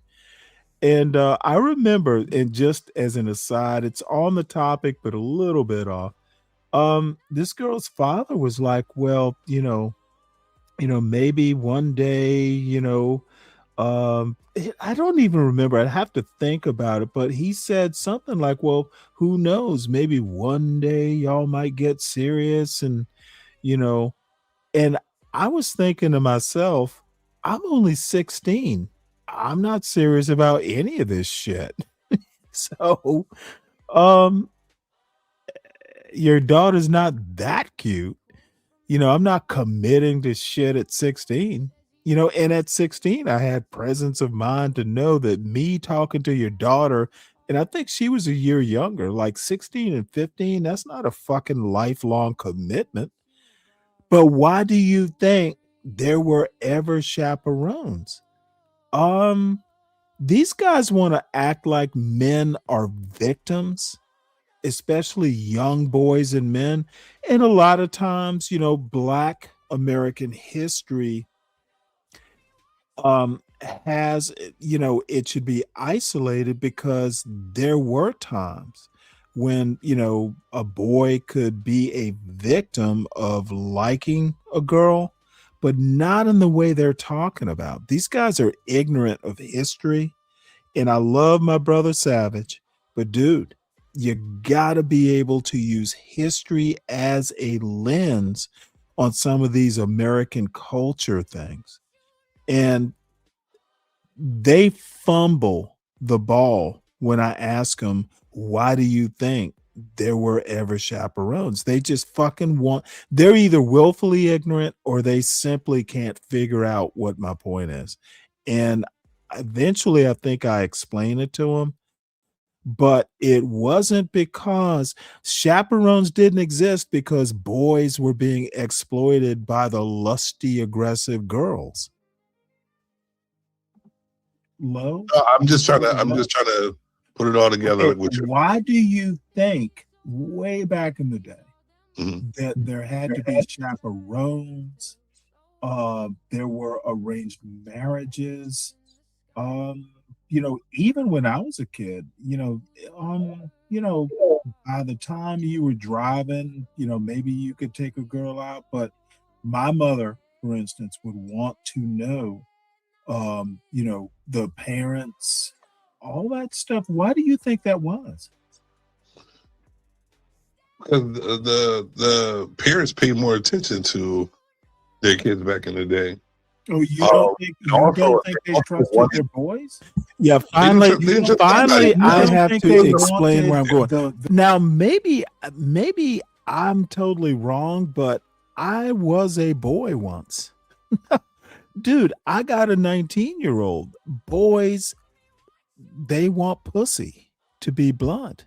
Girls probably want dick too, but not to the extent. These fucking manosphere, even if they're not red pill, they're kind of adjacent or they agree with some of this. Dude, we got to fucking, like, they were kidding about the bear thing. Of course they're not going to date bears. It's such a hyperbolic point to you even giving it this much credence. It's ridiculous in my mind. Of course, young women are not going to date bears. They can't produce children for starters. They're a whole different, like species. The young nubile woman and the strapping young man, they needed some someone mature to go, hey, I grew up Catholic. That 8th grade dance, the nuns used to circulate. The room was dark, and the boys and girls, were trying to figure out how to get somewhere to bump and grind. But, the nuns were there to kind of referee. Why do you think that was? Because young kids are, they like to explore. They don't know. They didn't have the guidance. You know what I'm saying? So to have a chaperone is to lead and guide you to what you know is right, or tell you what's right or wrong, and what they wanted for you. You know what I mean? They wanted. There was nothing more serious than that. Oh well, what if you want to get serious? With my opinion and my thoughts, I would say that with that. And a lot of times I go back and critique shows that I'm on to criticize my own arguments. What I'm trying to do is step him through his own argument. Okay. And when you have someone who actually thinks that he knows what he's talking about, it becomes a little difficult. I'm stepping him through his own argument. Okay. Women, the critique that women make with this bear versus boy argument is boys are assholes and they need better parenting. At least we know the bears are wild. We don't expect the boys to be wild. These guys are defending something that, dude, these guys were so frustrating last night.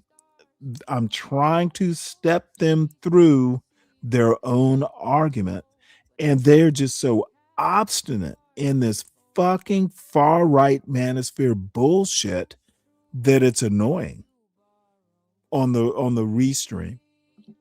Had no guidance, and with how it was, there probably was some aggression with boys. Oh wait, hold it. There probably was. There probably was. Dude, these guys are hilarious. I wasn't there, so I could say probably. So the aggression from either side, the manipulation from the female side and the aggression from the guy side, they both weren't guided to. Now, I'm going to have to do just my own personal experience. I've never felt manipulated by a 13-year-old girl when I was 13. Never felt manipulated. It was usually the boys being the leader. Dude, these guys, now maybe I am kind of a has-been in understanding young people's, problems today, but I don't think human nature has changed that much. Somebody in the chat, let me know if I'm off, who isn't Deacon Dave, because he thinks men are gods and women are devils. To understand how they're supposed to be dealing with each other. So if you leave them alone by themselves, there's going to be some misunderstanding too. And that's why there's somebody to guide you. Just like today. Good.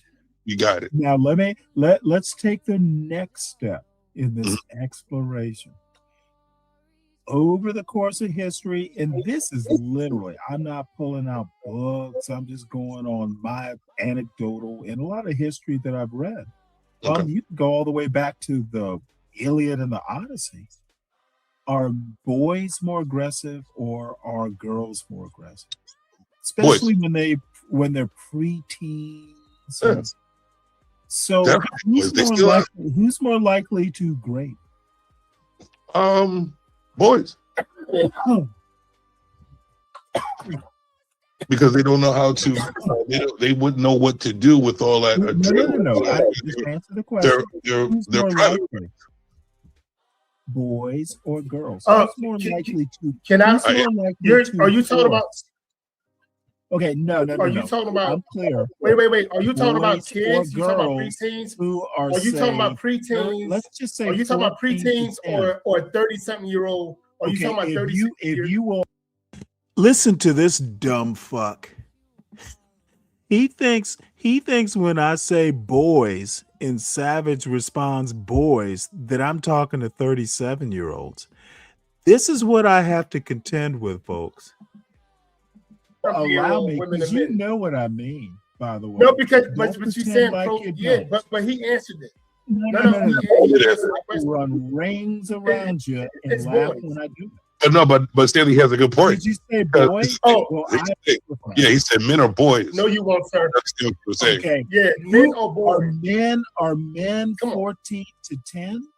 He wanted to hear what you say, Are Stanley. men 14 to 10? And the question we were talking about men though. We were talking about men. We were talking about men. You're not dealing with someone who does not understand how to make an argument. No, you do, but in this specific one, you don't.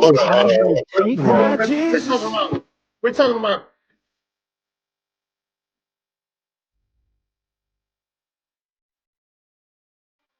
Listen. Don't ask, don't question. I don't tolerate. Here's the thing. Y'all both are, well, not even both. There's no understanding between the conversation if you're just going to keep fucking talking. So what it is you're talking. The argument. I understand. But here's the thing. He's asking you, because I want to say something about it as well. He's asking you where you talk about men or boys, because maybe he didn't hear you say that. A lot of people don't hear when people are talking because they're doing many different things still. So it'd be nice to for you to repeat it with being civil at the same time, so you understand. If you don't want to repeat it, then you shouldn't even just talk. So what I'm saying is this. Okay, no. Okay, so what I'm saying is literally was talking about dating. Who would I be more likely talking about? Well, you're saying boys. Talking about boys. Okay, so are you talking about boys? I don't agree. I don't agree. Like, dude, God, you guys are. I'm a dude, God. I'm a well-dressed cowboy god.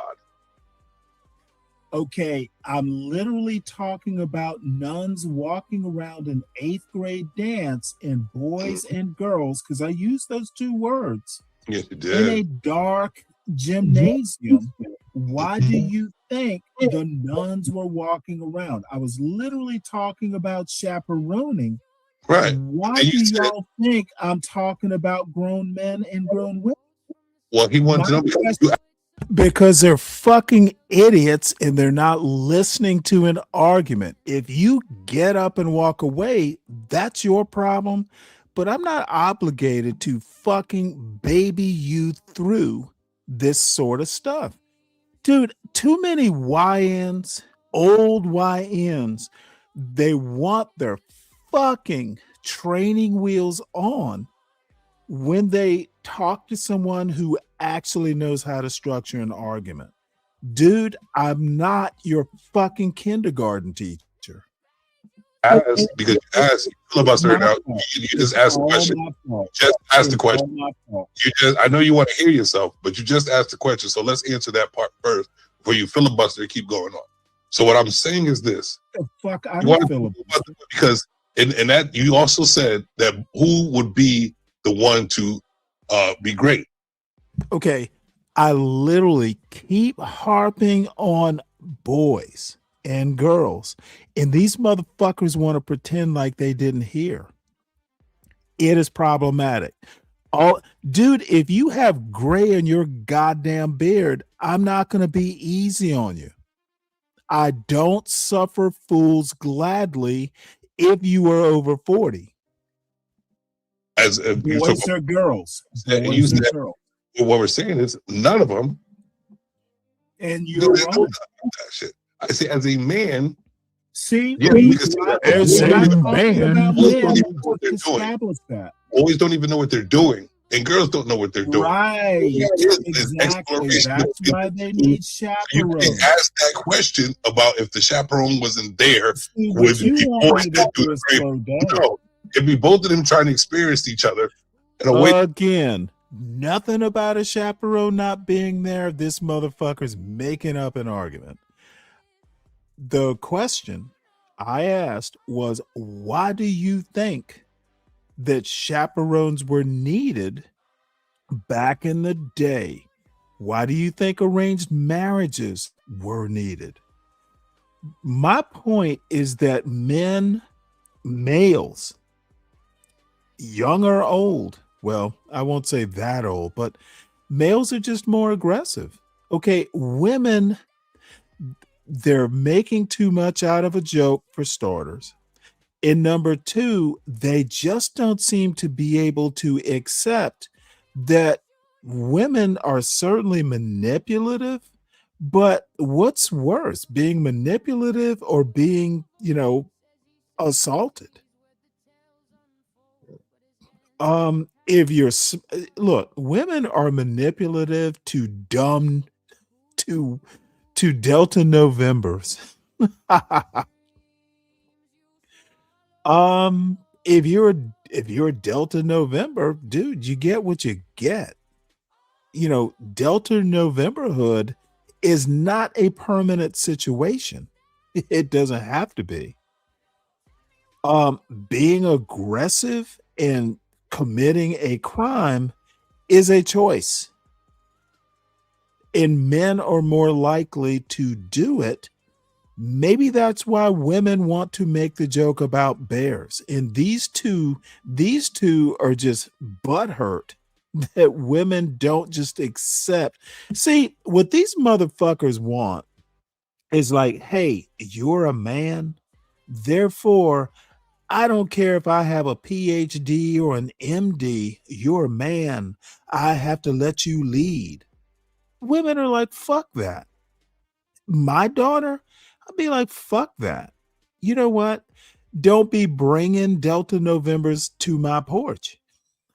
It's probably what my high school girlfriend's father said, by the way. That shouldn't be experienced. Okay, you don't understand. You don't understand. I know. Let me. Very smart. No, what I've seen is no. CKJ3, the problem is these two gentlemen on this panel don't understand what a joke is. I know they're joking. I don't think you don't marry bears, CKJ3. It is literally a joke. You're not going to have a baby with a bear. It must be a joke. It's a hyperbolic joke. And these two fools are thinking these women are serious. How many times are it's such a stupid, these dudes are butthurt over women being sarcastic. No, there is no problem except these two YNs are thinking women are actually going to date bears. Boys, That's the real in that problem. era. Okay, Boys good. both responsible. Era. Both boys and girls were both responsible for not doing things right. In 2026, who's more likely at, say, 13 years old on their first date to be more aggressive, a boy or a girl? Physically or mentally? Men. Physically or mentally? Neither. Just listen to this motherfucker. So don't sit, dude, physically or mentally? How the fuck are you aggressive mentally? And if the woman, in this scenario, I assume he means the girl, and I'm talking about early teens. If the girl is more mentally aggressive, well, don't send your retarded boy out with a girl who's smarter. The parents should be involved in the dating process. Again, these dudes fall short.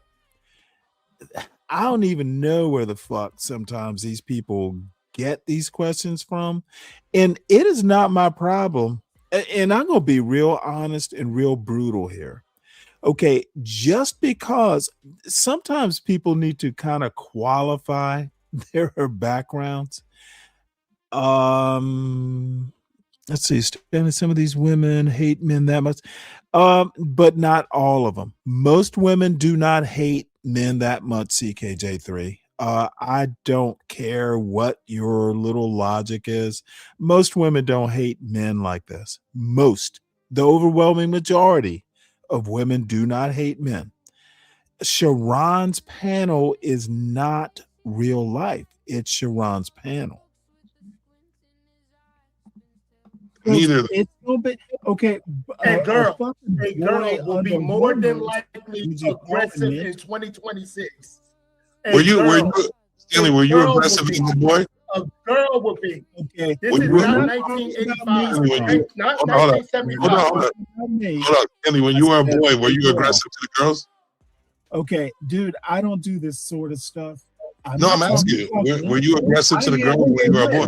No, I was a gentleman because I was raised to be one. Were you around a lot of boys who did that? Yes, I lived So in they grade girls. Were you back in the day with you? No, had no. See, what you want to do, Savage, is you want to muddy the waters. No, I don't want to muddy the water. I want to see if you really think. I want to see where your mind is at, Stanley. Because if you have the mindset like these females saying that you would choose the bear, you would choose the bear too. Our boys, you choose the bear, Stanley. See, listen to this. Stanley, would you See, choose the bear? This is totally weird. Why are we talking about who I would choose? The topic is not me choosing bears. See, people get wounded when their arguments get stomped on. The bottom line is that boys are more aggressive.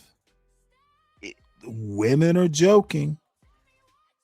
The joke is bears are safer. If a woman wants to say, hey, I'd rather have my face ripped off than be assaulted. See, these guys have no understanding. You've got to actually start asking questions. If a bear kills you, at least it's not something that's going to haunt you for the rest of your life. And I just don't get, these guys get so offended. Really, the lesson learned from a poll like that or women's opinion is don't be one of these guys. It just seems simple to me. Take the lesson from the poll, take the lesson from the joke. Don't be one of these guys. But you want to criticize women for, like, I don't get it. Don't be one of the guys and you'll be fine. But I suspect these guys want to be all this fucking all this kind of abusive. They want to do what the fuck they want to do when they want to do it, and they expect women to put up with it, and women just aren't having it. Be the man a woman wants, and you'll be okay. Not every woman is going to want you. That's the other thing. Apparently, parents aren't teaching their kids. A bear can make a better argument than you. He probably can. Let's get the bear up here. Go get you a bear, Stanley. Go grab a bear. No, Stanley, I don't need. go grab a bear. A bear? I'm not talking. What's up, Savage? Yes, I am reviewing. Let's see if the bear can make a better argument than both of us. I am reviewing my argument and the other non-substantive arguments. The link is pinned. CKJ3, you and I aren't going to agree over this. Don't be a woman's problem is the advice I give to young men, and you'll be fine. Not every woman is going to want you.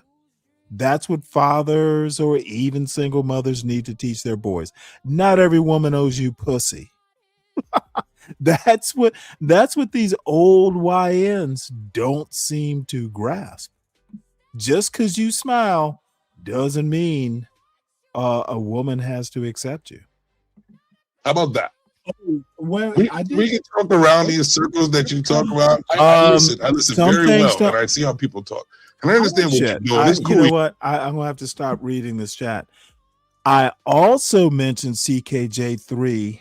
If you care to listen to my whole argument, is that human nature does not change that much. The basic fact is males, regardless of age, tend to be more aggressive. Young males of dating age, let's just say prepubescent to, let's just say 18, men tend to be more aggressive. They are more likely to initiate things. They are just more likely to commit crimes, whatever those crimes may be. They are more likely than women. And if your boy is too mentally weak to deal with a manipulative woman, and that's the other question that I wish Savage had asked me. I've met plenty of girls that were manipulative. Dude, I came from a decent family. I did well in school. Of course I've met manipulative women. Shit. I've met manipulative women all the way pretty much up until I got married. You just have to realize what's happening and defend yourself. And if you're not preparing your boys to deal with women, then that's on the parenting. That's not on the women. That's what these dumb fucks don't seem to get. Women are not obligated to not be manipulative. You're not going to do it to me. I'm not that type. So here's what we're going to happen here. We're going to tell you this. Okay. I don't know what intelligent abuse is. You mean a crime? Again, if you're not preparing your boy children, your male child, to deal with this sort of thing, and by dealing with it, like, make sure, when your kid comes home, when your boy comes home from that date, ask him how the date went, what happened, etc. Tell that boy, dude, I'm not your piggy bank. Don't be spending a whole lot of money on shit you can't afford. Prepare your men to be manipulated. Women, they may do it, but boys manipulate too. Y'all act like women are the devil and the boys are the innocent victims, and that's not a way to prepare a boy for adulthood. Sorry, I don't agree with your points, and I'm not going to back down because I know I'm right. This is not something I'm guessing about. This is not something that, I have to fumble around. I got the academic knowledge. I also have the experience. So y'all are wrong. I'm right. I don't have a doubt. In the meantime, I'm just going to mock your dumbasses. And Kimmy's probably going, God damn it, Stanley. Stop doing shit like that. I'm sorry, Kim. I think me and the bear have a good argument right now. We're telling you to stop. Me and the bear are telling you to stop. Me and the bear are telling you to stop. I will stop. Okay, thank you. Because the bear, you will listen to the bear. I'm glad I put the bear I on said I'm going there. to Have a better argument because you stop it because of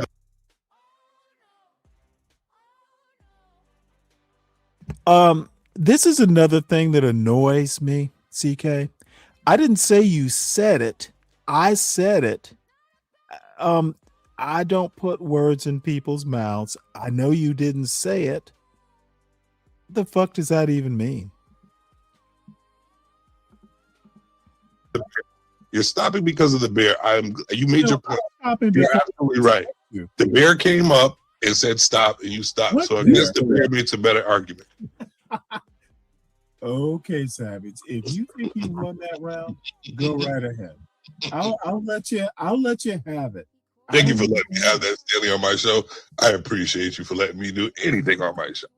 So, yes, sir. Oh, appreciate it. So, what I wanted to get back at is what I know as little boys is because I was a little boy, and my aggression wasn't on forcing myself on a girl. It was actually talking. My aggression was talking more to them to try to persuade them to date me. You know what I'm saying? Or see if I was up to par to date them, whatever it may be. I wanted some type of affection from a female because it was new to me and I didn't know. It's a feeling that I had deep inside. It was raging through my balls, right? It was raging through my balls. I didn't know what to do with it.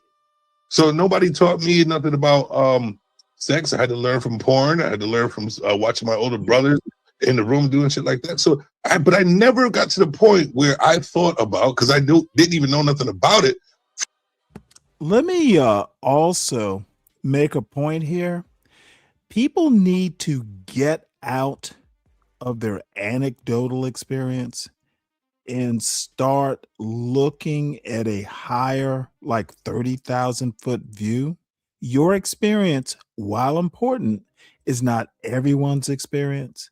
That's why reading is important. That's why researching is important. Your experience, so what? You know, I appreciate the anecdotes, but that's not an argument. Your anecdotal arguments are not actually convincing arguments. They may be supporting arguments, but rules are not made by anecdotes. That's one of the problems with this Trump administration. They are ruling by anecdote, but that's kind of besides the point. Your anecdotal experience, my anecdotal experience, good supporting arguments, but they should never be your main argument. That's a lesson. For that word to ever exist as a young boy, that grape word, didn't know what that was. So for a boy to be the one to do that, I think not, my sir, because we didn't even know what that word was. So if they were doing it back in your day, oh, I feel sorry for you guys. But now I think if you were to ask me nowadays, if they would do it, these ignorant, like you say, YNs, I can see that happening nowadays. There's no guidance, there's no chaperone, there's no nuns. But if there wasn't one back in the day, I do not think it would happen because the parents had some sense back in the day. You have not gotten. They had a lot of serial killers in his day. A lot of serial killers in you know what? I have to, listening to this now, I have to give you one point. All the people stepping on each other. You're right about that part. So I'm gonna have to do better about that, but I'm also gonna have to stay on these panels a shorter amount of time. Because to be honest, I don't know that I even felt this way at the time, but I'm totally frustrated by these weak ass arguments. Your experience doesn't mean much to me. It doesn't mean much to my argument. It's not disproving anything. I tend to look at culture and politics. I try to do it from more a bird's eye view, to the extent that I try not to even involve my personal experience unless it supports my argument, which, you could call it disingenuous, but unless my personal experience supports my point, I try never to do that. When I brought up chaperoning and stuff like that, I talked about stuff that might support my argument, but it wasn't my main argument. I've looked to history and culture about arranged marriages, the chaperoning. My question is, why did people do that? It's because young people, sometimes can't be trusted together. And then it's more Why, and I didn't bring this up, but why do you think there are things like hymen tests? Because men, boys would, do the coercion. Boys are as manipulative as women are. I would argue that aggressive plus manipulative is a potent combination, and more boys are like this by a vast majority than women are, than girls are. And I'm talking, say, let's do 18 to 11. Boys are more manipulative and aggressive than girls are. Girls are aggressive. Girls can be aggressive, they can be manipulative, but if you were to do a side-by-side comparison, boys would be the overwhelming winners. And y'all need to fucking deal with that. And also, not every woman is for you. You are not for every woman. I don't get it sometimes. I think the shelter that I was under was really more looking at life in a more what would be the word? I want to say rational, but I tend to look at life more objectively than most people that I meet on the internet. The argument that's presented here about, men being victims, feeling butthurt that women chose bears, it literally, this could have been a lot lighter and it could have been more comedic, because who cares if women are choosing bears? They're joking. Colors in my argument, dude. That's like the dumbest thing you could possibly say. That David is like your low IQ opinion. Yes, it's literally. Oh, sorry.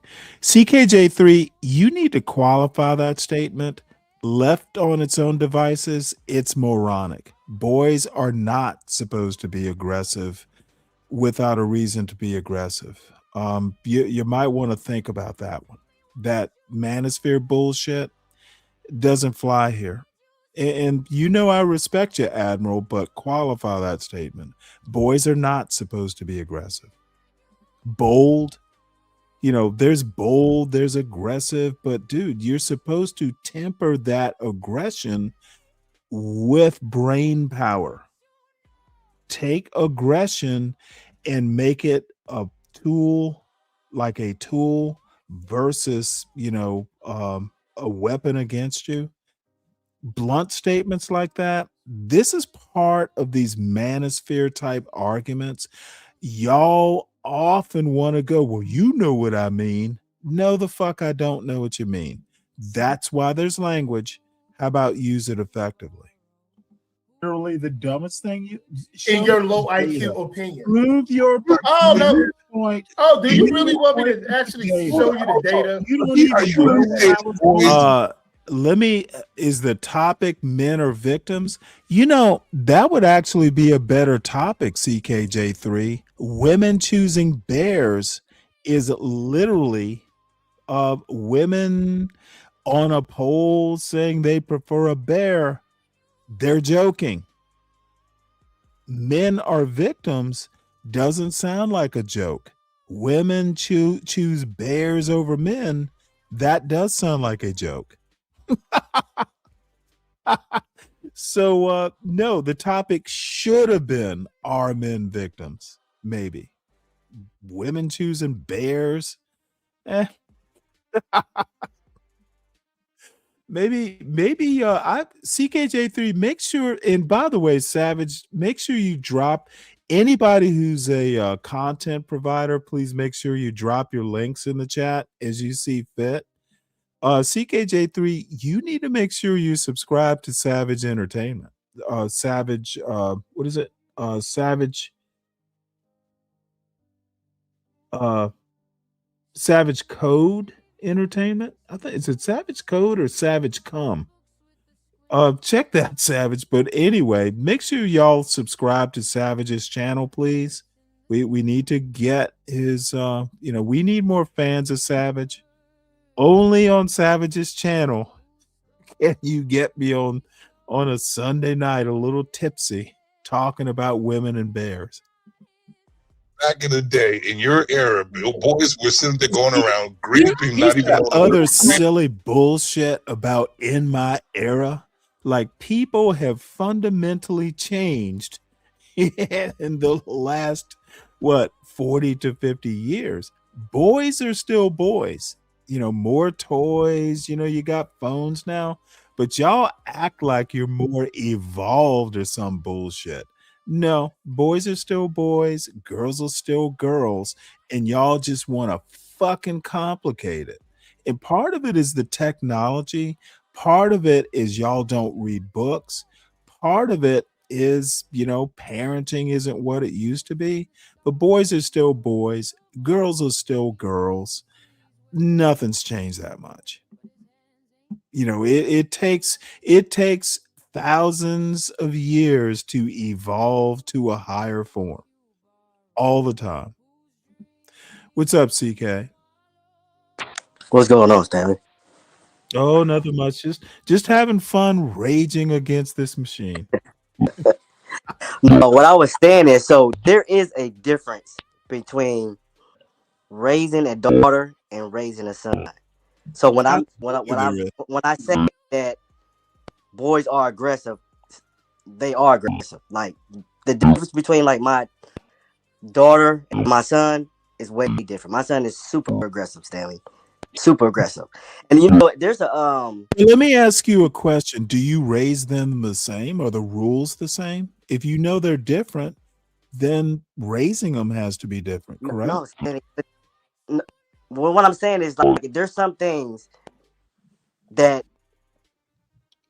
I didn't do with because my daughter, she's the oldest.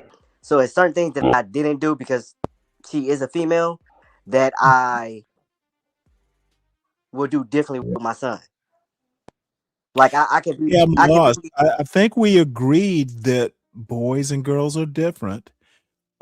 You have to raise them different. That part I agree with.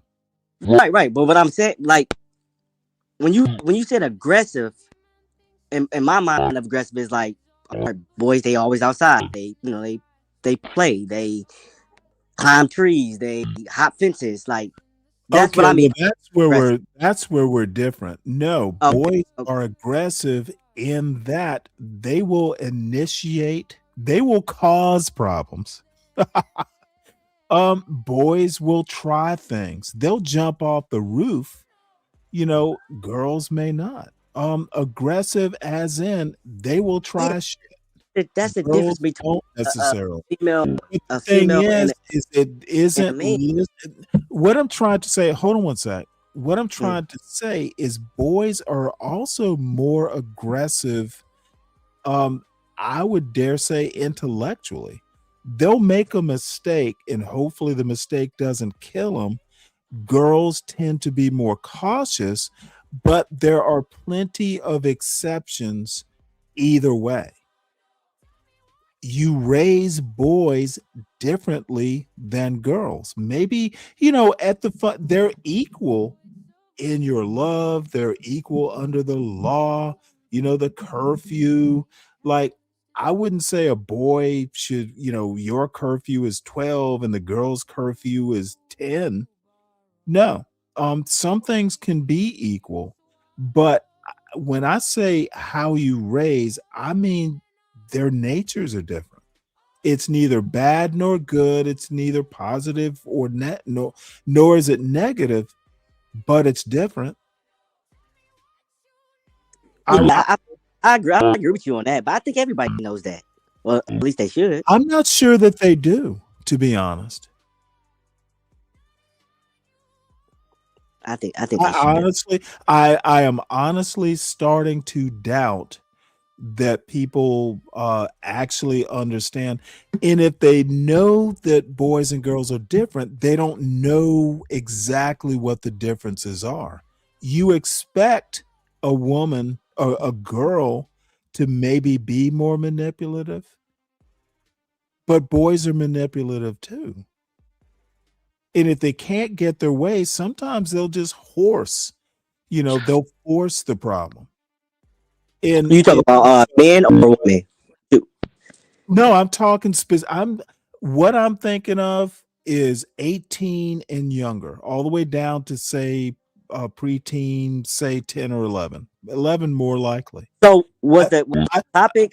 Every point I make is thinking about that age range from this point until I change it.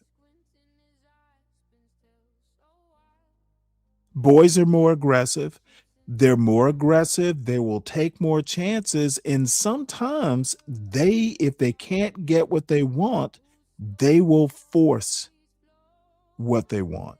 And shit, I got a 19 that I personally raised. And sometimes, he's bowed up.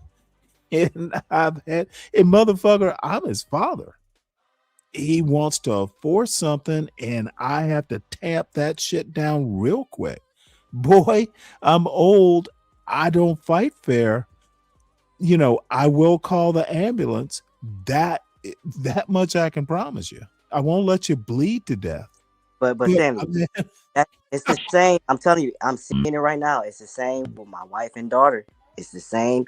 It's not like it's the same way.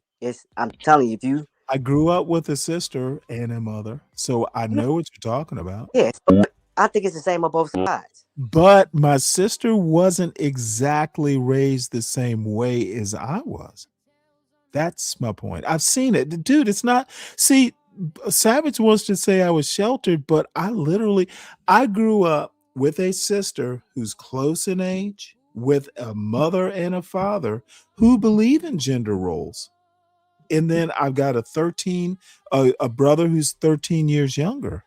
I'm not that sheltered. As a matter of fact, my brother isn't that much older than Savage. I know what the fuck I'm talking about. Y'all want to act like I'm all sheltered, and not you specifically, CK, but y'all want to act like I don't know what the fuck I'm talking about. I actually do. Boys and girls are not the same. There are manipulative boys, there are manipulative girls, but no woman is actually going to choose a bear over a man. No. That's I wasn't. I'm not fussing. I'm actually not talking to you, CK. Oh yeah, I wasn't saying that. But Savage. If you listen to some of these panels, Stanley, some of these I do. dude, they hate men. Like, I mean, it's on both sides. It's on both sides. Oh man, I was listening, dude. Do you know? Let me ask you a question, CK. I'm an equal opportunity criticizer. I was watching something on Nightish's earlier where there were a bunch of women up on DJ Hamp's panel. Dude, I'll trash a woman panel too when they go too far. I'm not scared to go, hey, the fuck are y'all talking about? I'm not pro man or pro women. I'm pro like human. Women can go overboard too. What does Savage say here? Let's see. If boys are boys, then you used to be one. You were an aggressive, manipulating boy to these young girls, right? No. I mean, within limits, shit. Most of them, I knew their parents. And I knew, dude, no. If I was aggressive, it was within limits, and the limits were set by parents. And, I've said before, having a single mother household, that mother needs to understand that she needs to overcompensate because she can't do it alone. She needs to figure out how to get a male presence, say she's raising a boy, to check that boy. And when I say check, I mean, sometimes you might have to pull that boy by an ear and go, hey, what the fuck are you doing? No. My version of aggressive savage is not slapping a girl around to give me pussy. Maybe you need to define what you mean by aggressive. Aggressive, I literally never heard of, hey, men need to be leaders and the women need to follow them no matter what. I literally never heard that shit till I got onto YouTube. And I grew up to a ripe old age. It was just like, what happened? If you have to tell a woman I'm the leader, then you're not the leader. She is. You're reminding her. So define aggressive, and maybe we can go from there, Savage. I'm not gonna, we're gonna enjoy the rest of this panel. CK, you got anything? And what's up there, Harry? Good to see you. So I'm gonna play this. I don't understand. No, I want to ask you a question. Was there a difference in your parents' style, like from like you and your brothers, that y'all like so far apart? Like, Absolutely, there was. Or like back because he was like kind of like by himself. Well, he was. By the time he was in high school, he was like an only child. But let me put it to you this way. He drove the same car I drove in high school. We had this 73 Super Beetle, which we still have, by the way. I say we, but it's my father's. So, I mean, there were some similarities. He went to the same high school. The teachers who taught me were still there. But I think my parents were like veteran parents by then. So, the experience was different, but my brother, I think I said the other day, it was me, my father, my brother, and my son, left over from Christmas dinner at the table talking about my son's college career. And there were things my brother knows that I don't know. So, my son is extremely lucky to have roughly 3 generations of men with the same last name who look somewhat like him, advising him on his college career. Not everyone gets that, black, white, or whatever your race might be. But that does not negate my experience from anyone else's, experience, within the black community. They're all the same experiences. What I beg people to do is stop using your personal experience in talking about culture or politics. Look at it from a broader perspective. Those perspectives can be broadened from talking to a lot of people, traveling, reading books. You got to get outside of your own experience sometimes to struggle to be objective. And no person is 100% objective when they're talking about politics or culture. I understand that. But I did this is not an argument. That's what 99% of the people that I experience, and you're the exception, CK, you've traveled, and you've been outside of your experience. Most people don't have your experience, CK. And you and I have similar experiences, and we still don't agree on a lot of things. You're north, I'm south, et cetera, et cetera, et cetera. A lot of things we do agree on, but people need to get outside of their anecdotal experience to be effective culture critics or political pundits or whatever. This is what I was like growing up. That's not a goddamn argument. Period. It's not one I'll accept. And just because a bunch of you get up on a panel and y'all all have the same experience, I don't give a fuck. It's still not objective. Because not all black people grow up the same. Not all white people grow up the same. 99% of Sharon's panel dude, that's why I don't even watch Sharon's show. It's just a bunch of people fucking agreeing with each other because they all grew up in the hood or some bullshit like that. I find it boring, pedantic, and repetitive. Not pedantic, maybe, because they don't know shit. But repetitive for sure. All right, so I'm gonna go back to this, and I will be right back myself. Gotta go check on. Gotta do a stretch and fold on this dumb sourdough. About serial killers, though. Oh, but they were. It's actual truth. But they were. Statistically, Show me the evidence. We were talking about. See, that's what I'm saying. Virginer. Give me some of that virginer.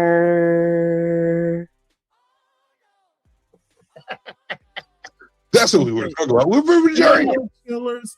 I need the serial killer evidence, sir. I need the evidence that Yeah, hold on. No. I need the evidence that he said first that there's boys. He said 10 to 14 going around graping. I need that evidence, sir. I asked you what you thought. No. This is what you said to us. And this is why unapologetic came here. So you talk about men? Because that's what men do. Again, asking for evidence of an argument I didn't make. Sorry, not going to spend the time trying to defend something I didn't say. Boys, I'm gonna let you Babylon until I clarify. Oh, by the way, I might have said that boys are more likely to commit crimes. Whatever the violent crime might be. Do I really need to prove that with statistics? That's not common knowledge. So I'm not going to waste my time, pointing out the obvious or proving the obvious. Exactly what you do. I am savage intellect, my sir. And I will match your energy every corner until you come on my show and change your ways, because this is not your show. Okay, what ways change on my panel. You have to change on my panel because I'm grown just like you grown. And it doesn't matter your age because I've grown. Okay, grown doesn't Once you reach a certain age, you are actually grown just like I'm grown. And we need to talk like men. So I'm hitting your energy the same way. Savage. You wanted to change, you change. I'm calm. I'm just calm. Listen, unapologetic. Calm. Yeah, absolutely. I know you're calm. He haven't stopped talking since he's been on. Now 2 of you are upset. Oh yes, we are. Look. Does this? No. That's how upset we are. We're giving you the. You're so Hey, Stanley. Hey, Stanley, are you a male? Are you a male feminist? Stanley, are you a male feminist? You know what? Let me tell you something. Mr. Clean over my t-shirt. Answer the question. Answer the question. Are you a male feminist? No. I don't. Oh, you're not? I literally just said no. Which part of no can't you understand, son?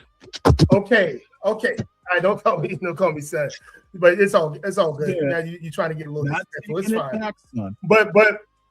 But hey, so if you're not a male feminist, Okay, let me dissect this a little bit.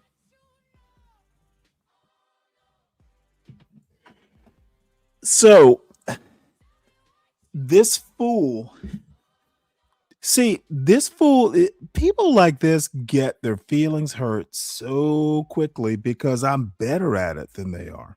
So you ask me a fucking insulting question about whether I'm a male feminist. It would have been less insulting had he just said, "Are you a feminist?"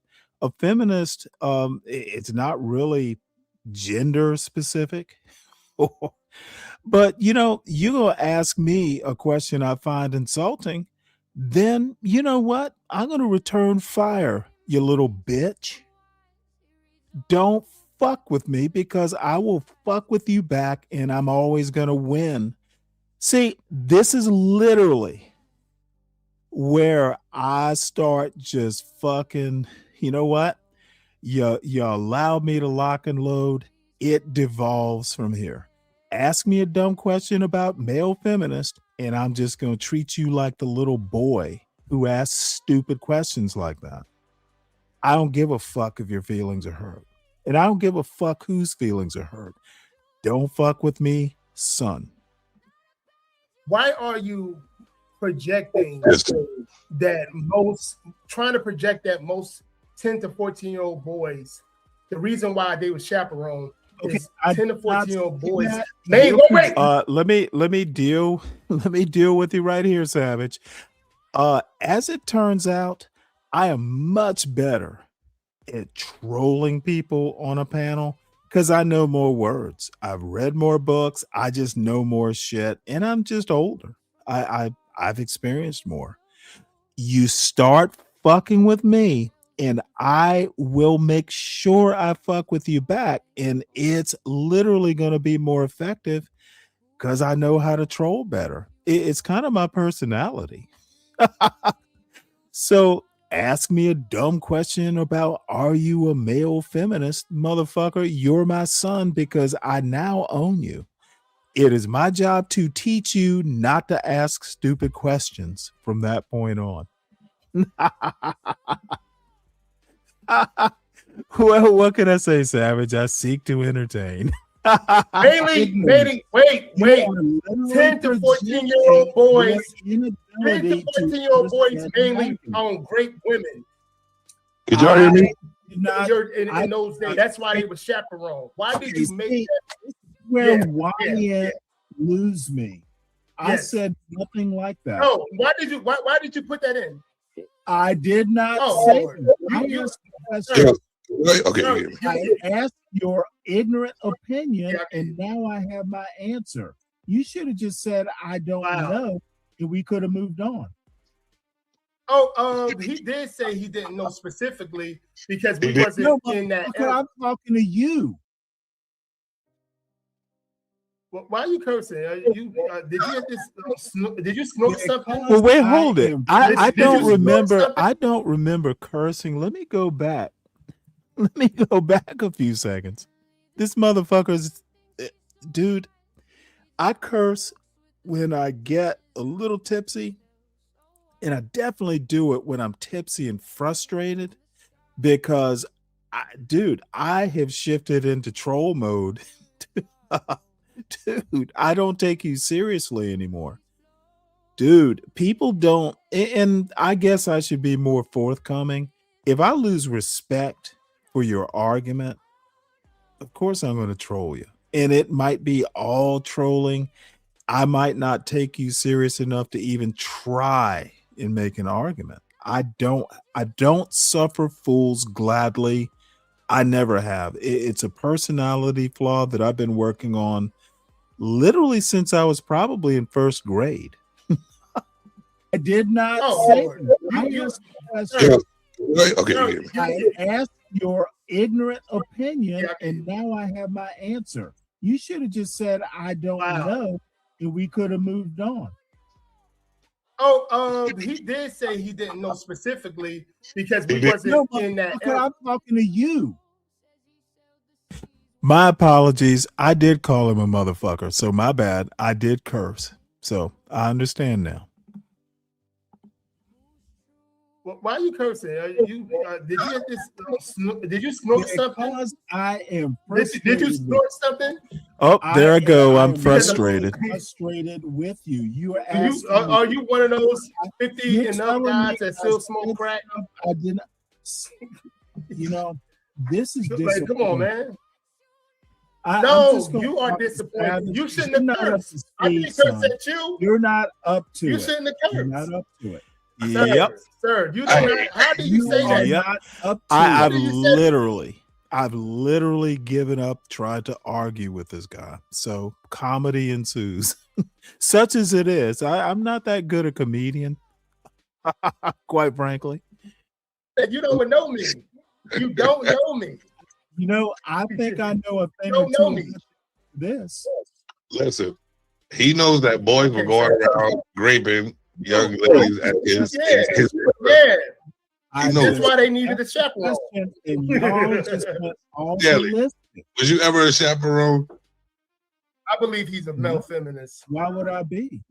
I'm asking you. Old, so you know they got nuns.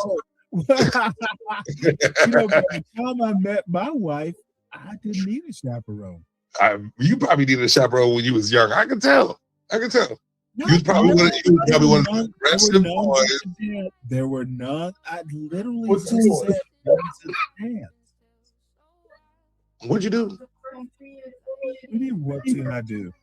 So all right. So so you said you see. I didn't rape anybody. Is what I didn't do or did. Right. So you don't think that you think that boys knew what that was? Okay, Savage. That's not where I was going with the argument. I didn't say. I'm not trying to go where you're going. I'm trying to see where you're going first. Let me ask the question. I just asked, who do you think is more likely? That's all I asked. You're absolutely right, Stanley. My bad for not listening. I love to be a person that listens. So, who's more likely to do it? Girls. Girls are more likely to rape. Girls are more likely to rape than boys. Okay, well, and you want to know what? I got proof from my own situation.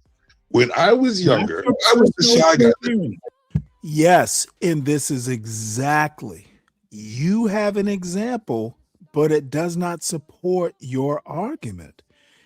Dude, arguments from your personal experience are not evidence. It's literally, it's not supporting your argument. When you say the girls are more likely, oh, I have an instance. Dude, I'm looking for a bigger picture. There are always exceptions to, pretty much everything. But anyway, it devolves from here and into more fun. Huh? Not your personal experience. I hope that is a very excellent question. Savage, all you need to do, anyone needs to do, is simply ask me, well, why do you think that? I will cite sources, or at a minimum, why I think the way I do. That's really how I operate. I will generally go, I don't know, or this is my opinion. I don't have anything to back me up. I'm real sensitive to me just talking bullshit about stuff I don't know. I will always tell you why I think something. It's almost like a badge of honor, because I want you to know what I know as well. Agree or disagree, but I want you to know what I know. It's knowledge is power. And I want everybody, every black man, every black woman, and beyond that, every person. Dude, books are fun. Knowledge is fun. I said girls. Show me the charts. You show me your charts first. You show me that No. So are you wait. So he is diminishing what males go through. He are diminishing what males go through, but he uplifting what females are going through. But you know why? You know why? Male feminine. I'm not a male feminist. You asked me the question and I said no. I said no. I'm not going to say you. I'm not going to say he's a you answered the question. I am not, son. But a murderer ain't going to say. But a murderer is not Wait. Why are we talking about? Where are we?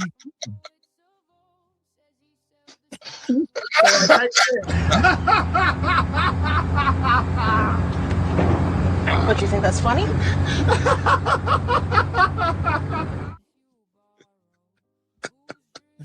What on earth? I swear. You are a male feminist, sir. You're showing that you're a male I'm feminist. not. You're diminishing Nope. You're diminishing young boys, and you're My man. uplifting the young women. You are a male feminist. It will. You know what? I can say this. You know I don't what? think I don't think he's a male feminist, but I think that his mindset is a little Steven, older come than on. ours. I think his mindset is a little older than ours, and you know, it's not a bad thing. It just happens Oh with yeah, life. it is. Y'all are just. But see, that's the odd thing. My mindset is older, but that's not saying I'm wrong. That's what always confuses me. No one ever. There are so many opinions. Well, it's older, but dude, no one has yet asked me why I think this. That's the odd thing. It's opinion versus opinion, but mine is more fact based than either of these two gentlemen. And I stand firm on that. Sometimes you should ask people, why do you think that? Can you elaborate? And these two fail to ask me why. Why is one of the best questions you can ever ask someone that you disagree with. Sometimes they'll go, say something that goes, well, shit, now I understand. Dude, you don't have to agree with someone to accept their opinion. One of my better YouTube friends, he and I disagree vehemently on everything from American history to politics. But the one thing I appreciate is he always leaves breadcrumbs. I know why he thinks something. Disagreeing on a conclusion, but agreeing on the facts, that's okay. We just assess the facts or have an opinion about the facts. But I know why he thinks it. And a lot of times I'm like, well, goddamn, what you say is factual. Your opinion is just different about what the facts mean. Facts require interpretation. Same thing with statistics. Most people are not that thorough in their arguments or why they think a certain way. I'm trained to do that. It's not rocket science. You can solidify your arguments. Always be ready to answer the question, well, why do you think that? And if you're not, then your argument is unsound. No. But you can't help it. So it's normal. It's normal. But you know what it is? You know it's disrespectful. I do it too. I do it too, and I'm holding myself accountable. I do it to the younger people too. It's like, what are you talking about, young motherfucker? But what I'm not taking into consideration is that they're different. Their mindset is different than ours. So I do say that at first. What you talking about, little motherfucker? But then I think about it and come. Hey, so Riot Pump, I'll be making nothing again. 2 times 0 is 0. So you tell John Galt that if I ever go back to his channel, he needs to stop being a degenerate, because that's what I think he is. And do better, be a better father. But good to see you, Riot Pump. How you been? Happy New Year, by the way. Back, and I'm like, you know what? You're old. I'm younger than you. My generation is different. Your generation is different, and the young kids' generation. Let me ask you a question. Let me sit back. Generation better? There's no such thing as better. Is your mindset better? Well, now, hold on. Now that you said that, hold on, wait. Now that you said that, I might go on unapologetic side thinking that you're a male feminist, because you said better. What type of grown ass man is better? Stanley? How would you know? Who did better? And when it comes to generation, It's the definition of a male feminist. I literally think y'all have never read a feminist in your life. Actually, we do. Actually, you're sitting. I did. Okay. Can I ask you two young gentlemen? Can I tell this one thing before you say anything? I'm muting both of y'all for a second. First of all, Stanley, I reside around some of the most intelligent men. We speak certain ways, but we do read, we do our research, and we are on our 10. We're not like the ones you keep meeting and calling YNs and the bullshit. My team is a lot different, sir. We wild the fuck out. Yes, we get drunk and we wild out. But we're not those type of guys that you think we are, sir. You're talking to a different breed. Now, let's get back to the show. Okay, well, let me ask you, what's the last, what is that? I'm gonna get my dog up here. Douglas was a feminist. What's That's that book? Whoa! He's holding up Frederick. Is that? I didn't say Frederick Douglass was a feminist. See, this I didn't say that. Come on. Oh, you can see now. He said he found a picture of you. Stanley. That's not the Bible. He found a picture of you, Stanley. It's a picture book. It's a picture of you, Stanley. It's showing me a picture book. Dude, I've read his autobiographies, 2 of them. I've read the latest Douglas White. You are showing me pictures of you. You don't know what the fuck you're talking Bro, about. he's showing you a picture of you. He is literally showing me his coffee table book. Just like a white boy. It's like He's a white boy. He is a white boy with some books. Actually, he reads a lot. More than I do. Dude, way more than I do. If you were, I got a whole bunch. He does I not actually have a read whole more bunch. than I do, not dressed like that. So Sir, wait. I probably don't, because your whole life is reading and being in your chair. So I get it. Your whole life. Did you trying to say be more of an read? old man than Did you say read? Reading. No, I don't read. I don't read. No. I read. I say reading. Reading. Yo. No, you didn't motherfucking pronounce your D. Oh, man. Yo, you off the hook, old man. You I off love the hook, old man. I He's tend to be. Hey, Stanley gets the golden ticket.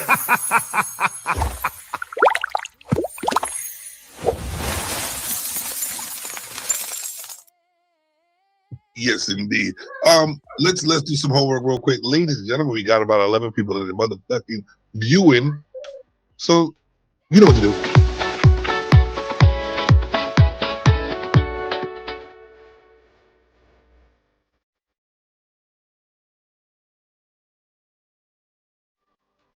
Oh, and Stanley, you got listen.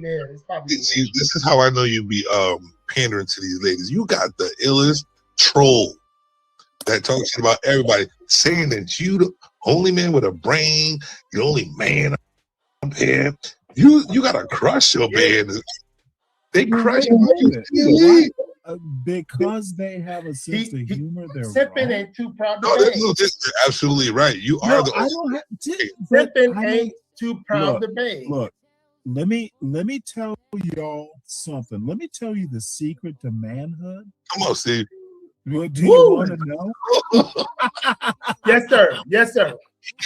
Yes, sir. That's Yes, fun. sir. We want to know. That was a pun. That was a pun, man. Always be yourself. That's all. That's literally all you need to know. You don't No, need. that's why I would enjoy never. to- I would you never don't need to be do the myself in that pep level. walk. You don't need to wear a gold chain over Right. a fake T-shirt. You don't have to hold up a picture book of Frederick Douglass. Just be yourself. That's the secret. So Stanley, why haven't Women you like dated you for or they 25 won't. years? Stanley, why haven't you sorry, dated what? for 25 years? Yeah, tell me. 'Cause I was That's since married. 2001. He But- was married. He was married. Yeah. Well, no, Yeah. Yeah. But he did say. well, I met my wife before that too. Yeah. So why haven't you been dating? You said you haven't been. You literally said you Since haven't my been wife dating. died, because I just no one's her. I dig it. I Okay. dig it. Okay, I understand that, but let's understand Now, this. let me tell why you what- why would we want to get in? May I tell you what I was doing in the mean? Listen, Wait. Let him tell you what he was doing. I got a son, sophomore, Georgia Tech. Rashad, I got you. In the country. It is a goddamn engineering school. The link is in the chat, Rashad. So that's what I did. And learn how to bake bread. Stanley, you gotta deliver. You gotta make me some bread and deliver it, man. And hopefully, it don't take too long because I want some bread. Well, no. I'm learning how to make like whole Savage. I'm not sure. I'm not exactly sure what you're asking here. I am streaming this from your channel. I'm basically replaying it on mine. So, is anyone else on the channel experiencing a lag? You know, sometimes StreamYard gets weird. So if anybody's having any like technical issues or experiencing bad audio or video, just let me know.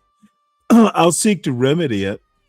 By the way, while I'm thinking about it, I am going to Mana Tomorrow MOT has a stream at 10 Eastern time, and I'm going to listen in. I may go up there. I'm always a little scared to go on his stream because everyone knows politics on his channel. Like these people, I'm scared of them because, you know, if I skip a beat, they'll think I'm an idiot.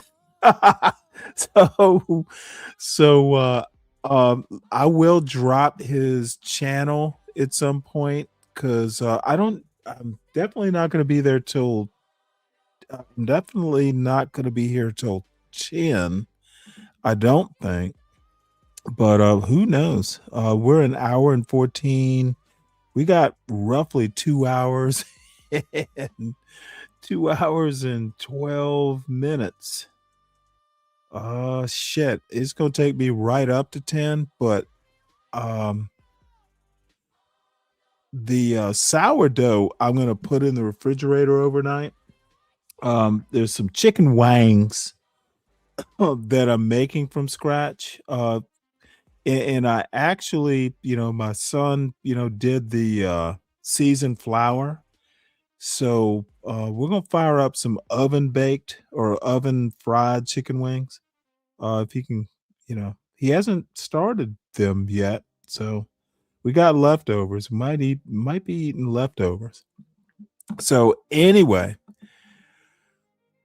let's see what else. I guess I will play this. There was something I was going to say to unapologetic. Unapologetic, by the way, feel free to hit the link if you want. You know, it's, you know, arguing is what I do sometimes. So, you know, don't think that, you know, I have enmity towards you. I think you're a good guy. So don't worry. We will talk again.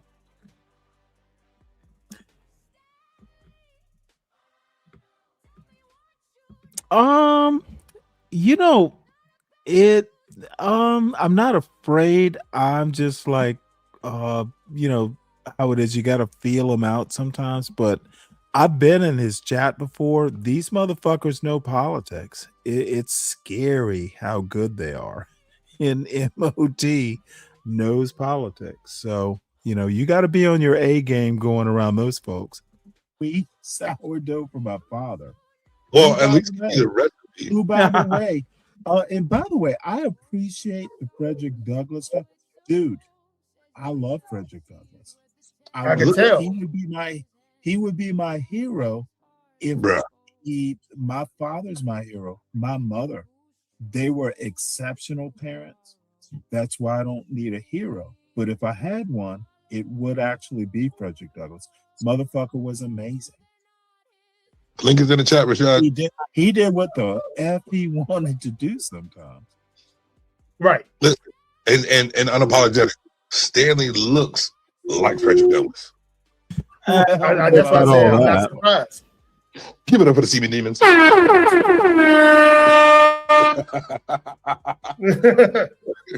He looks like Frederick Douglass.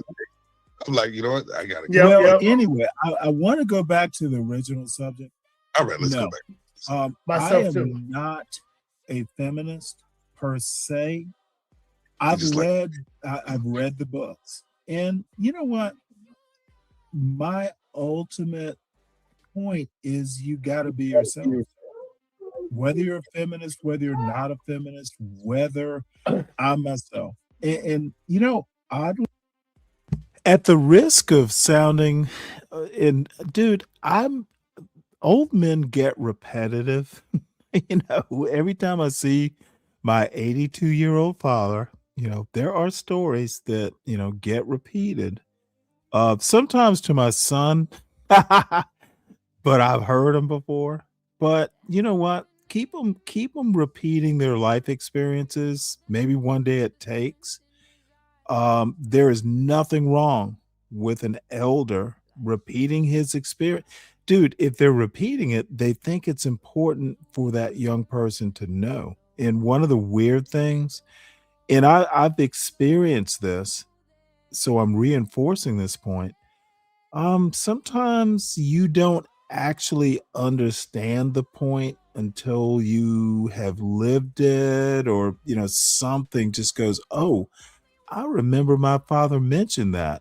And, you know, I thought, you know, the 10th time, you know, it was boring. But then all of a sudden you start repeating it to your son or your daughter. Um, the elders are valuable. So don't be calling them old, or don't be telling them, well, back in your day, dude, that is YN behavior. Old people have things to say. And even if it's not relevant, you never know when drawing on that bank of knowledge. This is one of the weirder things that I've never understood. Well, you know, you're in high school. Well, I'll never need to use that in life. Well, motherfucker, how the fuck do you know? One of the dumber things that young people do is go, oh, I'll never use math in life. Really? So, you should know as much as you're capable of knowing, even if it's just being interesting at a fucking dinner party. You will draw on that bank of knowledge. I don't understand why, and I'm going to pick on YNs and old YNs. I don't know how many times I've been told in the last year or two that, you know, reading books, why you need books? I know I don't need to read a book. Dude, reading a book is not like a bear. The book isn't going to rip your face off. Y'all need to fucking stop being so uptight with people that challenge what you think you know. And I'm going to be honest with you. Y'all get weird. And when I say y'all, I literally mean a bunch of old YNs. And I'm not going to name names because some of y'all are my, you know, I consider YouTube friends. But dude, y'all get weird when your knowledge is challenged. And it's amazing. Sometimes comical. And the funny thing is, you know, dude, y'all get challenged in the chat by someone like Sugar Bomb, y'all get weird. How about just say, why do you think that? Or why, you know, why are you asking me that? Dude, y'all get weird. Whoa, are you a male feminist? That, dude, I should have mocked you more. Dude, I was merciful not going in on a male feminist. Motherfucker, a feminist is a feminist. Oh, you see, I knew where you wanted to go with that red pill bullshit. Dude, I love stomping red pill idiots and black people believing that red pill manosphere shit.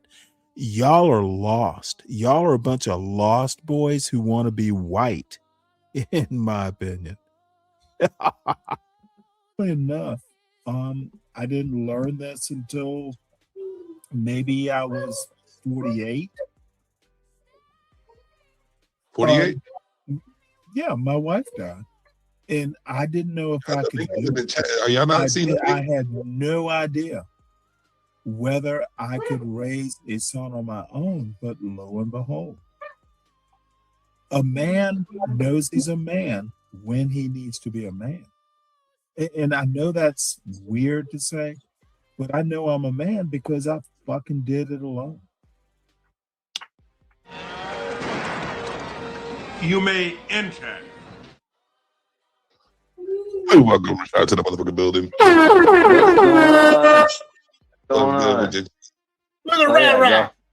What's going on? I had to jump in real quick, man. Now, I can't see the top. I have no clue who this little fool is, but he did not add to the quality of the conversation. Topic of discussion, though. Women don't trust men or themselves. They choose the bear. They choose the bear. So we did a little video with a guy going around asking a couple of females. They were like, "Hey, stuck in the woods. Would you rather be stuck in the woods with a man or a bear?" Everybody chose the bear. They said men are unpredictable. They said the bear might even let them go if you tickle it and cuddle it a little bit and give it a big hug. The bear, hey, I'm out of here. So they trust the bear before a woman? Well, they'll trust the bear before a man. Oh, before a man. Wow. Yeah. Women would trust the bear before a man. They picked the bear. They picked to end up like Leonardo DiCaprio in that movie where he got slaughtered by the bear. I think honestly, you know what I think? I think women have a problem with leadership. Because they don't know what it looks like. And I'm going to say this. I believe it's the majority of men's fault. Men's fault. We, at a certain age, we know the difference between... Like right, Stanley generation. Like Stanley generation. Oh, let's not go back to the boomer shit. Stanley's not a boomer, though. So...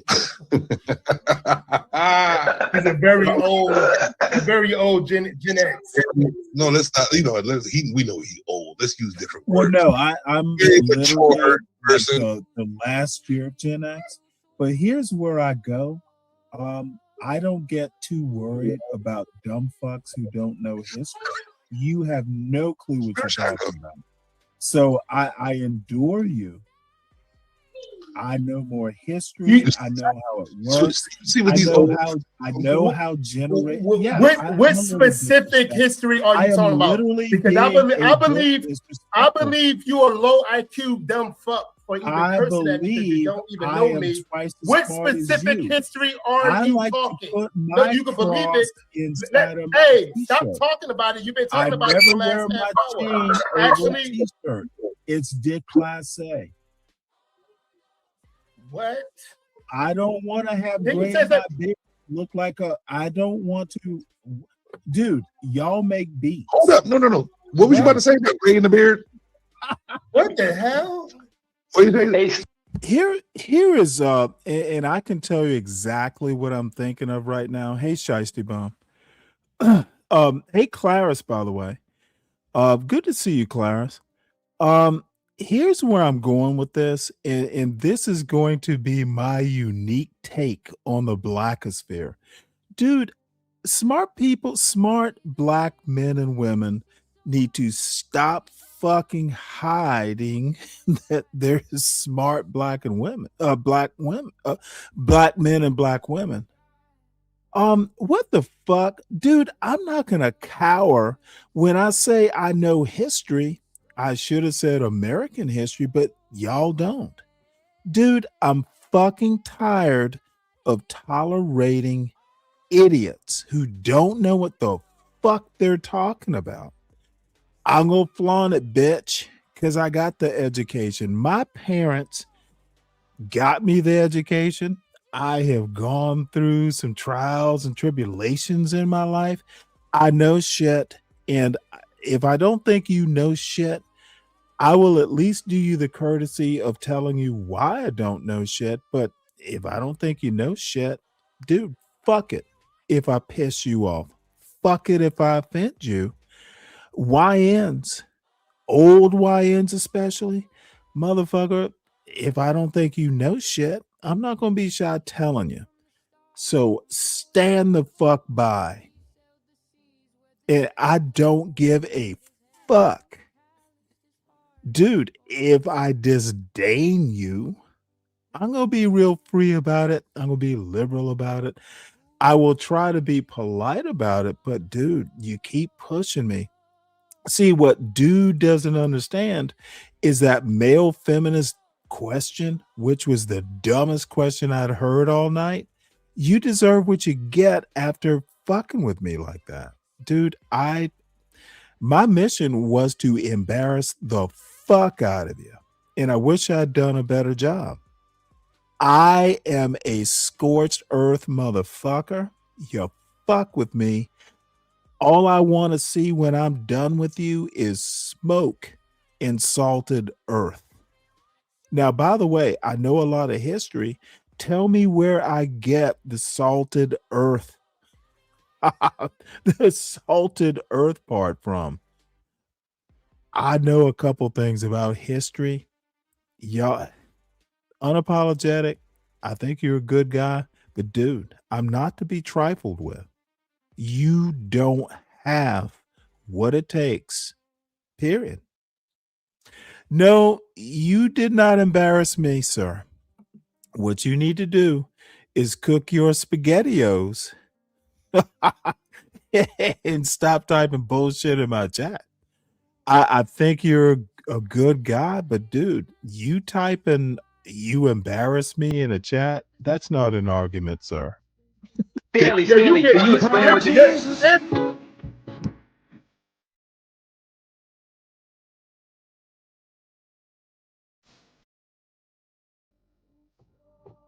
Stanley, don't fuck with my beard, bro. Wait, what is Stanley saying? What is he saying? Hey, I was not talking about you. You're not. Okay, my bad. You said something about the beard. I got the long beard. Think this is your problem. Sam. Everybody You got think gray it's in the all beard. about What are you talking about? You think it's all about you. Where do you think you are? Where do you think you are, Stanley? You're in Utopia, the Savage Lands. This is all about I me. was not talking about the gray in the beard. Is my point. This is like, I love Stanley, man. Give it up for Stanley, the Semen Demon. All right, Stanley. What say you about the topic, man? What do you say about them picking the bear instead of men? Them not trusting men. Say, be cautious. Well, I already gave my insight. I said that women have a problem with leadership. And why do you think you haven't? See, this is some of the dumbest fuckery I've ever heard. Motherfucker, you're not a leader. They have a problem with you as a leader. It doesn't mean they have a problem with the concept of leadership. I know a leader when I see one. I was in the Navy, dude. Women in the Navy, dude. You're not a leader. So again, this is some weird dude. This is some weird dude with gray in his beard making grand pronouncements about every woman on earth, not knowing fuck all about what he's talking about.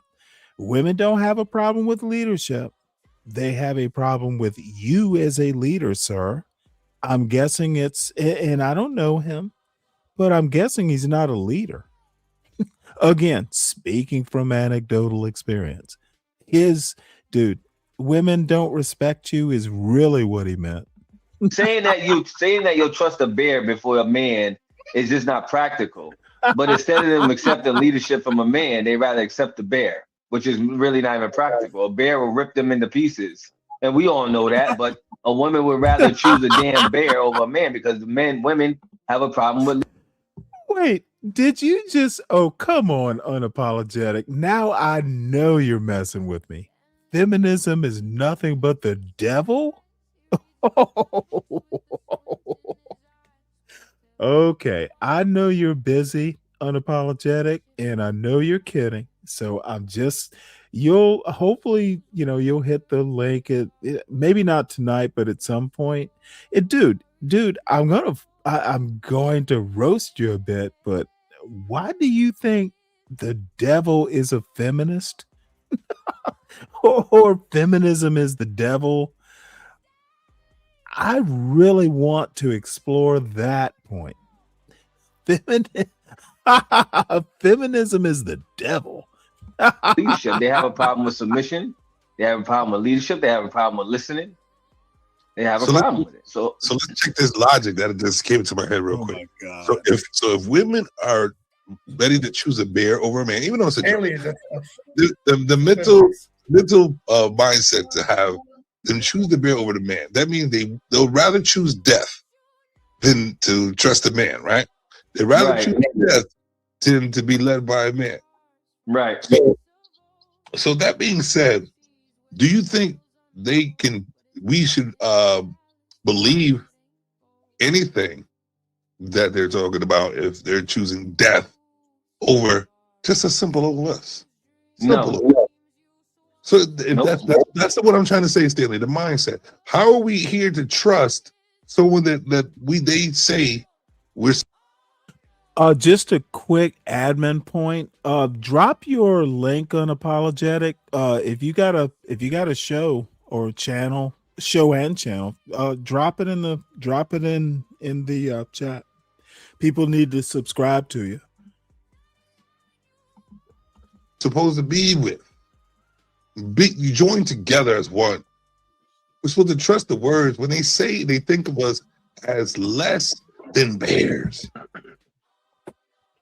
They know they're going to get slaughtered. They'd rather pick slaughter. Get a chance. The question was to me, right? Yeah, you're the one talking, so go ahead. Okay, well, let me step you through my argument like I don't take all day. Okay. I'm not taking all that. Now, see, stepping through an argument is a more, I don't know, sophisticated way of steel manning it. But, kind of humoring. I'm humoring motherfuckers at this point. But let me step you through my argument. Mm-hmm. Now, y'all need to be patient. Do you know what ontology is? Let's figure it out. Do you know what an ontological argument is? And Savage, you go ahead and look it up. You're the host. And then I'm going to go from there. All right, let's do this. Okay, I made a mistake even going in this direction. I lost cool points here. No doubt. Knows what an ontological argument is? We're gonna find out right now. I'm gonna listen because it is. It's gonna be fun because it's gonna be fun because knowledge is power, and I love to learn, sir. I love to learn. So what I'm gonna do here is this: go get my assistant because I'm like that. I got assistants and shit. So what we're gonna do here is go get my assistant. I could do. Let me call my assistant Goldie. Oh, my bad. Let me call my assistant Goldie. And my assistant. You don't know how to type it and spell it? No, I don't want to type shit. I want to talk to my homie. I want to talk to my homie. Leave me and my homie alone. All right. So this is what I'm gonna say. All right, so you can ask it yourself. Hold on one second. Ask her yourself. You don't want to ask her? You don't want to talk to my homie Goldie? Okay. You're a homie Goldie. Yeah. Goldie. We have a question for you, baby. All right, Golden Sinister, hit me with it. I'm ready for whatever angle you've got. That's high tech. Talk about ontological arguments. Sure thing. Ontological arguments are all about reasoning from the very concept or definition of something to its existence.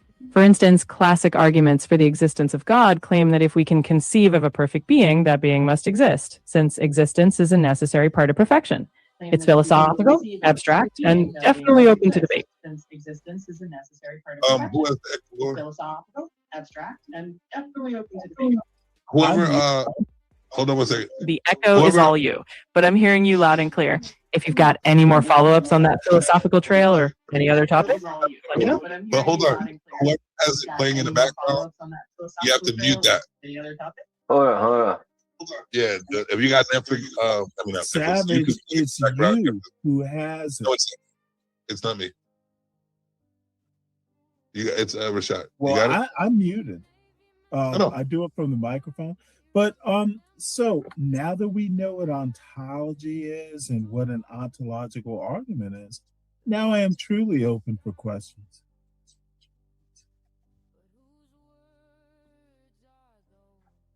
Yeah, they're goddamn I just like to get crickets on my here. desktop. It's just easier. I'm sorry. All right.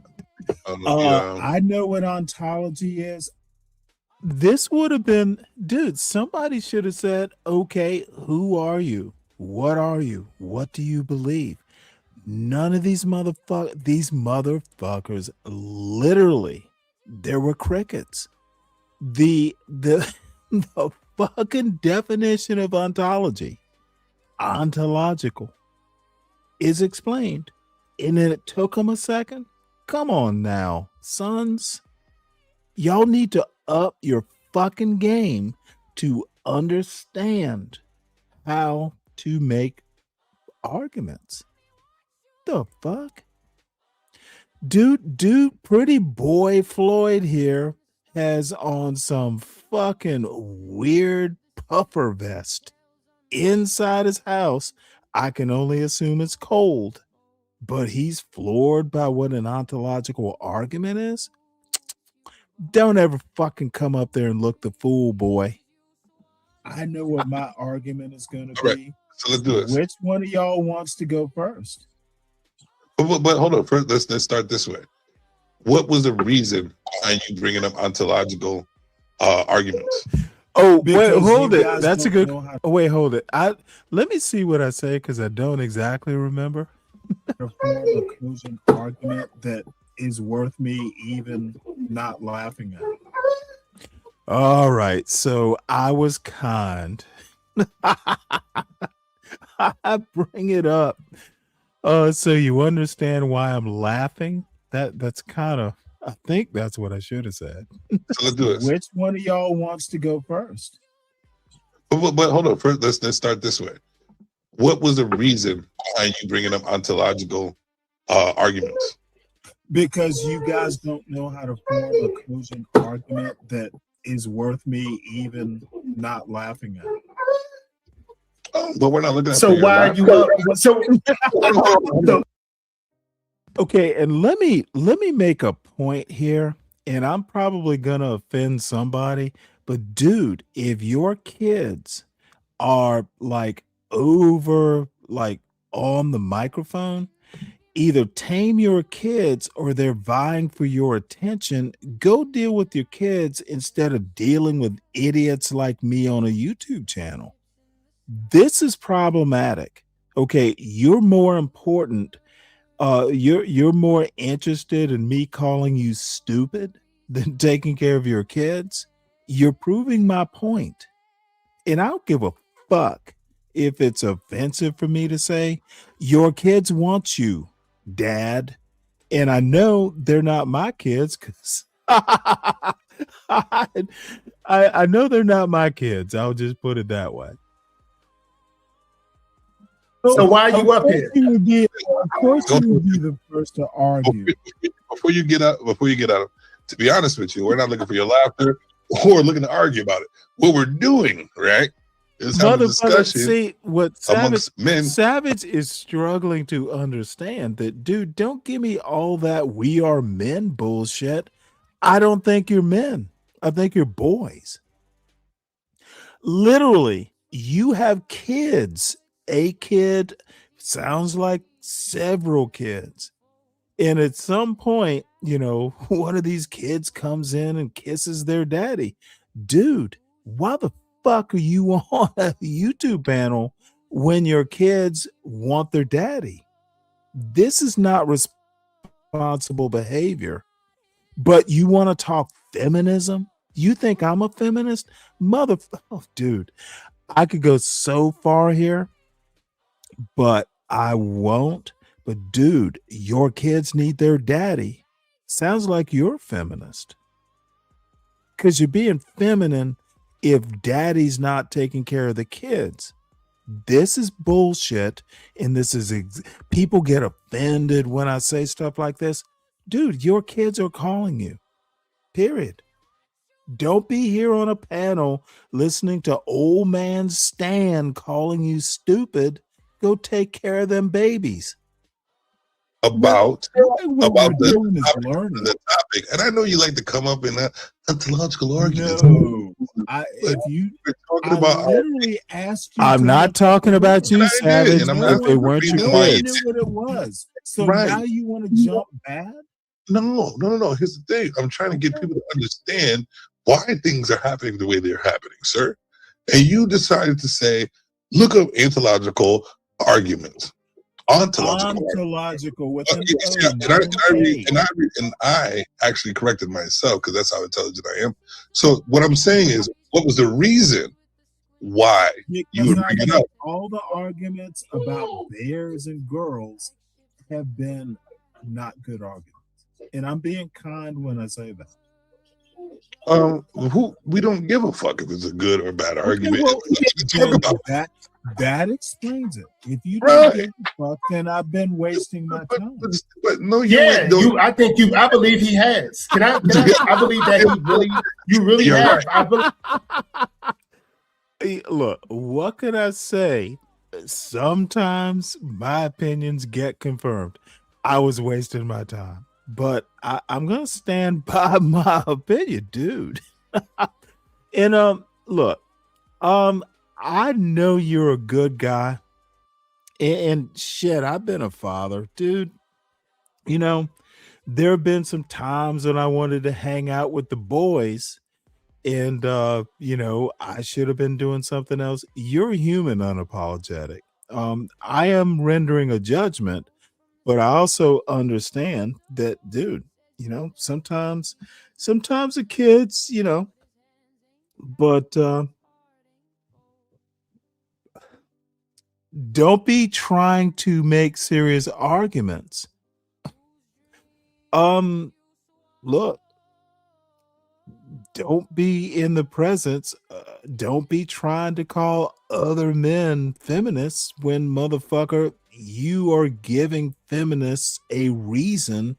You're literally feeding into a quote feminist argument when your kids are basically there needing your attention, and you want to call me a goddamn feminist. You don't see the irony in that? I literally mock people who do this and laugh when I do it. Why the fuck do you think I'm having all that fun up there, dude? You are literally folding yourself against your own argument, mainly because you don't know what a feminist is. You don't understand your own arguments. And dude, I fuck with people for the fun of it, who literally, dude, you're a babe. You're a babe in the ontological woods. That's why I brought it up. You don't know who to be, what to be, or why to be. And therefore, I needed to define ontological for you.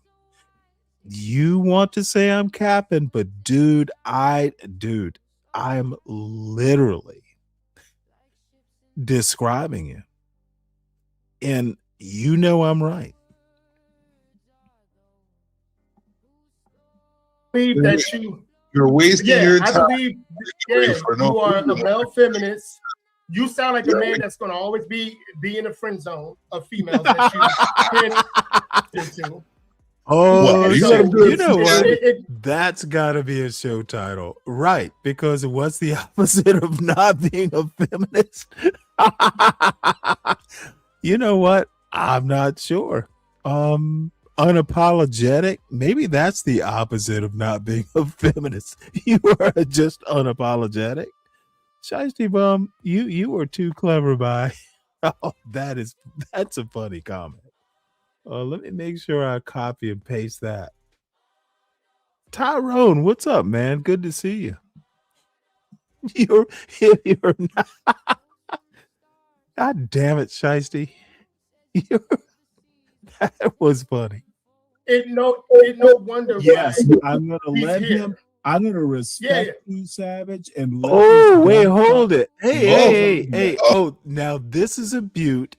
Yes, you're now unapologetic. Unapologetic manhood says he's talking to me.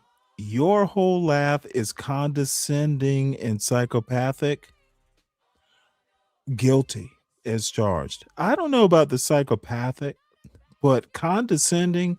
I literally just said, dude, my mission in 2026, and you just actually, this show, dude, I'm gonna stop pretending that I am humble. Y'all fucks don't know shit. And I'm always gonna be humble because I was raised to be that way. But dude, I'm tired of humoring dumb. My buddy MOT uses the term Delta November, and I think he's right. I'm done humoring Delta Novembers.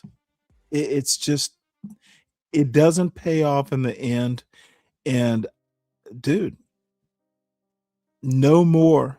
Understand your own arguments and shut the fuck up if you don't know a word that I'm using, and you'll be okay. I'm not gonna like force you, but dude, don't try and riff with concepts you don't understand. And if my laugh is condescending, my response is it should be. Now maybe you'll fucking go and read a book or learn something. And then I'll come in. Wait. You didn't know what ontological was. talk Dude, about I guarantee. but this is not okay. You absolutely did. I thought you was gonna talk. I thought you was gonna talk. Apparently that's how this works. Talk. You yell I thought you was louder. gonna have me. Kim, I'm not proud to be rude. I'm just gonna, and you, I read your advice, stop, being an asshole, stop rubbing it in, stop. No, come on. Sometimes it's an effective tool though, Kim. People need not think that they know. If you don't know shit, be willing to learn shit. And being polite doesn't always work out. That's kind of my point here. Well, see, here's the whole thing, Shiesty. I think it's hilarious. Motherfucker, how about be condescending like me? If you know what I know, you can be condescending too. And yes, I do disrespect you. If you are a Delta November or a Yankee November and you want to talk some shit you can't back up, yes, I'm going to disrespect you. That's how it works. I don't give a fuck. Dude. Talk. I thought you was gonna have me talk. Yeah. You talking about ontological. You talking about stuff that don't look have at these nothing to do with this motherfuckers, conversation. dude. You trying to listen to these motherfuckers trying to grasp the concept of ontological. I don't know. I don't remember how long this goes on, but all I asked was for Savage. What do you know what ontological means? And these motherfuckers were offended. Dude, if you're going to talk feminism, then you must know what ontological means. You need to know what epistemology is too. Why are you talking about this fucking Delta November shit without knowing the ins and outs? I know this stuff. Now, I'm not saying I'm some professor, but I know a couple things. I know that you can't talk about feminism without understanding ontological ways of being, who you are, what people are.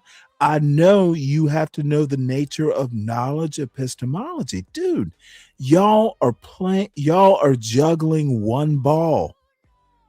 Literally, you're juggling one ball when you talk about feminism, when actual people who are jugglers can juggle several balls. You gotta know shit, folks.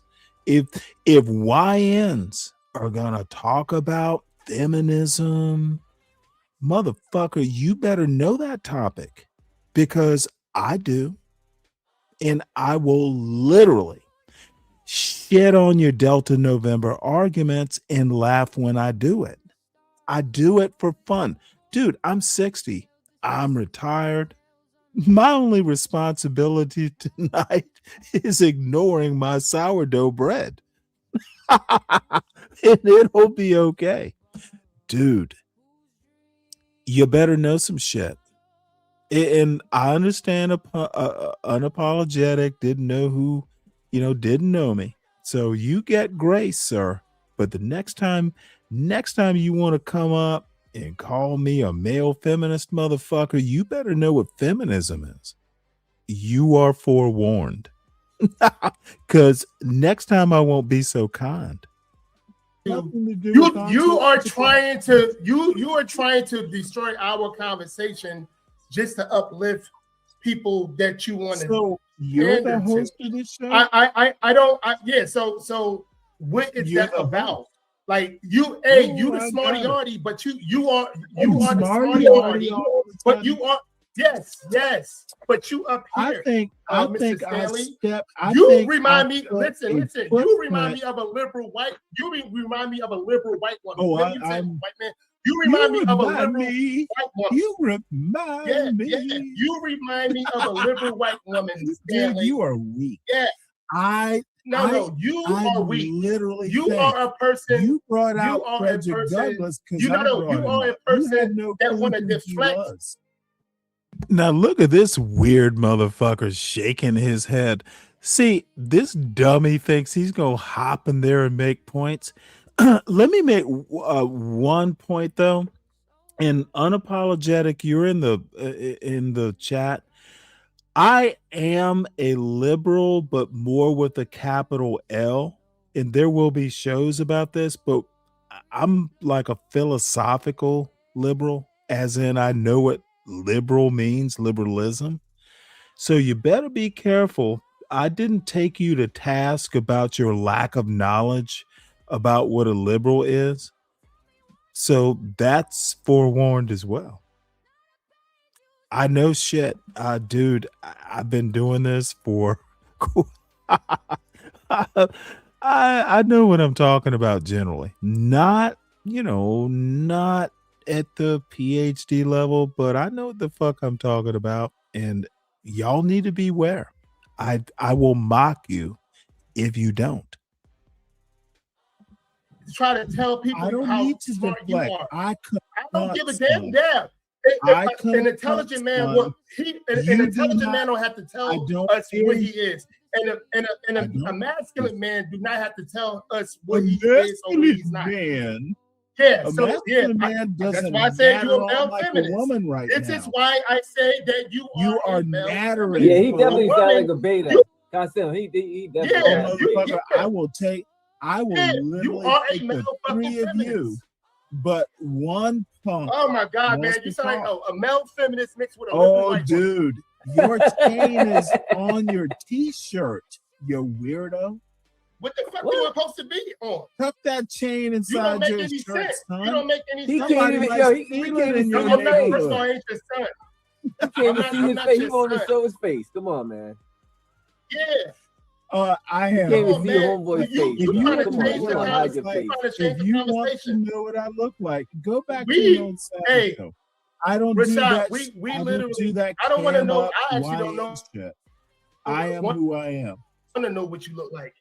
Rashad, Yeah, we're having a literally, conversation about this what we is haven't. what I was talking about. He wants to try to destroy our your being because you of dumb his little I don't know YN. because of, Which one I of don't know my what's going on here. sons wants to talk right now? One at a time, sons. Yeah, he came in. First of all, I'm not gonna argue with someone who doesn't. No, he refuse to can't show their even. face. Just not gonna do it. Dude, I will mute. Don't let him one of treat you y'all like mount. that. One of you mount. Man, I'm not. Anyway, Savage, you need better guests. He's that old drunk uncle that keep on looking at the girls too much. Which girl? That's How how old I are like they? to see it. That's how I like to see it. Under That's how I 16. like to see it. Under Listen, 16. listen. Motherfucker, your Look hairline at is escaping you. Stanley versus the world. This nigga's wildin'. Stanley's wildin'. Yo, Stanley wild. Hey, listen, this is what I'm gonna say. Don't let Stanley trigger you guys, man. This is all. Stanley's a good guy. Yeah, and you know what? I'm having me. He fun triggered me to doing go to it. sleep. I Oh, ain't got dude, time. I have. Look at these motherfuckers getting real triggered.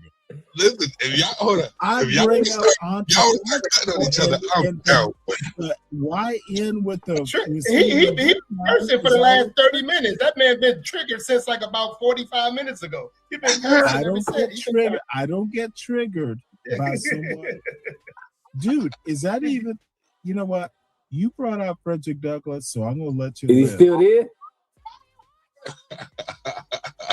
I brought up Frederick Douglass. You're gonna let me live. Come on, hey, Mr. Man. Go back over there. Go back over there and do whatever white that you was doing and leave it to the men. We understand you're a smarty arty. That's fine. I'm your listen to this. Say, this is that weird. We understand that you are smarty arty.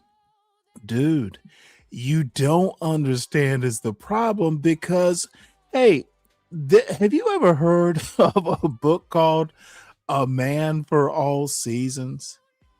It's literally about Thomas More. Motherfucker, a real man. And this is something, and I'm going to sound real boring here. A black man, a man, you're Renaissance. You are a Renaissance man. You got to be able to fucking read to your kids. You need to be able to split firewood. You need to be able to fish. Dude, you got to be Renaissance. And it does not matter. I'm not going to have mercy because you grew up in the hood, motherfucker. That's your problem. The problem is, look, you can't help how you were raised, but don't come up on some panel and go up against someone you don't know. You got to feel them out. This motherfucker was like, "Ooh, you a male feminist." Motherfucker, you don't know me. You have no clue. You would do much better going, "Well, why do you think this?" Feeling out the territory before you claim it, dumbass. Dude, I'm calling these two kids sons and not you, Savage. Dude, y'all don't know me. Dude, I was in the US Navy. I've met people way smarter than this panel is. Dude, I've competed with them and won. Y'all are small ball. You fucking wearing some gold chain and the other motherfucker wearing some like puffer jacket. Dude, I have friends who are literally wearing stars on their shoulders. And, you know, I guess you could ask, well, why aren't you there? Because I don't want to be. Y'all are Delta Novembers. You have much to learn, even if you got gray in your beard. You need to stop asking dumb questions and ask better ones. I am more than willing to help you. But motherfucker, if you come at me, I'm coming at you back and I will always win. Dude, And I love the ground that dude, I'm scorched earth. I will, if I lose respect for you, you're just going to be dirt that I walk over to get where I'm going. Y'all motherfuckers don't understand this. Stop acting like you got shit that I care about. I don't have to. Motherfucker, I don't give a fuck. You ain't my daddy. You ain't my daddy, but I'm gonna tell you one thing. Oh, don't get it. I'm gonna tell you. Let me tell you something. All my life I had to fight. My daddy, my uncles, my brothers. But I never thought I had to fight in my own house. And by the way, these cutscene bullshit, I don't do any of that. Motherfucker, hit the goddamn link. And dude, I don't need cutscenes. Dude, we're going head to head. And it gets better though. It's in the end, this is kind of a lesson for me too, because I didn't do that great.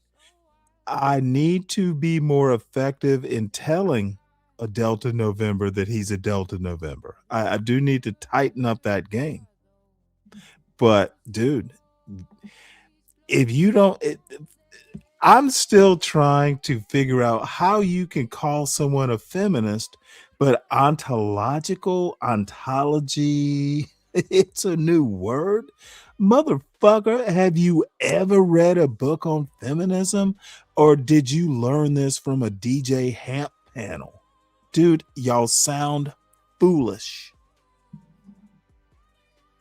And this is a black man telling you, 40-year-old motherfucker with gray in your beard.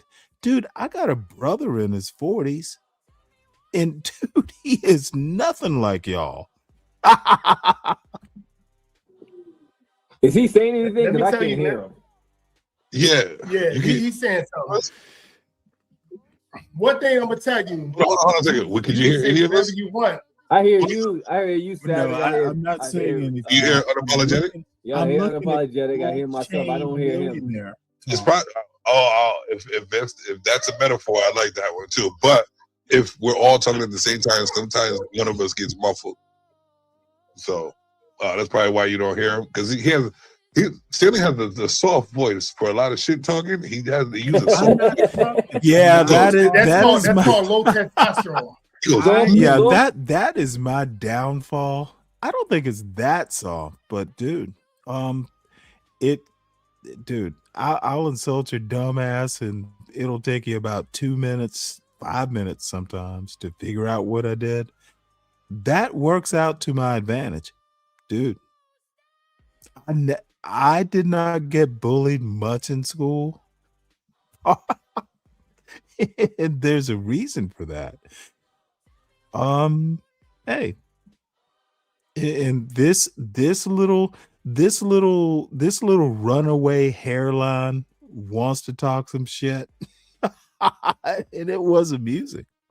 What sweet. Dude.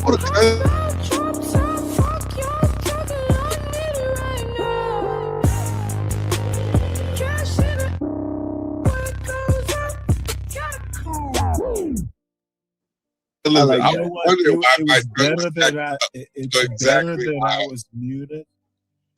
They didn't want to hear what I had. Oh, someone's coming in the room.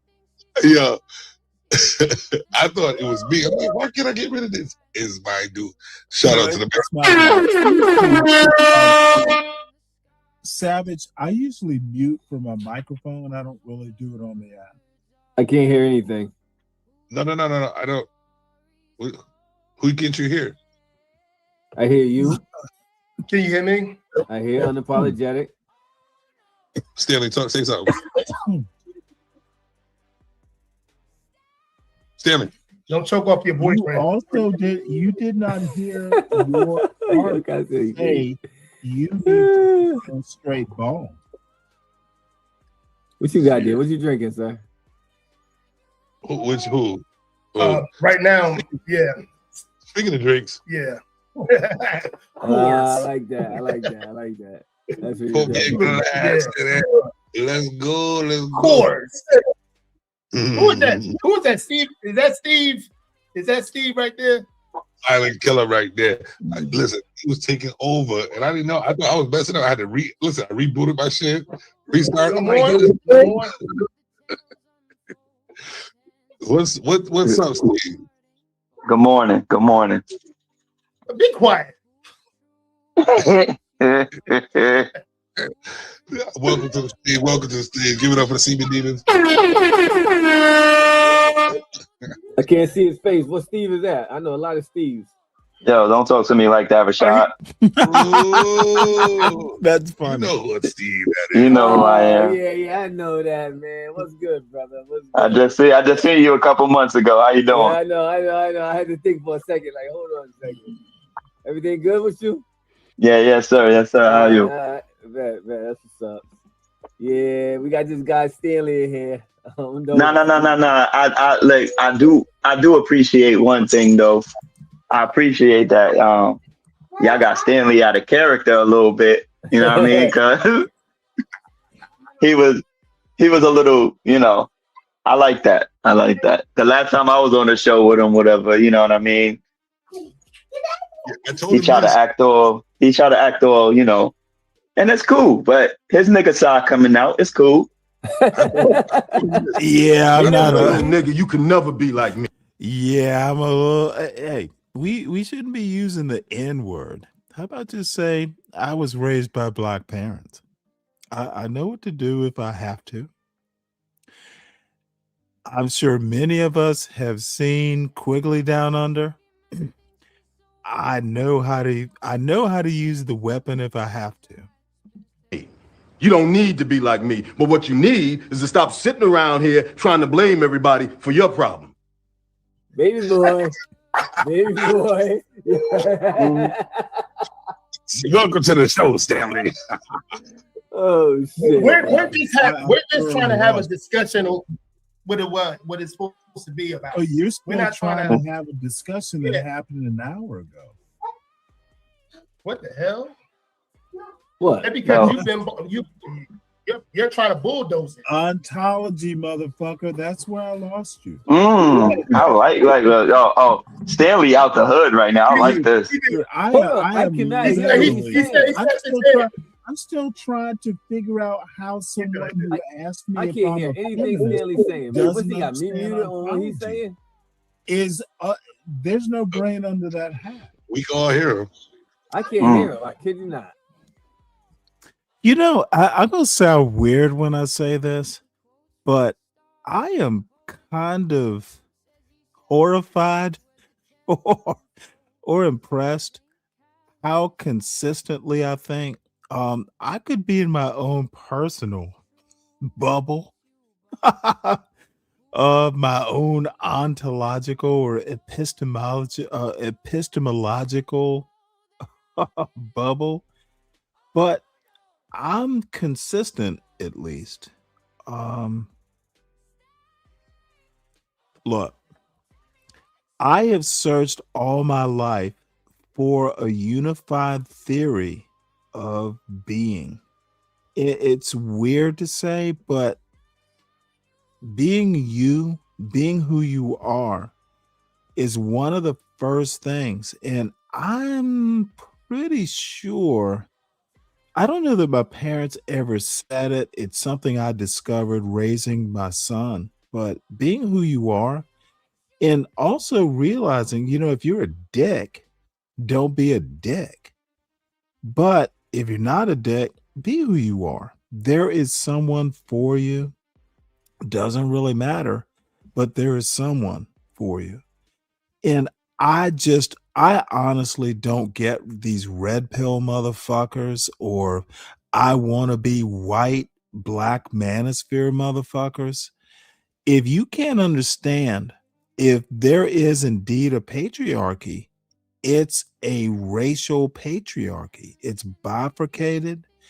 And if y'all can't, motherfucker, you're not white.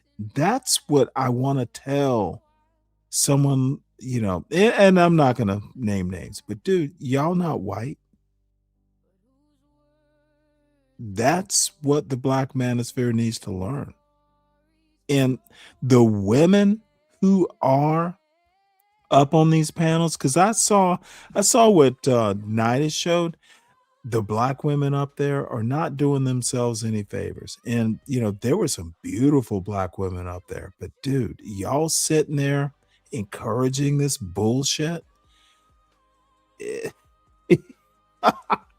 I don't know what the fuck to say, but I'm not impressed. So I'll just leave it at that. And there's some kind words said about me, but I'm not sure they're 100% deserved. But it is what it is. Well, let me tell you what he said. I'm gonna tell you what he said. He said, "There's no brain under What's up, that Dave? hat." Not much, man. Under mine? See, and that's hold on one sec, Dave. That's exactly, dude, that went no one fucking caught that. Dude, and I stand by that statement, by the way. What you got, a Cole? Yeah, man. I don't know. Oh. I was out there working on what the fuck, HVAC units up on the roof, and that was not a good idea. Motherfucker, did you watch? Look, and I do not mean to look. Did you wash your hands when you got home? Don't be holding that little Dave. Those germy hands, motherfucker. Dave's in his mother's country. No, you hear me? No. I know I'm fussing. I'm just being an asshole. No, you didn't hear me. You know what to do. I know what you didn't hear me. He's not in the States right now. Oh, really? Oh my Lord. We shipped him abroad. I've been child free for like the alone? last week. Yeah, no. He didn't go alone. Well, is there an adult with him? Of course. There's a couple. Okay, just checking. She got family in the state over, whatever. All I have to say is you better make sure you I know he has his passport. We travel. It's not near Venezuela, but you would think like I wouldn't get sick when I'm here. I would get sick when I'm here, but not when he's gone. That's crazy. Dude, do you not know how germs work? Are you RFK? I haven't been sick in so long. I never even thought about it. I probably haven't been sick in the last 10 years. Don't be fucking roughing it just because your family's not there, motherfucker. Take care of yourself. They need you. Well, I've been doing nothing but working my ass off, and that's probably why I got sick. Okay, dude. I'm telling you right now, don't abuse yourself, son. And I got a call you question. son. I call you son with the utmost respect. I wish you were my son. I hope my son at 19 grows up to be somewhat like a Deacon Dave. Dude, you work your ass off. Dude, what more can you do? I now appreciate you it, also have to understand I'm a tad tipsy, so don't. Oh yeah, and I just had a question on the last concept that you was talking about. You were saying that the Black manosphere doesn't understand that they're not white. I don't think they do. But what significance is that to a concept literally, that you might have if been you heard MOT, they literally, hey, we were abused by the manosphere, so we created our own segregated manosphere. Motherfucker, they couldn't cut it in the white manosphere, so they created the Black manosphere. That's why I said what I said. Okay. You had to ask the question, is that answer good enough, or do you need me to elaborate? Well, it's good enough. I thought you were saying that couldn't come up with your own concept. So, and see, this is almost like something John Galt would say. You're just part of the white manosphere. Yeah. Right, but I thought you said it for a whole different reason, not just because they couldn't hack it as Oh no, you know. motherfucker! They from what I hear, I wasn't there. This I is wasn't all there either. hearsay. It's probably third hand.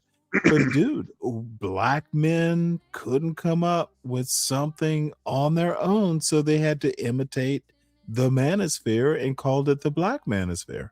Now, which part of this am I wrong about? No, I mean I thought you was saying it for a different reason. No, you're not wrong. You're not wrong. Okay, well then, motherfucker, do you not see? This is what, and not you specifically. Y'all think I'm dumb, right? You think I don't listen? I don't think you're dumb, but I do think you play dumb.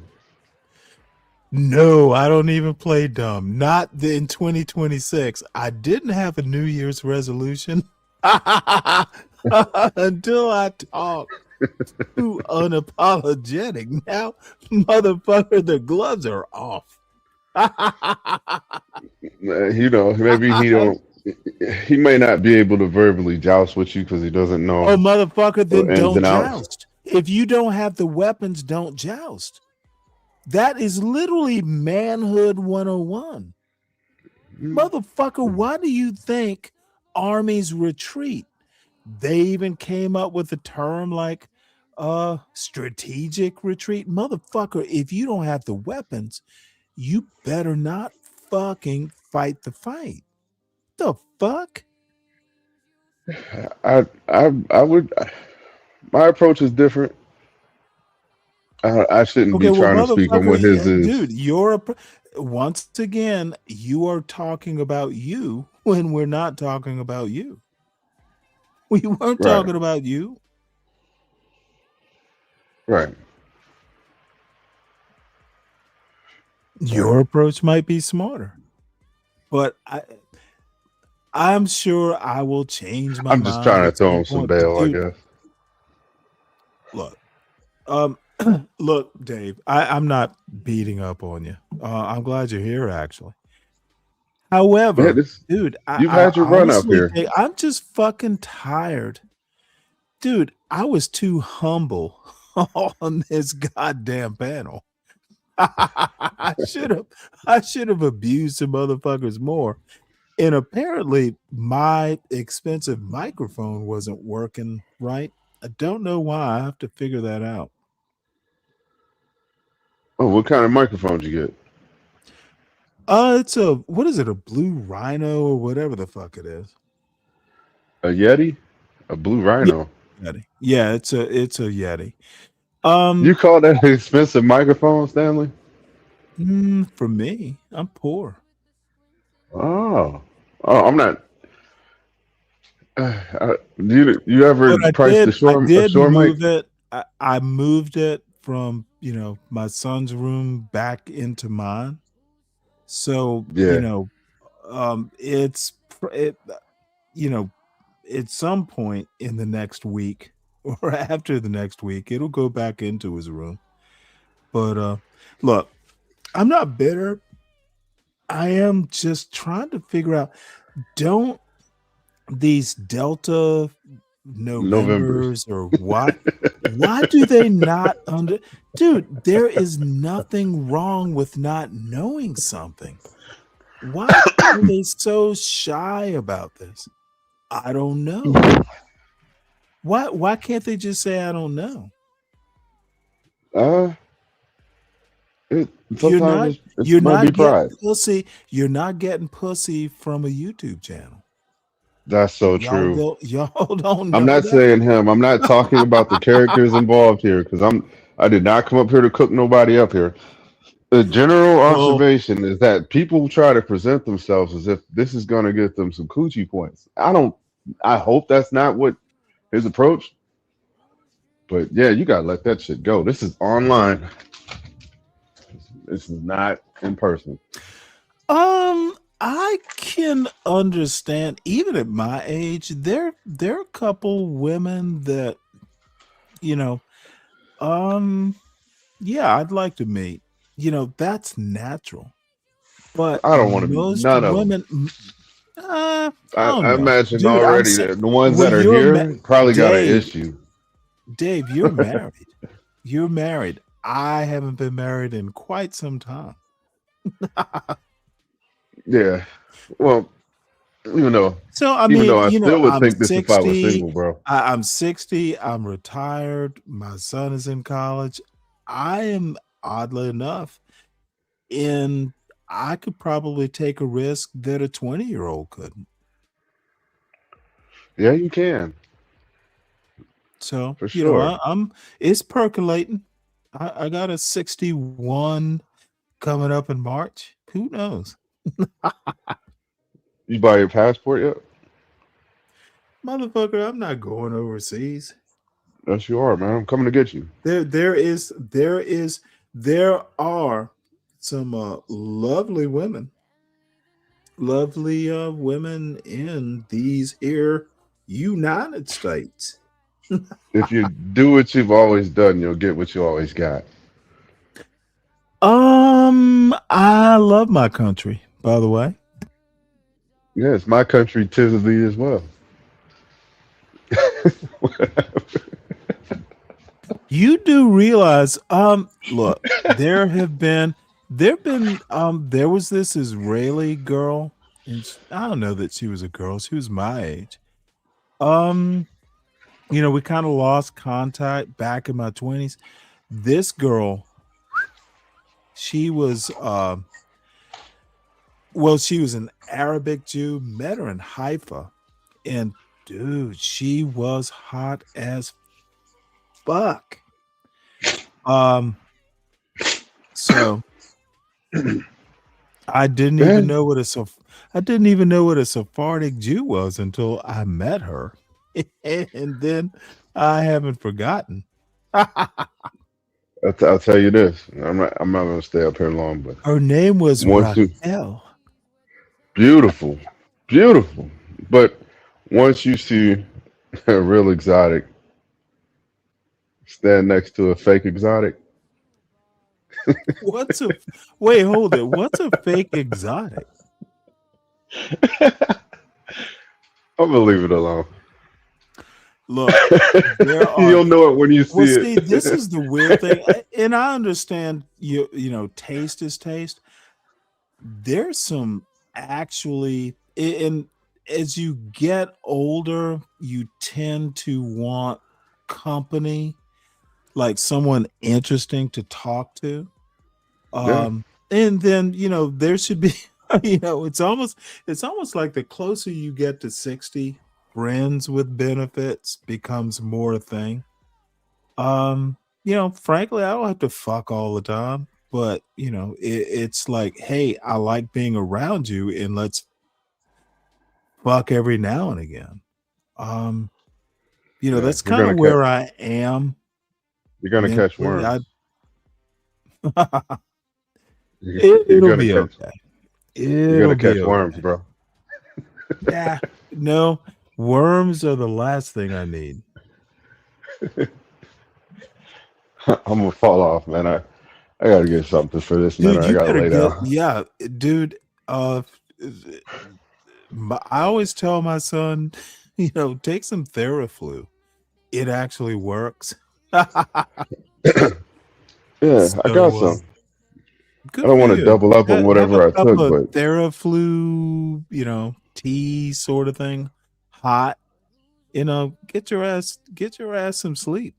Don't work too hard, please. Yeah, I wanted to tell you that stream that Sunkiss came up. I got so drunk I fell asleep, man, but I had a good time. That shit was fun. Sunkiss is a good and interesting person. I love her drawl. I'm okay with her. She be trying my patience.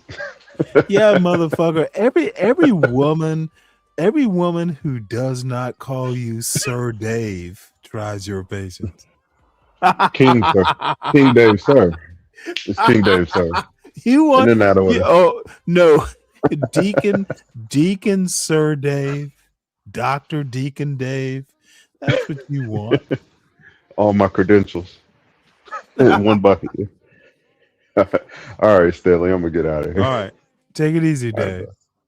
You too. What's up, SD? Good to see you. Welcome to this boring little show. So let's see. Where are we time-wise? Because I have dragged this on way too long. I'm sure I'm getting bored. Bored and boring. But it does get kind of entertaining. I don't know which one he was referring to, but one of y'all, maybe both of y'all. I mean, he was telling Costello to tuck a chain in, all type of No, I would never insult the host. He's really trying to send me over here. Oh, you won't insult the host because you have a little bit of respect. A little. These hoes ain't loyal. Any problem with Hey, Stanley think they So all of a sudden, wait, hold on. So all of a sudden, the host is off limits, but he's in on the conversation. You know what? Let me. Stanley cocaine on you. Stanley does this? No. Don't do that to me, Steve. Yeah, apparently I cannot split the host. Let me try to. He constantly reminds me of whose channel I'm on. Yeah. Yes. And I will always, Stanley, I'll remind you every time you tie that bullshit. I'll let you will rock that. always remind you I have a channel that I can go back to and say what the fuck I want to say. I know. So don't be. This is a new Stanley tonight. What you been sipping on, bro? Hold up, that ain't new Stanley. That's no. What the fuck is he talking about? That's Stanley. Okay, no. All right, hold on. I'm never not me. You've been sitting on. Okay, You've been sitting my on bad. Chardonnay. So if this who you are, I'm cool with that. Nah, Stanley, you like Coors Light, right? It's Sound like you like my daily every other. He like I already told you. He like he like cherries in his drink. Oh, look at this. That's what he Dude, like. you are struggling. Hey, you heard me loud and clear. Frederick like Douglass like wannabe, you are struggling. lemon. What's that? Lemon drops.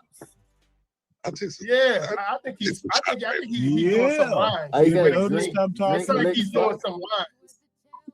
He is absolutely sound like he's doing lines right now. You literally Oh, lost when I said Are you doing lines? apology.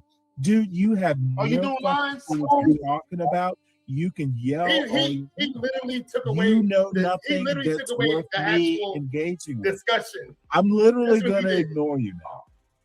No, don't do that. Don't do that. Don't do that. Go get you a drink with some cherry in it, and then snort a couple of Stanley got lines. me loose right now, bro. Don't do that right now. Stanley bothered right now. Stanley said,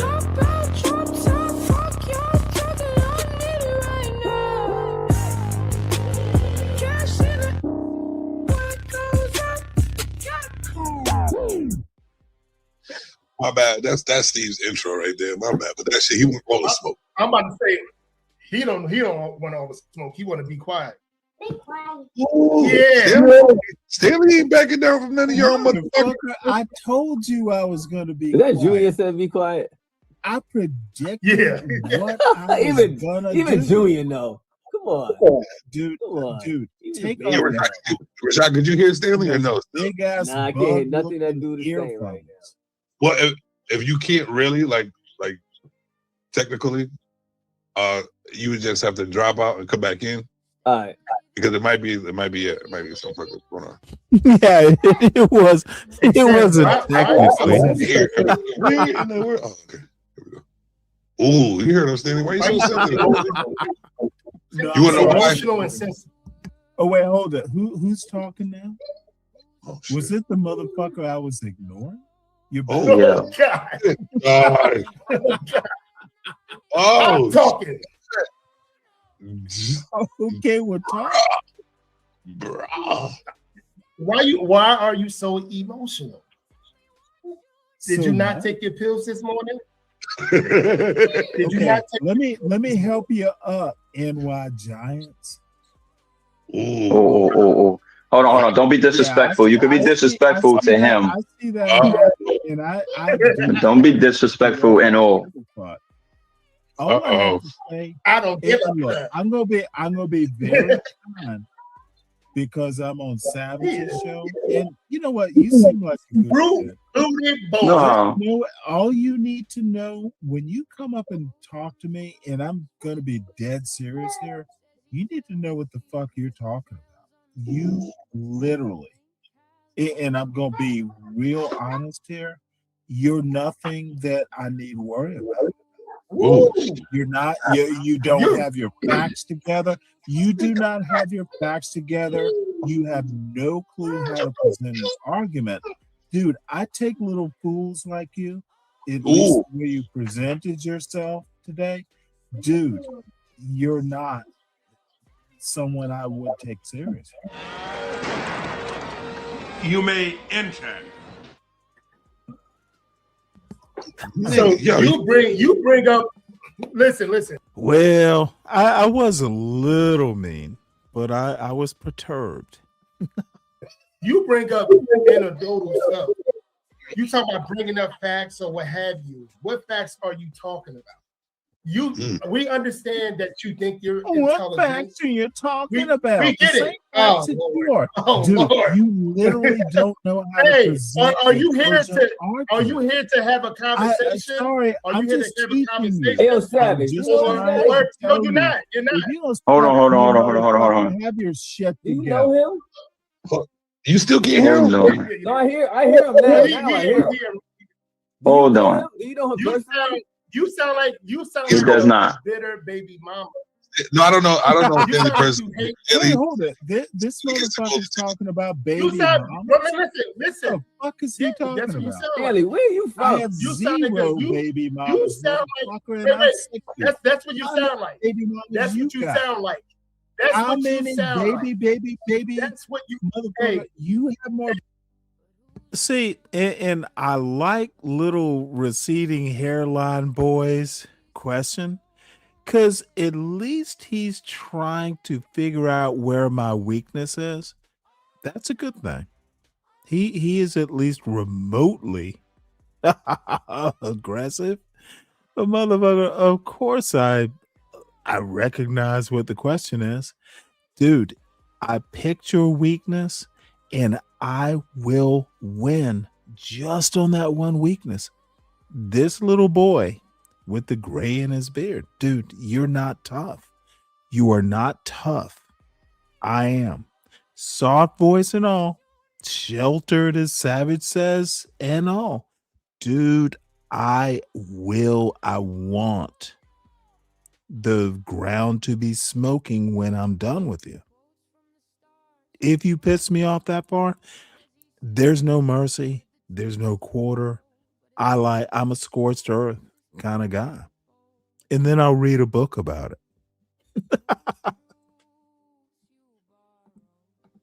You'll be surprised. You've been judging. You've been judging How us many since you've baby been here. mamas? Okay, son, I don't listen to Hey, babble. don't you worry about my. How many you want to bring up baby mamas? You've been babbling Let's all do a night. baby sir. mama You've been babbling all competition, night. Fuck it, dude. Yes. Yo, who You've is been this? babbling Who is all this? night. Crazy. Who is this? Who is this? I haven't brought anything up. Oh, You son, haven't brought anything you up. need to calm down, All you son. bring is fake knowledge. Well, let me make a very interesting point, Savage, and this may or may not help. Sheltered, not sure about very sheltered. This is why when someone wants to call me a feminist and all that shit, I don't give a fuck, because y'all don't know who I am. Sheltered, therefore, yeah, I was sheltered. I don't get upset over some dumb fuck who has no clue.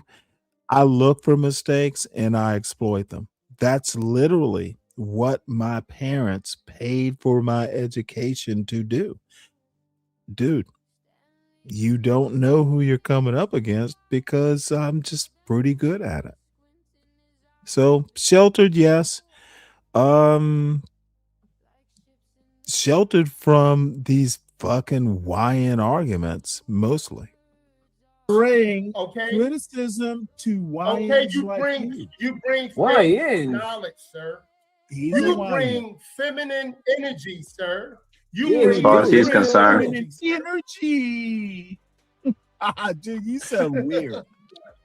Hey, you Dude, you notice every time this motherfucker brings up feminine, I start mocking him with that voice because he's a pussy. He's making a pussy argument and I'm just gonna fucking abuse him. Dude, I figured out what his weakness is. So who's next? Receding hairline boy with that weird ass part. But the nice beard, I give him that. Living in a goddamn fucking what? Well, I'm not gonna go where he lives, but dude, you're growing that beard because your temples are exposed. I noticed this sort of shit. Dude, I was in the goddamn military. I find weaknesses and I exploit them, even in arguments. Yo, we all men up in here, bro. You I are don't know literally, what you have area you from. You from Atlanta? Stanley, to be such an educated man, you don't know that I'm educated. How You much full of education you've think I been have? saying it all night. You've been saying it all night. No, motherfucker, I'm What are you literally talking about? look at this Are you screaming. drunk? This Or are you motherfucker, high? dude. Are you drunk? I just took this motherfucker way out of whatever manhood he thought he had. Unapologetic sounds shrill. And I brought it out of him. Motherfucker, dude, this motherfucker, look at him. And look at this little bitch, lower left. He's got his hand on his head, rubbing his disappearing hair. Dude, they are weak. And yes, I'm exploiting their weaknesses. Or are you No, high? I don't get high like Are you, you bitch. drunk or are you high? Oh, You snorting. I You snorting know something. what I'm talking about, and snorting you're something. upset. What I want you to do What do you is mean? take your Red Bull You brought and up pour it you into brought your up pour it a into your particular word tonight, Cavassier. and you think you're Take a intelligent. You step think and you're calm intelligent. the fuck down, boy. I'm Calm down. good. Calm Oh my down, motherfucker. You don't seem that good. Yo, you sound like a freaking female. I son. need you to stand Are you up. talking to another man? Come Like back that? here. No matter Calm how the fuck down, dude. You no are matter spazzing how up. much feminine energy, I no don't matter want you how to much have a feminine heart attack. energy that you bring, Dude, you should never laugh at your own jokes, but I had to laugh at that one. still be in the friend You are zone. not No matter connecting. how much you will still no. be in the friend zone, Hand sir. movements. Unapologetic. Still be in the friend zone. Everyone else is Unapologetic. And this Unapologetic. Steven, okay, this is I want you- where I wish Steven had not done this. He's literally gonna pull back the curtain, and I'm kind of sad about this. But you can't hide it forever. You to know this is you feeding right into his trap, bro. I did it once. He is. He's pretty good. Oh, you do know me. Listen, Yeah, he's pretty good. he get me though. So he gets everybody. One thing, but let me tell you one thing I did recognize. One thing I did recognize is that he's good. He's good at baiting you into the nonsense. So you have to stay cool and calm because he's not stupid. So you have to stay cool and calm and be able to bring up your points, valid, good points with him, because if not, he gonna troll you, dog. So you got to stay even, calm, and kill with that shit. Wait, Steve. Hold on, Wait, you forgot wait. to Hey, tell let's talk him about that it. I Hey, would Steve, think Steve, his I don't brother- want to this wait. motherfucker, Hey, Steve, what did he say? dude, this motherfucker lost total control. Dude, what in the dude? If you're a man, you take a deep breath and dude, what the fuck do you think pilots did in World War II? They might know they're gonna die, but motherfucker, maybe they won't. You always stay in control. I'm sorry. If your little pussy hat, which is what he's wearing, motherfucker, dude, this is sad. Unapologetic. You need to know what you're doing. And this is an actual, hopefully somewhat constructive criticism. Don't lose control. Always know who you are. Always be you. Take a deep breath. What would dude, I've been drinking a couple beers. What would happen if I was literally in control? You don't know what you're doing, son. You don't know what feminism is. You're not in control of your argument. And it is so obvious. Stop this. Literally specifically and that you will say, wait, what did he say? He mumbling, he's saying things over and over again. Yeah, he's this telling us motherfucker a didn't specific even word. notice. Wait, hold on. Wait, come on, Steve. You know me better than that. Come on, man. I know, but but what I'm saying. Don't fuck with me. I try to be a good motherfucking nigga, but I can't be because little bitch ass niggas like you want to fuck with me. Hey Steve, he might have got you, but he's not getting me. He's saying the same No.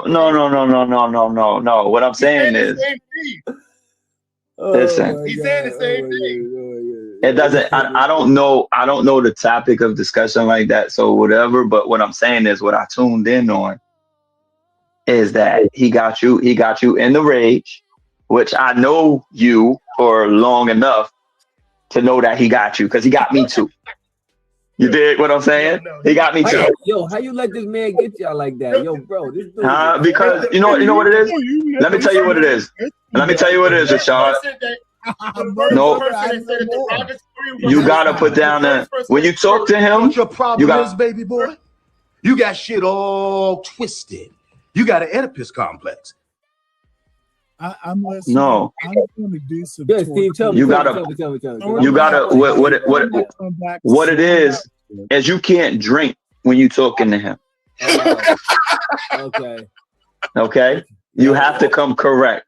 Now you got to come correct though. You feel what I'm saying? Because he got his own show. He knows what he's doing a little bit. You feel what I'm saying? As some of us do. You feel what I'm saying? And we do what we do. So when you're dealing with somebody that's doing what you do or trying to do what you're doing, he knows what he's doing because he has his subjects and the things that he's big on.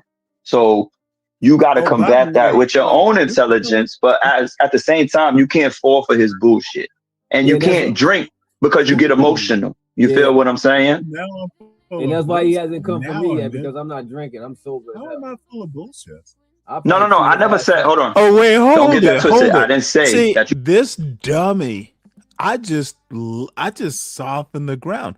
I talked about his hairline, dude. It doesn't matter whether you're sober or what the fuck do you act, dude? Because you're sober. As a matter of fact, that makes you more. That makes you more fertile ground, dude. I didn't come for you. You didn't even notice that I did. That's how obtuse that big ass forehead is. I talked about your runaway hairline. It went over his head and took some hair with it. You full of bullshit. I said don't fall for the bullshit and you're rage baiting. Because you get I got you. I got you. It's cool. I'm with it. I'm with it. I'm with it. Now, all right, but Steve, appreciate that because I'm with it. And you know what? I appreciate I appreciate that you get what I do. That's you are obviously um understanding. It's all argument, it's all rhetoric, it's all sophistry. Yeah, and it's cool. But you know what I'm saying? Like once we start drinking, we all get in our emotions and then we forget a lot of stuff. And then we actually forget the actual argument and things of that nature. So then we start looking stupid, as I did last time I talked to you. You're good. Like, I'm still trying to figure out why he don't show his face. I've seen it before. No, we don't like we. It's not one of those shows. Y'all think I'm new to this? The point of the matter is he started cursing. You don't want to smoke with me. The derogatory word. I do it. He started playing attention to what he was saying. He switched up the conversation where I wanted to keep on going on the conversation. So, Steve, I don't know what you're talking about with the yes, I'm drinking, but I ain't say anything derogatory to this dude. No. My boy, girl, boy, this and that, the third. So, but you see what I'm talking about? Like I fell for it too, though. Don't get it twisted. I'm cool. It don't matter. It's fun. Fell for what, Steve? Like fell for what? I didn't curse this man. I didn't do anything. Listen to what in the fuck, dude? You know what? Honestly, I'm even concerned at this point. Is this motherfucker gonna spaz out? Is he gonna punch a wall? The fuck? And him or say something to the word. He's calling me boy and son. What are you talking about? I did everything to make you, dude. Aren't you a man? You tried. You tried. Like I said you did that. No, you been sounding like one you got on. You sound like a male that wants to be with another male. You're wearing jewelry because like a woman. Oh my God, talking like a woman. You're using your hands like a woman. Oh wow, dude! I take people like you, and I'm. You've been saying it all day, but you're not. Yes, motherfucker, and you just noticed. You just noticed. You've been saying this for the last hour. Noticed motherfucker. Ago at what I've been doing. What grown man say motherfucker? Oh my What grown man say You a motherfucker? man? What grown man say motherfucker? Huh? Yes. I think you're a feminist, liberal white woman. Like I've been saying. I think you're. I can say MF. A feminist, liberal white woman. All my life I had to fight. My daddy, my uncles, my brothers. But I never thought I had to fight in my own house. Son, you need to be a man. I don't think hold you are on. right. Hold on, let me get. A male that diverts. Don't hold on. I want him to say this. A male that divert conversations. Have a whole lot of feminine energy. A whole lot of feminine energy. A male that divert. Listen to this motherfucker. A male that divert conversation. Dude, you have no clue what a male is or a female or feminism. You are a babe in the goddamn desert. You have no idea what a male is. You have no idea what a female is. Dude, you need to do your homework. And honestly, I'm almost ashamed for you. And unapologetic, please take this in the best way. I want a better opponent. Bone up on your arguments, son. And it's the first time we ever encountered each other, but dude, no. Nothing you said in hours is actually true outside of the space between your two ears. You don't know what a male is. Honestly, that's what I think. You're I don't even know where you're going here. Your best move would have been to shut up and listen more. Hold on. Let's do this real quick. Thank you, ladies and gentlemen, for joining in. Please hit that like button and like, share. You see.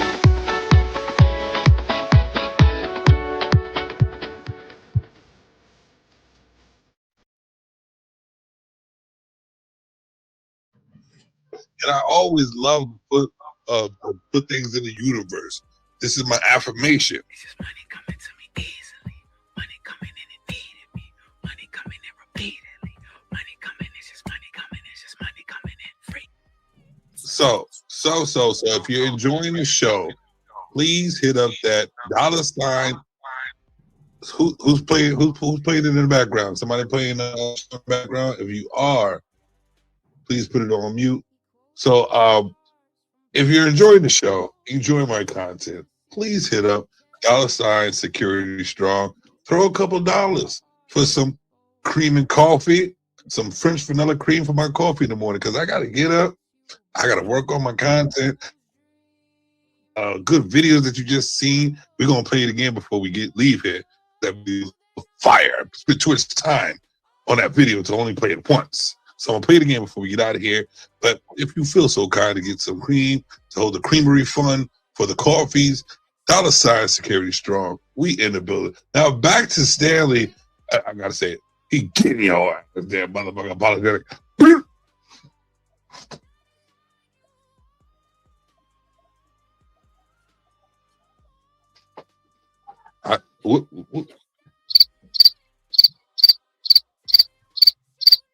Cursing and sound like a feminine female to divert a conversation. Stanley, my man Stanley. Hey, Stanley, tell me something. Hey, unapologetic. It's a real reason. It's a real reason. Hold on.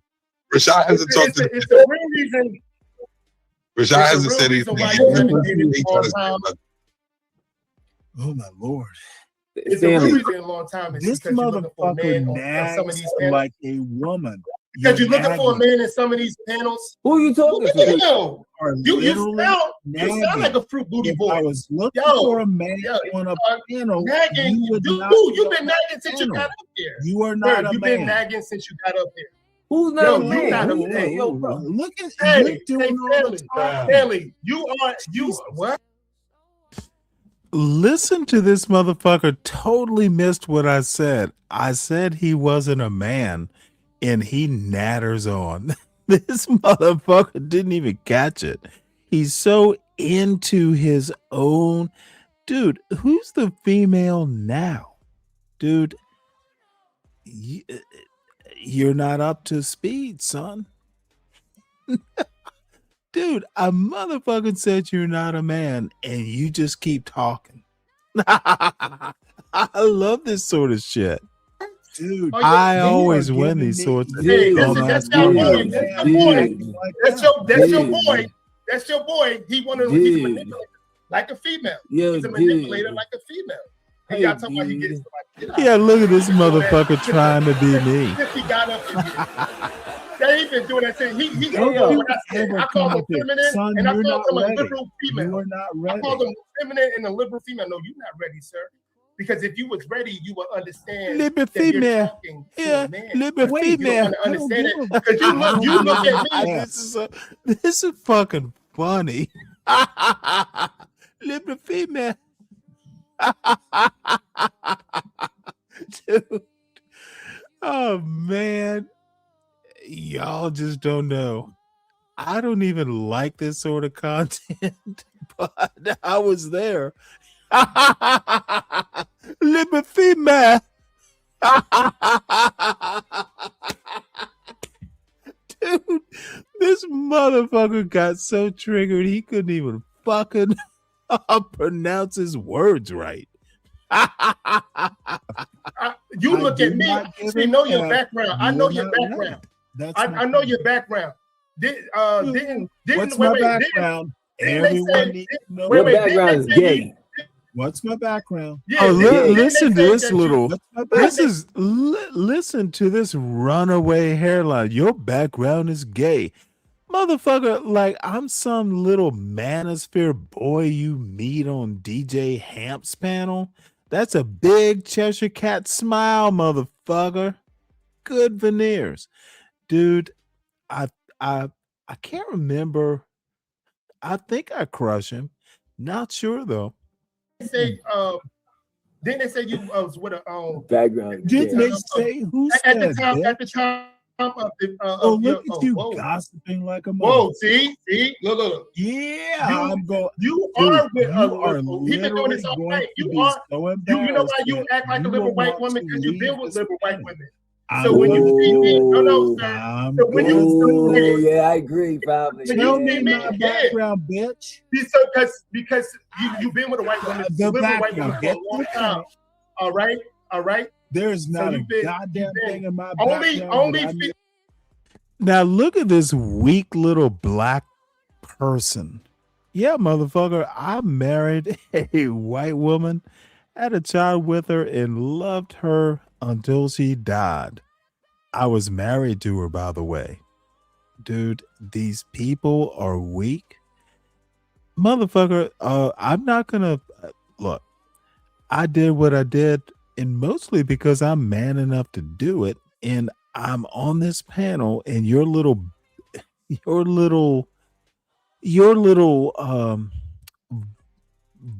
high volume voice ass, dude. You got gray in your beard. You'll grow up. I'll teach you how if you want. Only dudes. Yes, you've been with a liberal white woman that long. A But you can call liberal me white what you want. woman? What the But, fuck hey, are you talking yeah, about? you've been with a liberal white woman What for a the long time. fuck are you talking? Have you been with a liberal white woman? Which liberal white woman? Have you? Have you been This with is one? what this is what Have you no been with one? brains No. under. Have a Look at this conversation. little. Have a Look at this conversation. little fool. This little fool is gonna fall into my trap. Look at him getting all livid and shit, dude. You. This is silly boy mentality. It's not important who I married, but he will make it important, of course. And then his little escaped hairline friend will reinforce, and they will get shot down as they should be. I can see your self-hatred of a masculine black man. Have a conversation with she was liberal. I'm pretty sure she was. Whoa, she was white. Therefore, she's I'm pretty liberal. sure. I'm pretty sure. You're pretty sure. Yeah. Present evidence. Absolutely, sir. You fucking scraggly Absolutely. bearded, Hey. cheap chain motherfucker. Present evidence. Hey, listen. She was old, liberal. You look older than She 60. was liberal You look like a crackhead. How do you know she was liberal? Booty Oh, boy. motherfucker. You are old crackhead. You are old crackhead. You are literally. You are old crackhead. And if you dumbest guys think black this man guy is I've met a in the smart last person, 5 years. hey, listen, sir. You Hey, yo, are unapologetic. You Come on, have man. no We know that. knowledge. We You know have that. no reason to be up here. Your beard is not You're almost developed. 20 years You're older than using everybody. your hands You in almost that 20 cheap- years older than that everybody. cheap Sir. necklace. Sir. I will take you. Sir.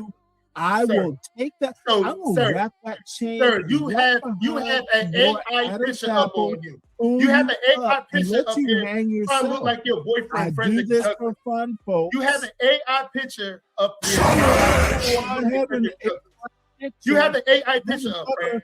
An AI picture. You have an is- AI picture up. Roll your. You have an AI. Oh, mama go. You have an AI picture up. Pop, do you have some gum to You put have on? an AI picture up. Yeah, let me tell you where this is gonna go. See what you got on right now. That your AI got on right now. I made that joke quite some time ago about a gum popping woman, Charisse, and dude, this gets real funny real quick. I got a neck popper and a gum popper. How about that? I can't take more. You can't even afford I don't want that to your let AI have someone on right now. with whiskers So AI have on an expensive suit. flabby cheeks. You somewhere in a dungeon talking. Dungeon. You somewhere in a Dude, dungeon talking. You are done. You have an AI picture of I am done expensive with suit you. that you would never be able to Bring wear. a new You got a dress tuxedo with on, sir. You have a tuxedo on, sir.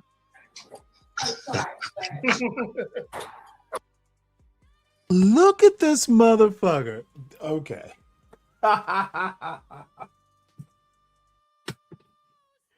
It's so cold in that goddamn house. He needs to wear a fucking puffer vest, popping gum with a funny looking hairline that's the cold might be getting rid of his hair.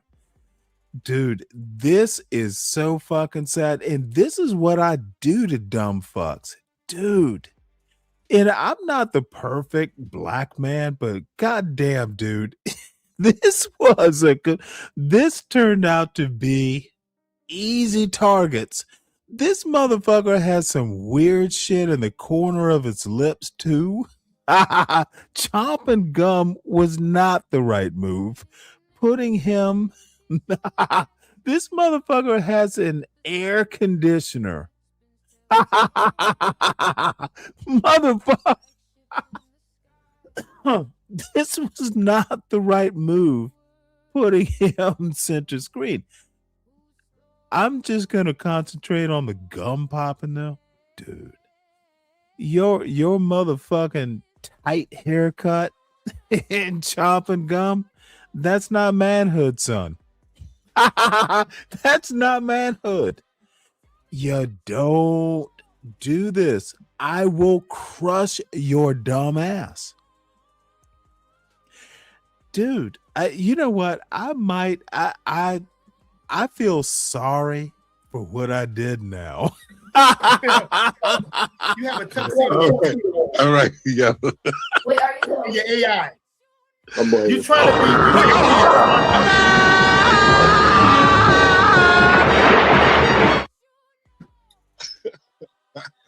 that's what happens when you get these thick ass smarty Motherfucker, I more than anyone else, I feel sorry for myself.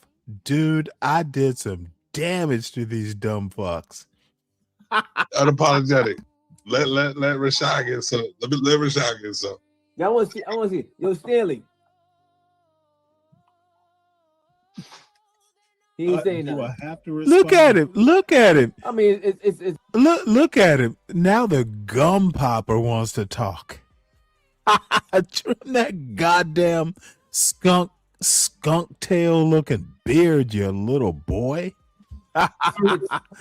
it's a dude. I'm gonna let it play. common courtesy. Yes, you should. Fuck common courtesy, you That's bitch. your boy. Well, some motherfuckers gum popping. I guess he's next. Yeah, I'm gum popping, and so what? Gum pop that gum popping, bitch. Who? Gum popping what? Fruit booty. Listen to this motherfucker. This motherfucker has no clue what's going on. Gum popper, what? Motherfucker, I just called you a gum popper. You don't know the stereotype? You dumb fuck. What are you from? Oh, I could go some places. Dude, don't mess with people who are better at this. Gum popper, what? Oh, this is sad. Gum popper, what? Come on, talk to me. Come on. You seem like when you was a kid, you needed some counseling, but you never got it. Motherfucker, I need no counseling. We are watching. We are watching gum in your mouth. That's not classy. You really need therapy, Get bro. the gum out, bitch, and talk. No, I'm not putting my gum out. I just put it in. He just put it in. He just put it in. Oh, see, this is that silly bullshit. I just put it in to talk on a camera. Oh my God, what the fuck happened to you, boy? Your mama didn't teach you class? Motherfucker, you're chewing gum on camera, bitch. You're a gum popping bitch. That's my point. And smile. Smile, everyone, smile.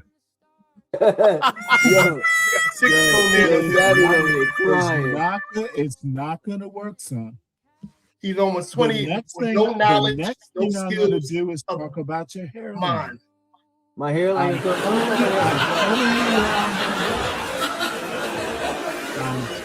Andy, come up on the panel, baby. Come up on the panel. Sweetness. You don't talk about my hairline. My haircut caused more. Your white boyfriend I don't stick give a out fuck your about your butt. hairline. Get your white boyfriend stick out your butt. Here's the problem, because you can't see how I am abusing this motherfucker. This motherfucker is talking about his expensive haircut with no hair. I'm sure I made that comment. Motherfucker, it cost a lot for a runaway hairline. Dude, this is a sad affair, and I don't have mercy on Delta Novembers. You got what? Does this? No. A bear cut. What you trying to figure Oh, that's out? funny. I should have thought of that Booty one. boy, butt booty boy. What you call him? Going on here? Fruit booty boy. Oh, fruit booty. See, Oh, he's a fruit and booty. this is the other thing. Now, motherfucker, it takes two of them to fucking do the job of none of them. It's 2 for none at this point. Dude, I'm seriously just dying laughing at these 2 for none. Motherfucker.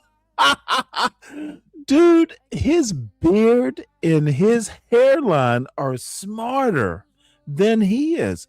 Motherfucker, get off the camera. You're not going to win. Boy, look at him. Swearing his word. See, that's what I'm talking. Virginer. Give me some of that virginer.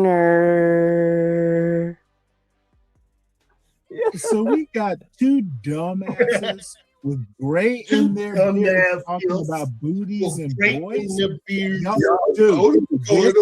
this is getting rather freaky. I'm done. Something that you like. Weird. Yeah, like, you don't want to like. smoke. One You don't motherfucker. want to smoke with me, bro. One motherfucker is. You don't want no and the smoke. Other can't figure out how to not take your hat off, boy. Y'all Yo, what's are his talking show? What's his about show? We know boys his and show. booty. Dude, I can replay this. It's booties and boys, and motherfucker, you are chewing gum.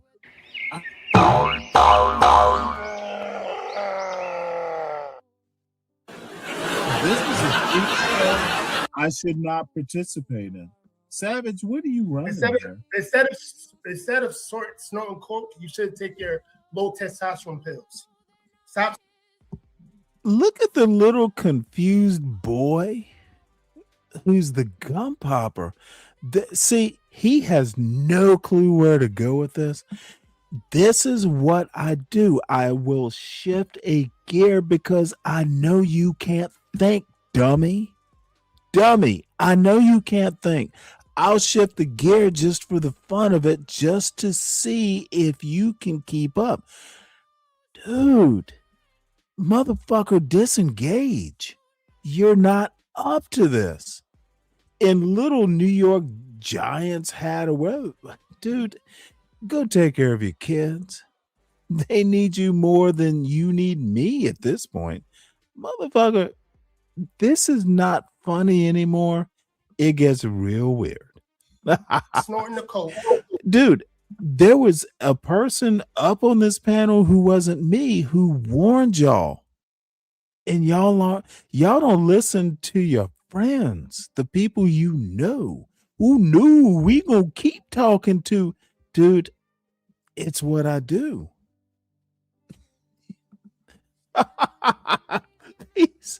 Yeah, I say, dude, I'm sorry. Shiesty, I'm old. I say dude a lot, but no, these kids want to keep up, but can't. And take your low testosterone pills. Now this motherfucker starts talking about low testosterone pills. Is that what pills do? They give you lower testosterone? You goddamn moron. Dude, it's a struggle. It's a struggling little boy now.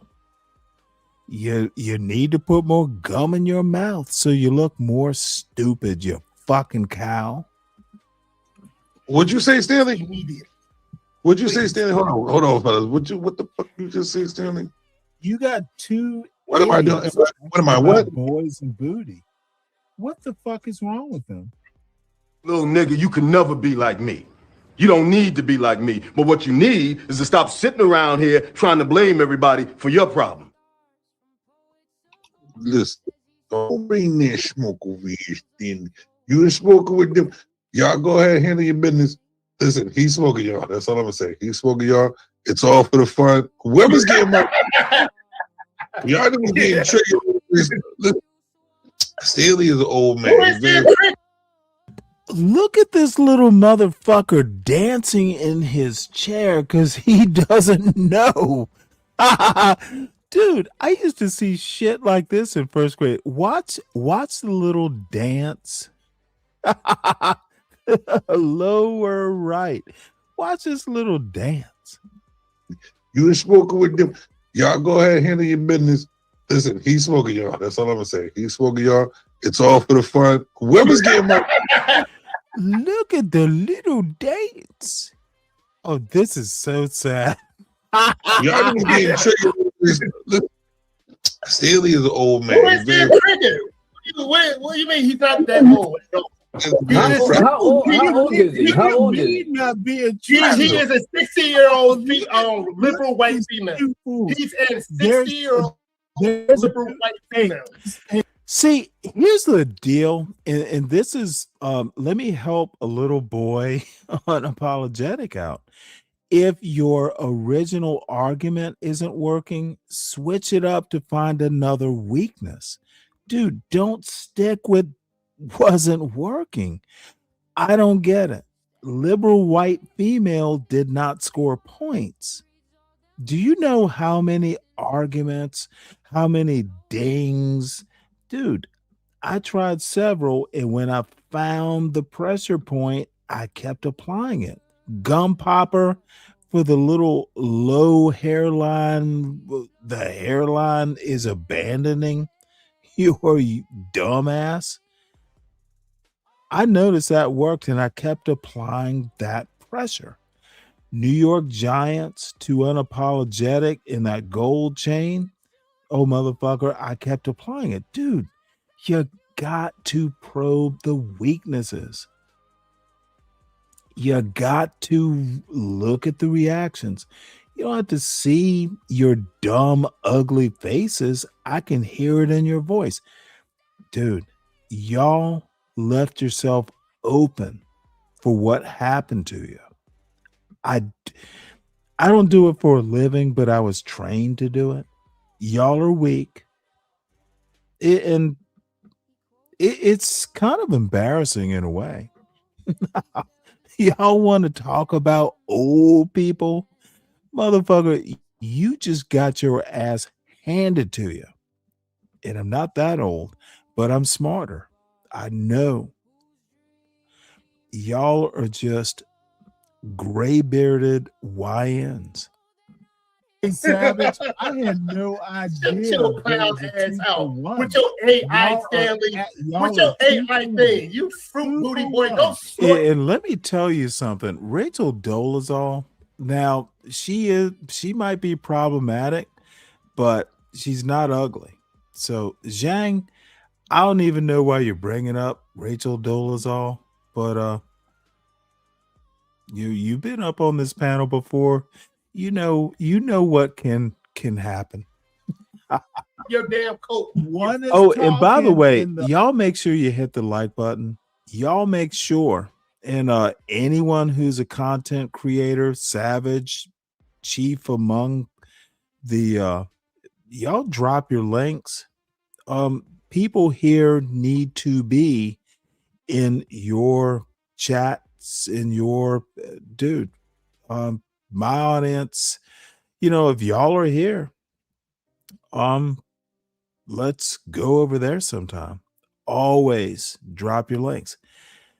I will forget to do it, so y'all better remember to do it. So I'm old, as Savage likes to keep saying. I'll forget to do it. But Savage, my audience needs to be in your chat. You are a good dude. I wish I could be as good a host. I'm a little bit vain and all that bullshit. You're actually a good panel host. You're actually a good content creator. I'm just old. And by the way, unapologetic motherfucker, you better be dropping your link too, sir. I'm just, you and I bumped heads, but motherfucker, I will tune into your show. So anyone who's a content creator, keep motherfucking drop it when you think it needs to be dropped. This is hilarious. Is this supposed to be the intelligence? What of is the talking with thing? his Is this teeth supposed to be the and the intelligence? other is chewing gum with his teeth? Y'all are done. Shut up. Digital blackface? Oh, wow.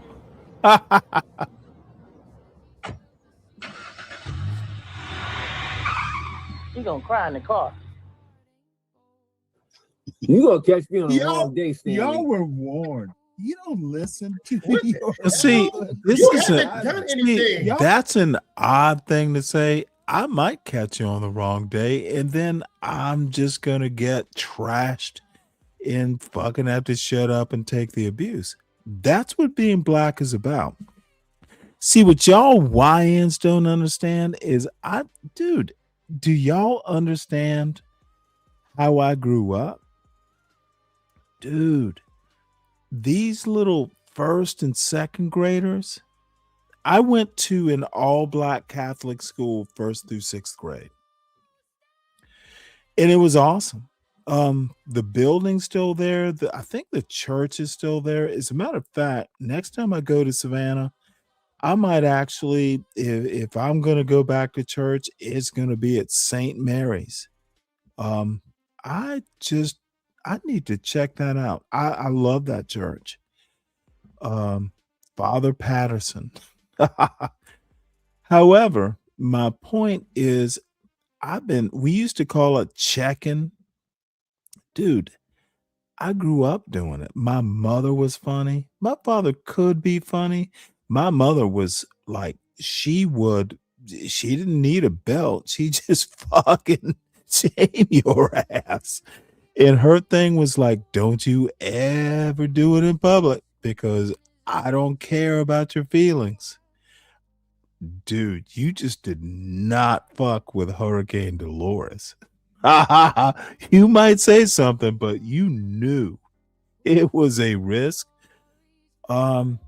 St. Mary's, dude, we were doing this shit and not so much the first graders, second graders, and I don't know how it worked. I don't know that there was formal, it was a formal introduction, but by the third, dude, you were playing basketball or pick 'em up, bust 'em up, which was, toss the football in the air, you catch it.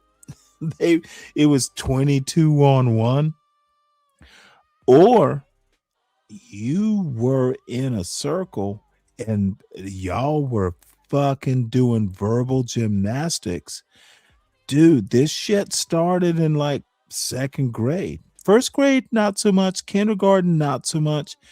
By, I think by the time, the first graders would go, ooh, I want to do that. Dude, if there is such a thing as a black culture, it is verbal dexterity. It is reading weakness. And you YNs and little girls too, young black people don't understand. And it's a good thing. I'm literally telling you, there was no downside to doing verbal combat in like second grade. You learn words, you learn how to read people, you learn how to, if you say something, you learn how they react. You know if it's a dud and the goddamn joke didn't land. you learn a lot. And motherfucker, you literally, no shit, by like 5th or 6th grade, it has always been an asset. Because, they closed down St. Mary's in 6th grade. So I wound up going to the Cathedral Day School. And it was mostly white. But dude, the lessons I learned, 1st through 6th grade, dude, it served me. I'm 60 and I still know how to fucking slice your dumb ass. If you, dude, that is the one thing. And, black culture is American culture and somewhat vice versa. But dude, if you're not learning how to motherfucking, this panel is 4th grade to me. Savage, whoever the receding idiot is, unapologetic, and Steven, dude, this is 4th grade level. I learned how to do this shit before I had hair on my dick or my scrotum. Dude, y'all are amateurs. You're not good at it. And this is a walk in the park. And I don't care if your feelings are hurt. Y'all need to motherfucking learn some shit. I have taken an elite school education, Navy experience in St. Mary's. And I have combined them to beat your asses. Don't get up on a panel if you're not prepared, kids. Y'all are done. I don't listen more than talk right now. You have an AI picture. You know what? You have been saying the same thing for the last. We didn't call it that. It was pick 'em up, bus 'em up. It's what it was a slightly different thing.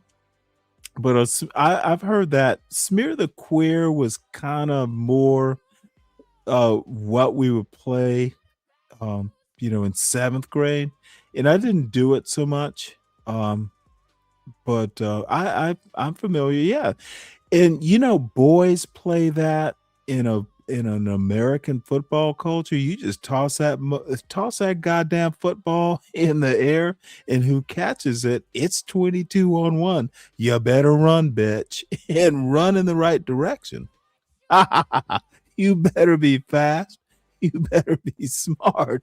And dude, it's gonna be 22 boys on top of your ass because they're all trying to break a bone. And hey, that is American childhood, folks. You are a chicken. You are an idiot. You are a clear idiot that this platform believes is educational. Look at this little pussy. He's using his hands and shit. I love doing it. Who told me not to do this? Hey, now you're an owl. Hey, you fucking bird. Hey, now you are a cokehead. Help me! You are a freaking cokehead.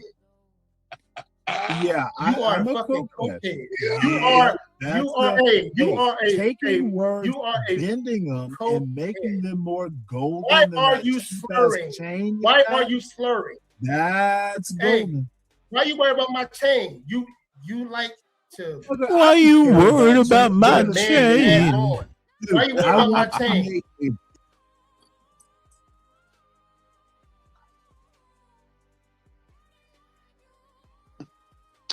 All right, ladies and gentlemen, let's hold up. Let's understand. Oh shit, what happened?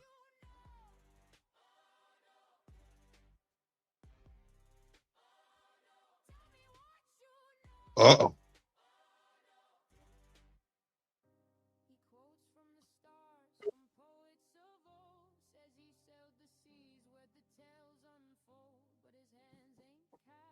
My bad. Can y'all hear me? Oh shit. Let me get back up there.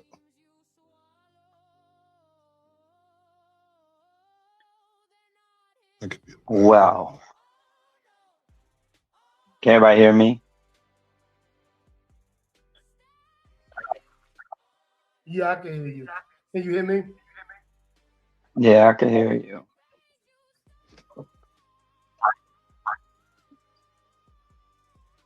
We lost Rashad.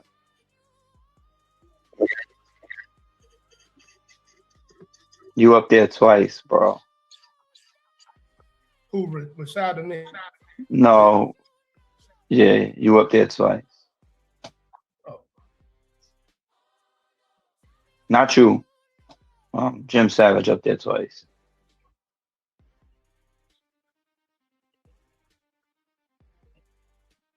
Anyways, Rashad, what would you like to say to Mr. Stanley and whatever things you need to say?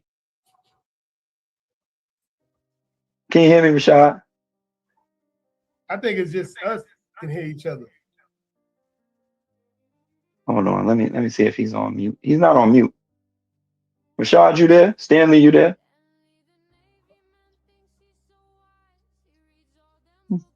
I don't know. Hello?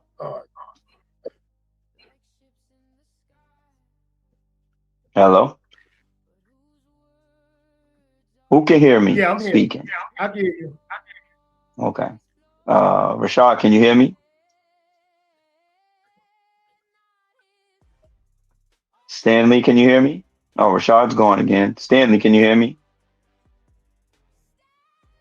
Okay. Stanley can't hear me either. So I guess it's just two, but Stanley's still here, but I don't know why. I don't know. What's the name has him on mute? Well, Yeah, I don't know what happened. Hold on a second. Let me see something. I'm gonna add him back to the stage. Okay, he's added to the stage. Hold on. And he's added to the stage. All right, cool. Hello?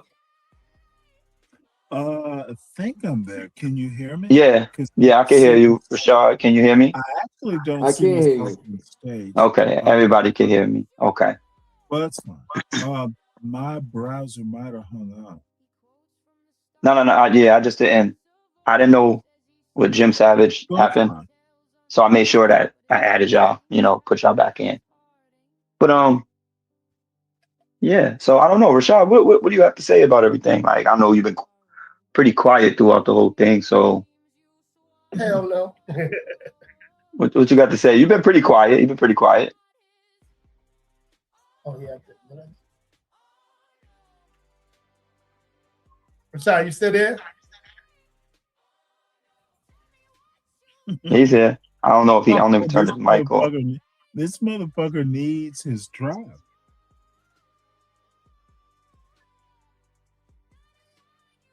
Needs his what? What? I said exactly what I said, son. I think he said he needs his tribe. Miss Lady, I don't know. Would it be better if I dropped out and come back in? Nah, I can hear you. Better if you get out your ass. Oh no, I don't better do anything, son. I don't better do anything. Hold on.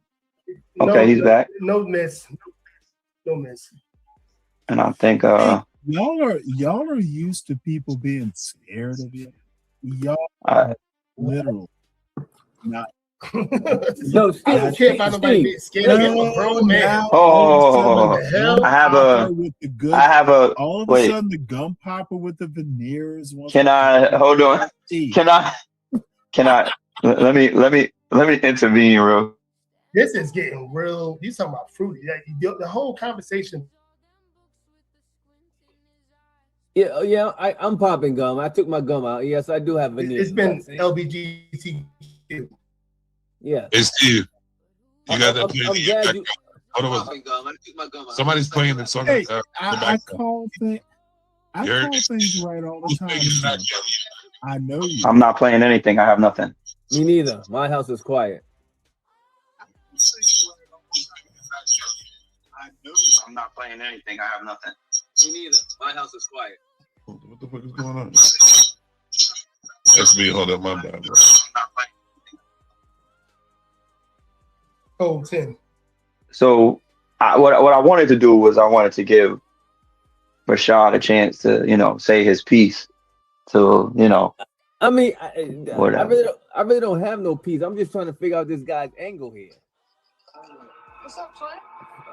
Hold on. Let me call you right It's now. all right. No, not you. No, Oh, my bad. I'm just trying to find this guy's angle. Is his whole angle to just, go against the grain? Being the agent of chaos. Agent of chaos. Yes, that's No, what I mean, been saying that for about an hour and a half.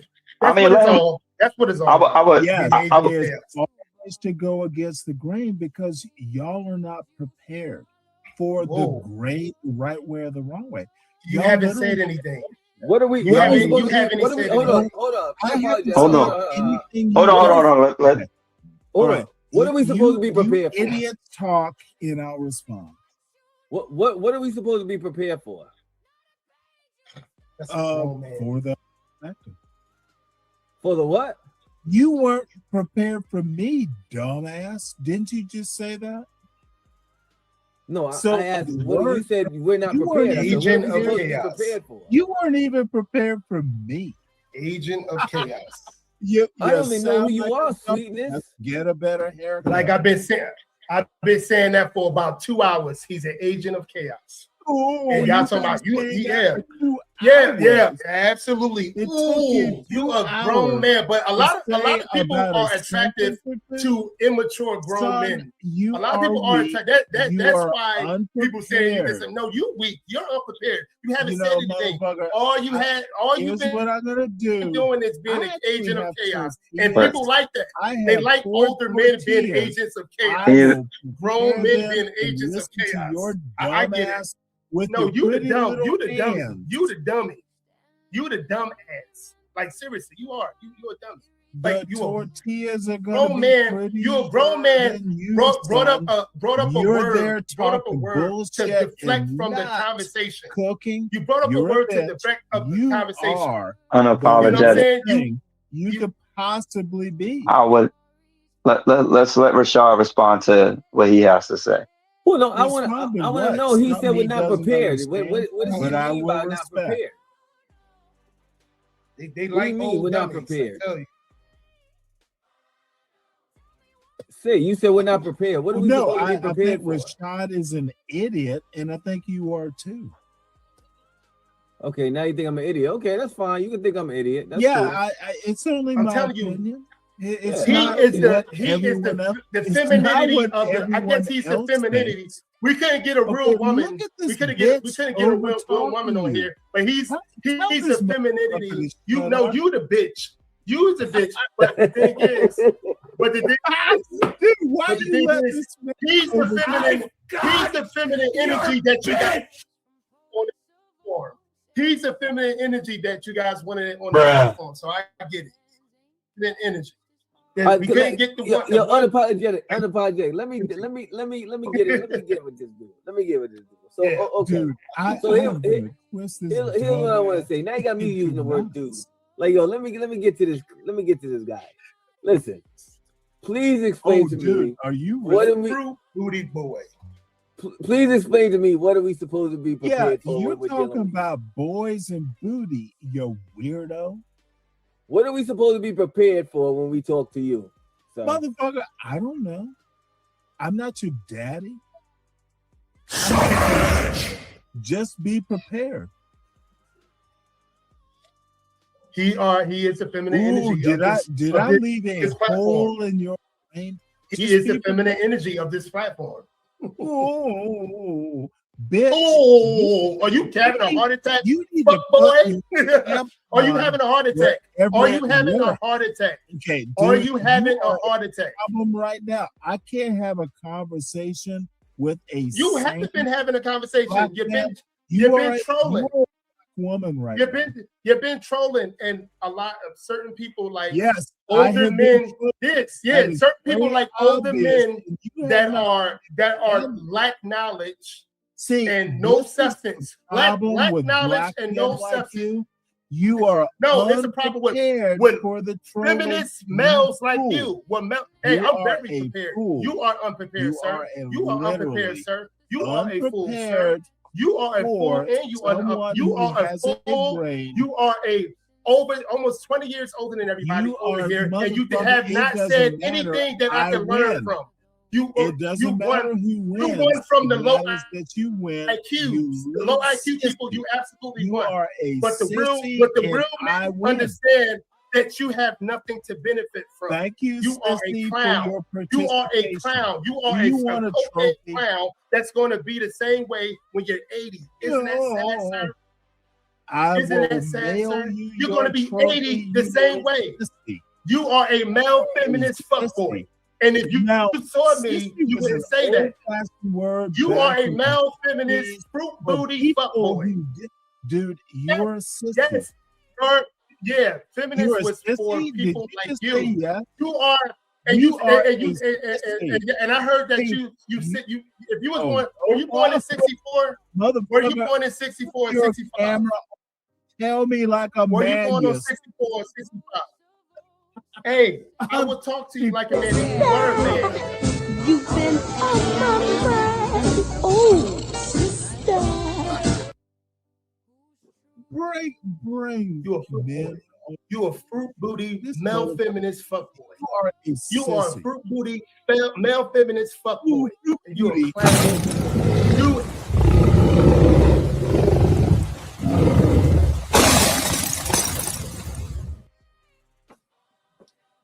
Son, you make my work easy. What have we learned from a guy like you that you almost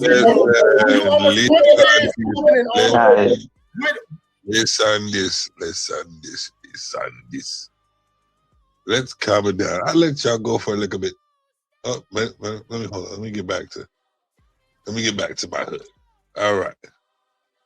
Listen, I'll let y'all rock for a little bit. It's entertaining. Now it's getting old. You know, we should not allow ourselves. You know what I did? I did this for a reason, just so y'all can check yourselves real quick.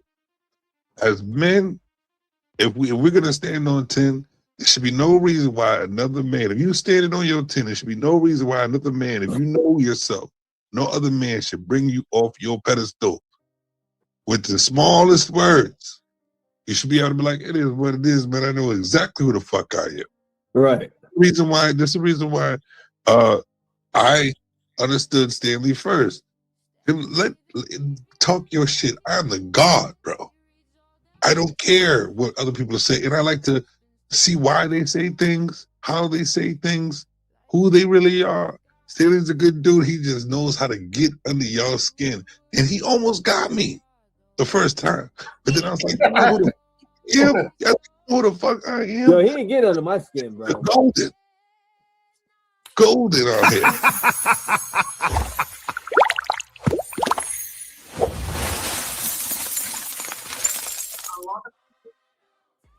I have to see myself before I see him, because I'm golden.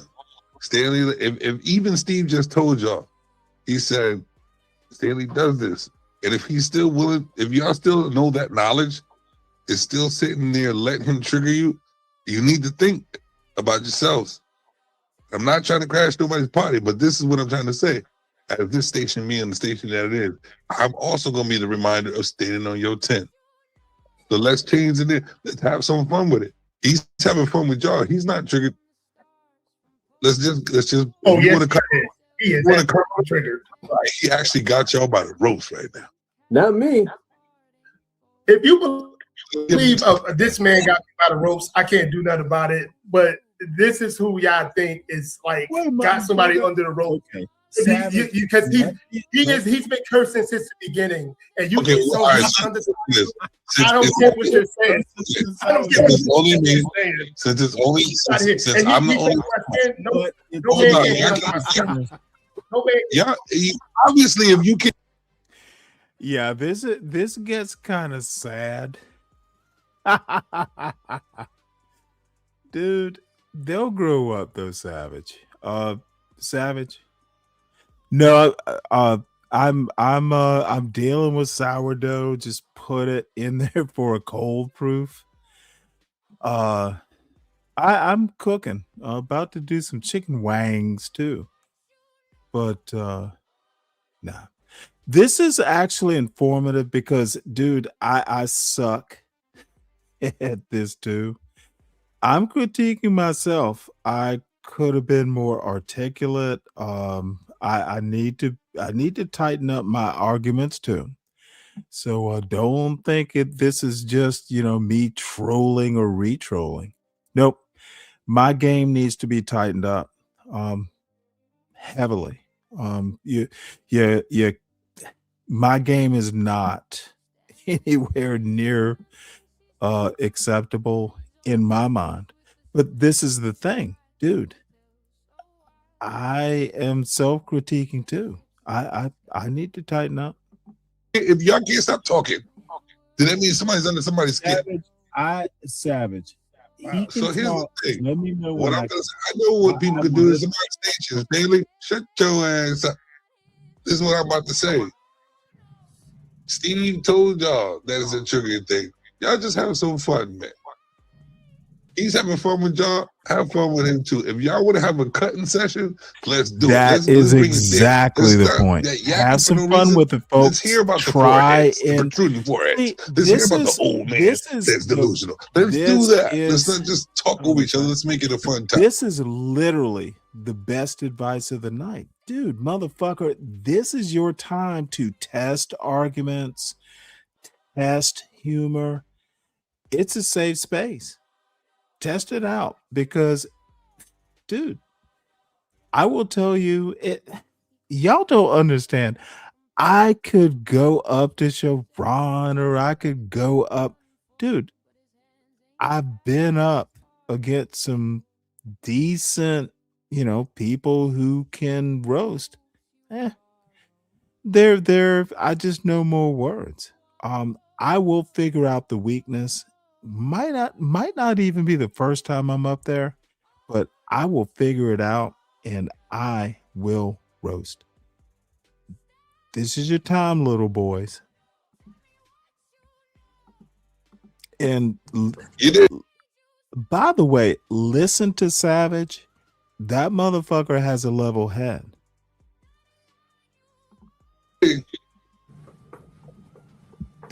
Now let's continue the party.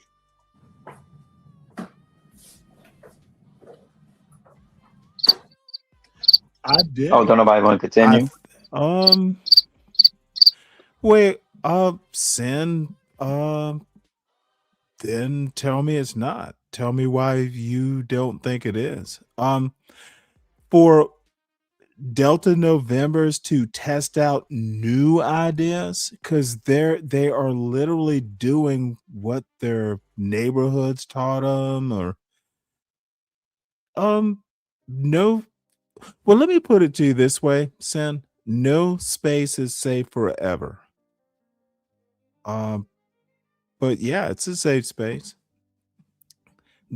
When you get better, you move on to, a better place. But that is an interesting question. Y'all can't dig with him, nigga.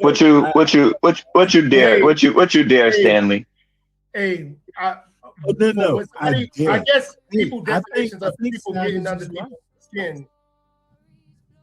Getting under people's skin is different than others. But this man, since he got on, he's been triggered. But I guess it's different in this specific way of you guys talking. I want to make it clear that I talk to extremely intelligent men and women each and every day. So, and we talk not just in a literal conversation. We talk into disagreement and everything. If I'm going to have a conversation with a man, I'm going to have a conversation with a man.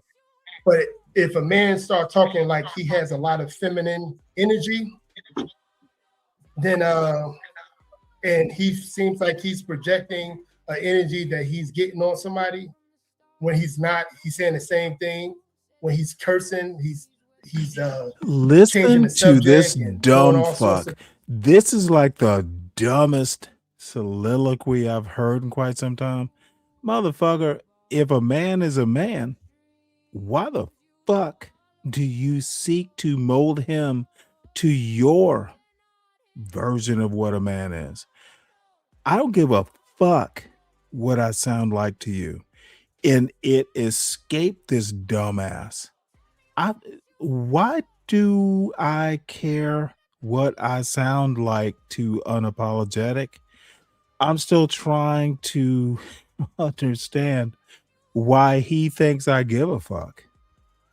The dude is obtuse to introduce a new word into the conversation. Like I give a fuck.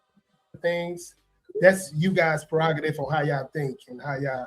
I get it. That you know, but literally, you got a grown man that's almost 20 years older than all of us, not saying anything of knowledge, and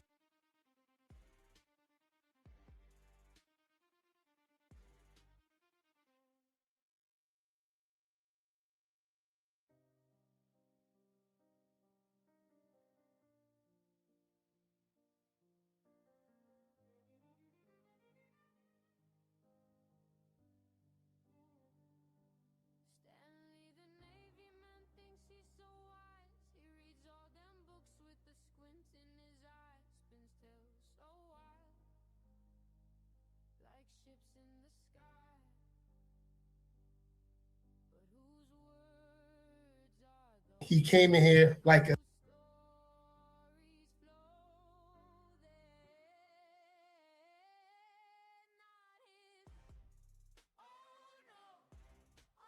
male feminist. And that's all I have to say. I'm not going back and forth with him. I'm sorry. See, there you go. That's It's better you didn't hear what I had to say. Now I get to refine it. Dude, I'm not your daddy. Okay. I don't seek to be your daddy. I don't. What the fuck? I am me. I am older than you.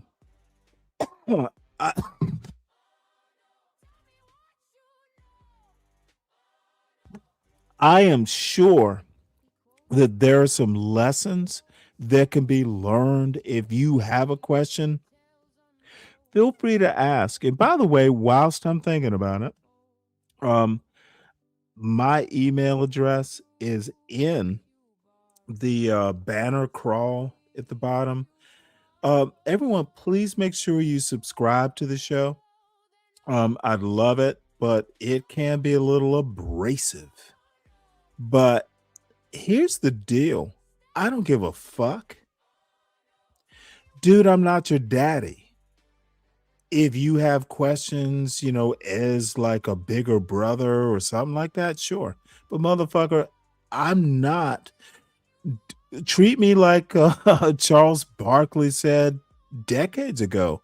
Motherfucker, I don't give a fuck about you. I'm not an example.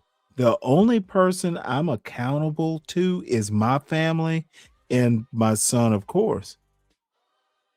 I can curse like a motherfucker because I was a sailor, an actual goddamn sailor.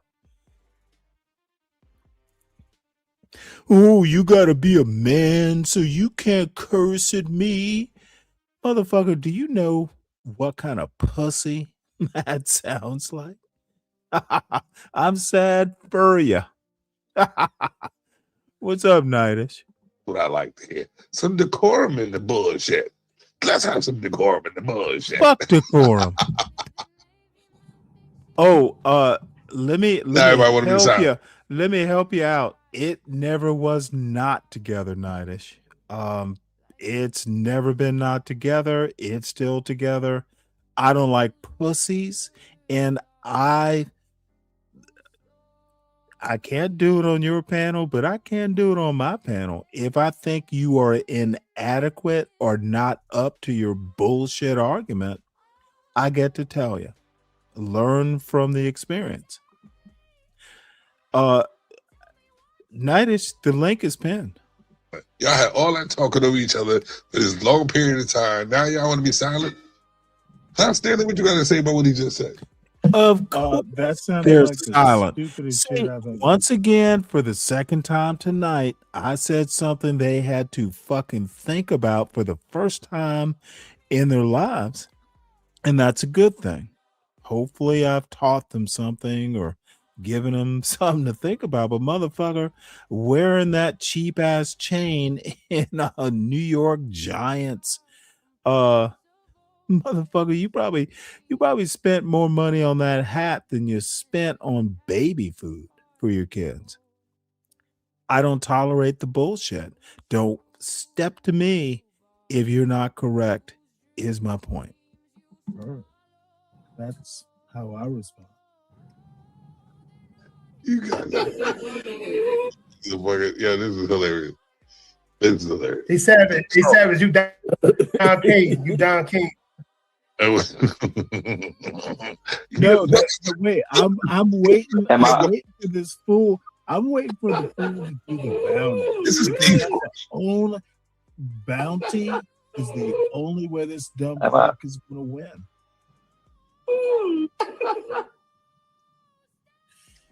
$50, bitch. Y'all know this is Steve's fault, right? What you mean it's my fault? Steve did this shit. How? Steve allowed this to happen. Oh, you blaming me? Yep. How? I wasn't even here. Steve, you know you're an agent of chaos. You are the agent of chaos. I don't even know the topic of discussion. I don't know what. I just joined in. Listen, Steve is the man. I heard what was going on. I'm fixing to go read my Bible, man. I'm going to bed, yo. I love you guys, yo. I appreciate it. Yes, sir. Yes, sir. It's been a fun hour. But Steve got it right, dude.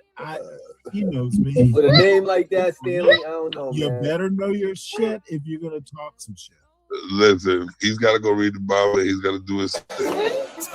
Yeah, like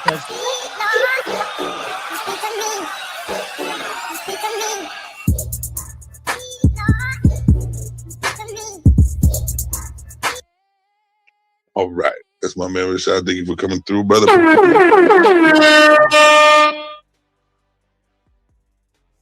All right, Stanley. You got to stay. Wait, hold it. It's not all about me. Here's the thing.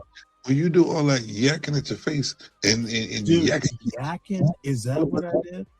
Well, no, I don't know what you did, man, because I couldn't even understand what y'all was saying. He's talking about. Oh, yeah,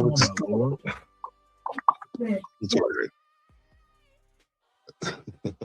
There's a little bit of both, or some yakking and some, whatever, some triggering. It's cool. Oh, that's your boy. He's triggered. When I get on my game, I'm very focused.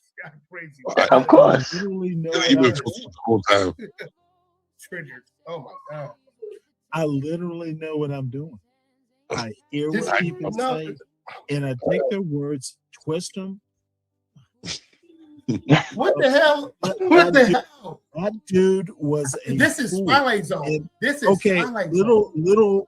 This is Twilight Zone. This is Twilight Zone. And all of a sudden, there is nothing but a male feminist that you guys cherish right now. It's a male feminist. There's nobody cherishing anybody. Yeah, absolutely. I think. Because he has this family thing. I think he's already. Hold on. Let me ask you a question. Please. Come on. What I'm saying is I'm speaking from experience because we already got it a character once. But so we're not the same. It don't matter if we the same. You doing the same shit I did. No, sir. You're doing the same shit I did, and I recognize. I'm not cursing anybody out. I'm not threatening him like he's doing me. This is. I didn't threaten him, and I didn't. I don't know what you did. I don't really know what you did, but this is triggering when another male threatens another male and curses another male out. But most men that I know in my years on the planet will say, "Oh, this man is triggered." They won't say, "Oh, he got you." Grown men would say, "This man is triggered," because he's cursing and threatening. But hey, that's how I grew up. I'm sorry. That's how I grew up. This man is cursing and threatening, so he has to be the one that. You guys know what an antagonist. Hold on. Who is all the noise in the back? I need you acting crazy. Background. That's you, Steve? Oreo, come on. That's you, Steve. Thank you very much. Do you guys know the definition of antagonist, right? You guys know what antagonists do. Yep. Can we say that? Can we say we know what antagonists do? Yes. Okay. All right. So antagonist is Stanley. This is, well, if he's not, even if he's not, let's pretend. Let's pretend that Stanley is an antagonist, right? What do antagonists do? What they like to do is they like to egg people on. They like to beat and hit the trigger. They like to hit the trigger. And what it is it's not saying anything bad or good or whatever you may think it is, or anybody that's listening. It's not, it's not down to one person. What it is this. If you understand that this is what someone does just for fun, well, we're I don't actually do it. I'm sorry to interrupt.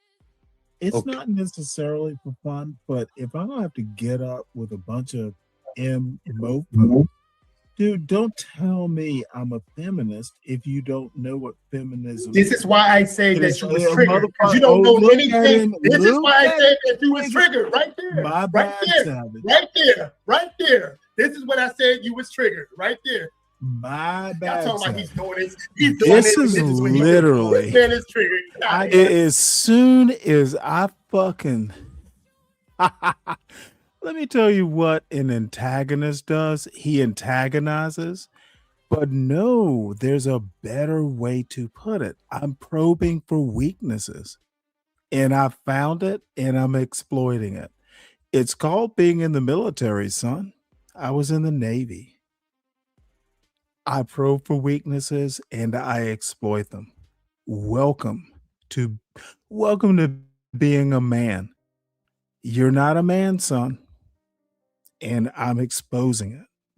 Yeah, crazy. Dude. Wow. Ooh, men don't curse you out. That is the most pussy thing I've ever heard. And a old YN say, men don't curse. Ooh. Definitely some energy in that mix. Antagonists often is this whether for fun or to challenge ideas. They trigger reactions. And hey, they also reveal where the real debates lie. So in a sense, they push us to confront what we think sometimes. Hey, welcome, sir. How do I pronounce this? Barack Obama? Look, I know I've known DertyDude, I know Benji, I know all those guys. Ms. Party Line, Shalana. Yep, they're all, I consider them friends. So welcome aboard, dude. Now I warn you now, I tend to be a little bit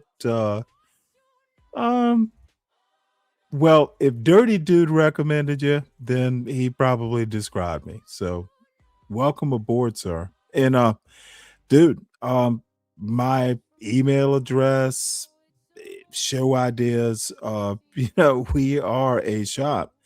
But I tend to be an argument driven person and make a good argument. I'm good. Sometimes uncomfortably, but it's all part of the dynamic. All part of the dynamic. Just like I said, this man was triggered. Let me say something totally weird, that these young black gentlemen had to consult Google and AI and stuff like that just to understand what I'm saying. I'm sad but honored. Motherfucker, you could have just asked me to explain. Stop being triggered and learn, young men. And if you're 40, I'm 60. You're still young. There's still stuff to learn. Your response. Hold on. So if what he's doing is getting the response that he's giving you, then this is supposed to happen. Touche, Savage. This That's is funny. what we're seeing. Go on. Nah. Doesn't mean anyone's triggered. This is the actress. I thought I was triggered. I thought I was the one that was triggered. But the main definition of being triggered is what he said. This isn't no act. This man said what he said about male feminists. Listen to this fool. The main definition of triggered is what I said. This dude is out of goddamn control. Motherfucker, reel it back in, son. Dude, he's unruly. He's not triggered anymore. He's unruly. This man was triggered an hour and a half ago. What are you two guys talking about? He's telling you. This because I'm responding to him. That don't mean I'm triggered. Like that's why I said it's just he was mad that I call him a male feminist. right. And what I'm saying is it's a response from an antagonist. Right? Oh, because he's an antagonist but he brought up something that happened over an hour and a half ago. Oh. Okay, Hey Goldie. Hey there, I'm right here. What's on your mind? What does triggered mean? Triggered usually means having a strong emotional reaction to something, often because it touches on a sensitive or personal topic. It's that moment when something really hits a nerve. So it's just a response. If you don't believe I hit a nerve when I call him a male feminist, because he believes he knows my educational my educational levels of not knowing what a male feminist is, he's still talking about it. Okay, is that not triggered? I don't know. This man was triggered just because I'm responding to this goofball. So that don't make I'm not. Yes. I'm not. No, not one person that's on here is uneducated and doesn't know what they talking about when they talk. Sometimes we could get off track or whatever the situation may be. But that doesn't mean that not any of us are up here for no reason. Hey, Steve, that sound nice, but this man was calling everybody uneducated, calling everybody lower than him whatever he knows when he using words. He told everybody, look, you got to look up the word that I just said. Oh, okay. Oh, you can't type it in? Okay. All right, man. Okay, man. It sounds nice, but when things are literally happening, things are literally going, we have to be logical about all this. And he was illogical on many things that he think because if somebody's supposedly not as more intelligent than him, and he got triggered on the male feminist thing almost 2 hours ago. Hold on, I want to ask a question. Hey, Goldie. Absolutely. Go ahead. I'm all ears. I got to stop this. Dude, this is literally babble.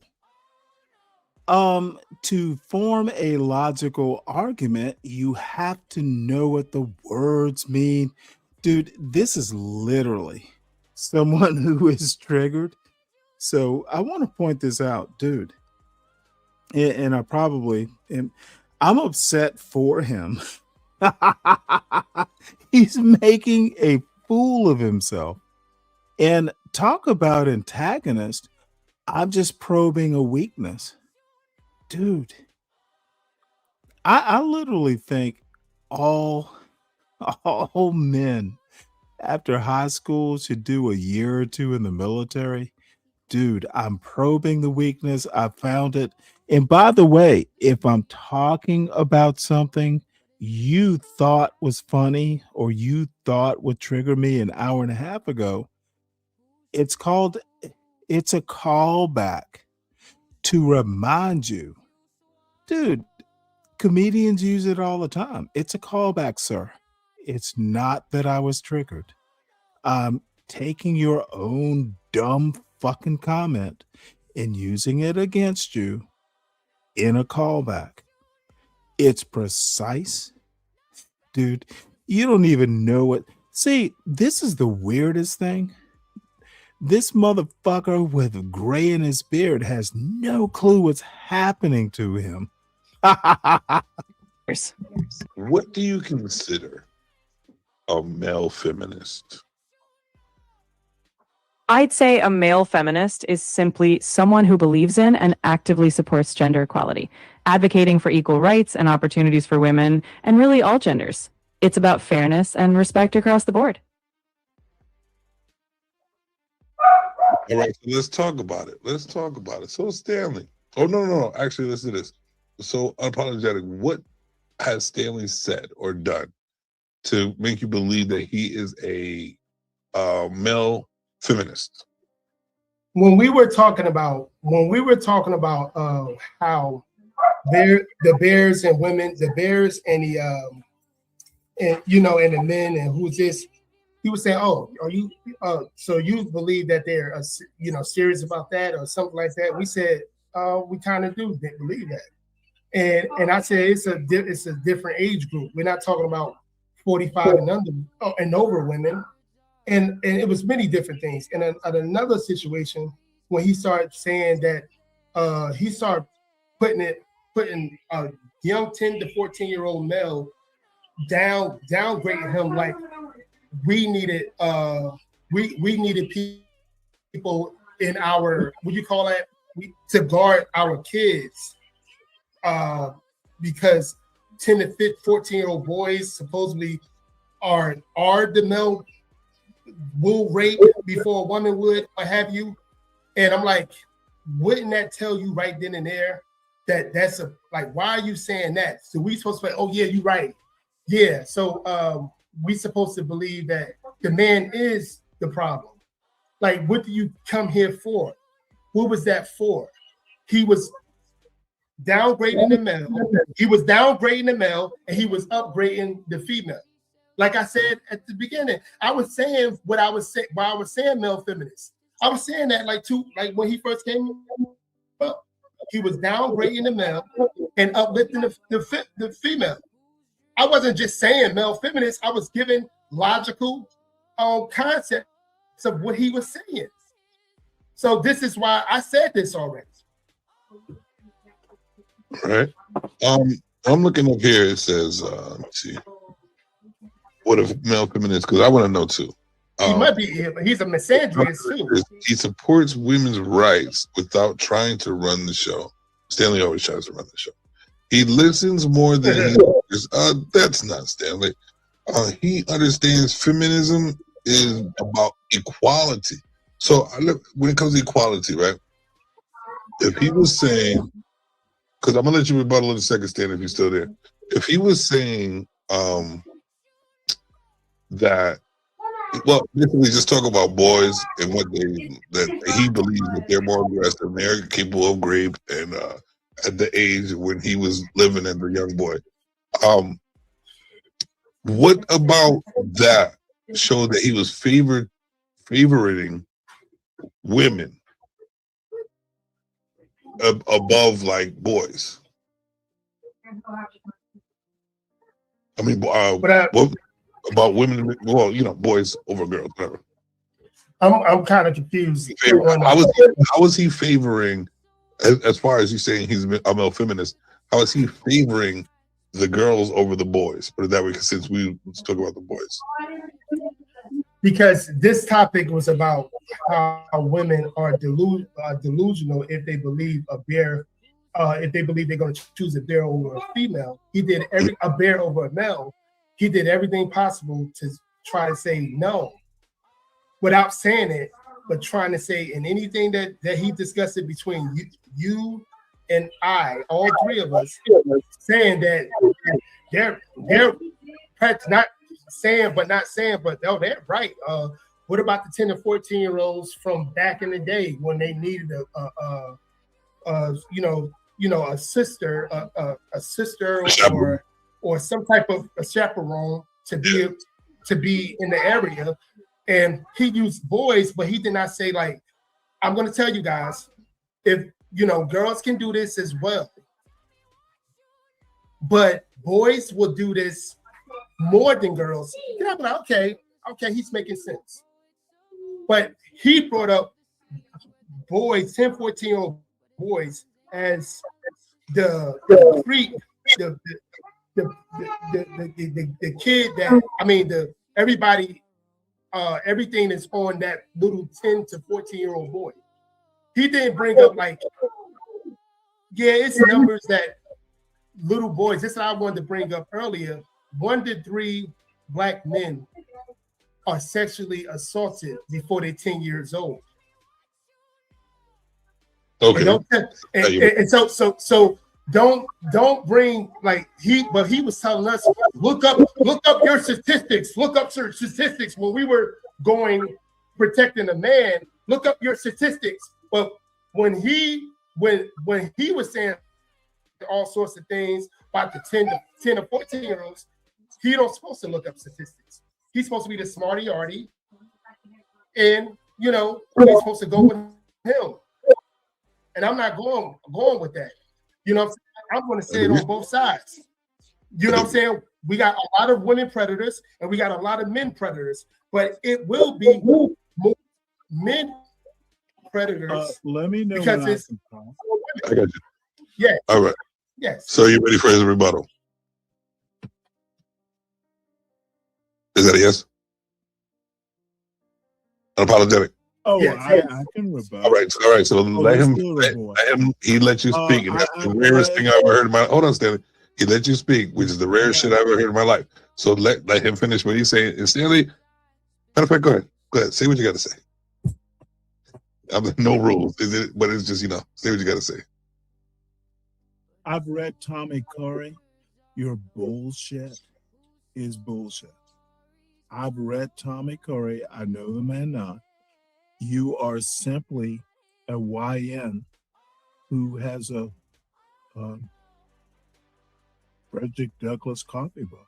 You don't know what the fuck you're saying? I do, and I know you're wrong. Oh my Lord, it is dawn. Holy cow, it's so good to see you, ma'am. Oh, this is just awesome. You have made my day. Good to see you, Dawn. No, Dawn, it's not riveting. It's me at my worst. Look, I have a comment on this, and dude, I need to tighten up some bullshit, but dude, I don't know how to react to grown ass men who are acting like little boys and can't. Dude, don't call me a feminist if you don't know what feminism is. And I didn't even ask him what's the definition of feminism. I asked him what ontological was, dude. I blew up the argument because I simply know more. No more is my recommendation, kid. That's what I have to say. All right, what do you got to say back to that? It's just a thumbs up. So what? Let me say something before you say. Let me say something before you say. What I understand from this conversation is, it's an understanding, but it's a miss. I think it's much more than that. Put it that way. What I do know is how Stanley talks. He did have context to what he said. And I understand why he asked what he said, and that's why I gave him the answers I gave him. And that's why I say girls are the ones that would actually be the ones who would do the raping before the men, because to be honest with you, and maybe it's my anecdotal or what I've seen. Listen to this. What? So girls do more graping? Oh, come on, Savage. Stop defending stupidity. Dude, the statistics will not support your argument, and I don't have to quote statistics that I know I'm going to win on. I might just taunt you. I don't need to do the statistics because I know I'm right. If you want to know, I'm not going to prove you wrong. Savage, stop defending this sort of stuff. See, most boys, me growing up, were too shy. From 10 to 14, he says, was too shy. Dude, we don't care about this. Kind of repeating myself, how you grew up is immaterial to the argument. Dude, you got to step out of your experience. You don't build an argument based on your personal experience. It will never work in the wider world.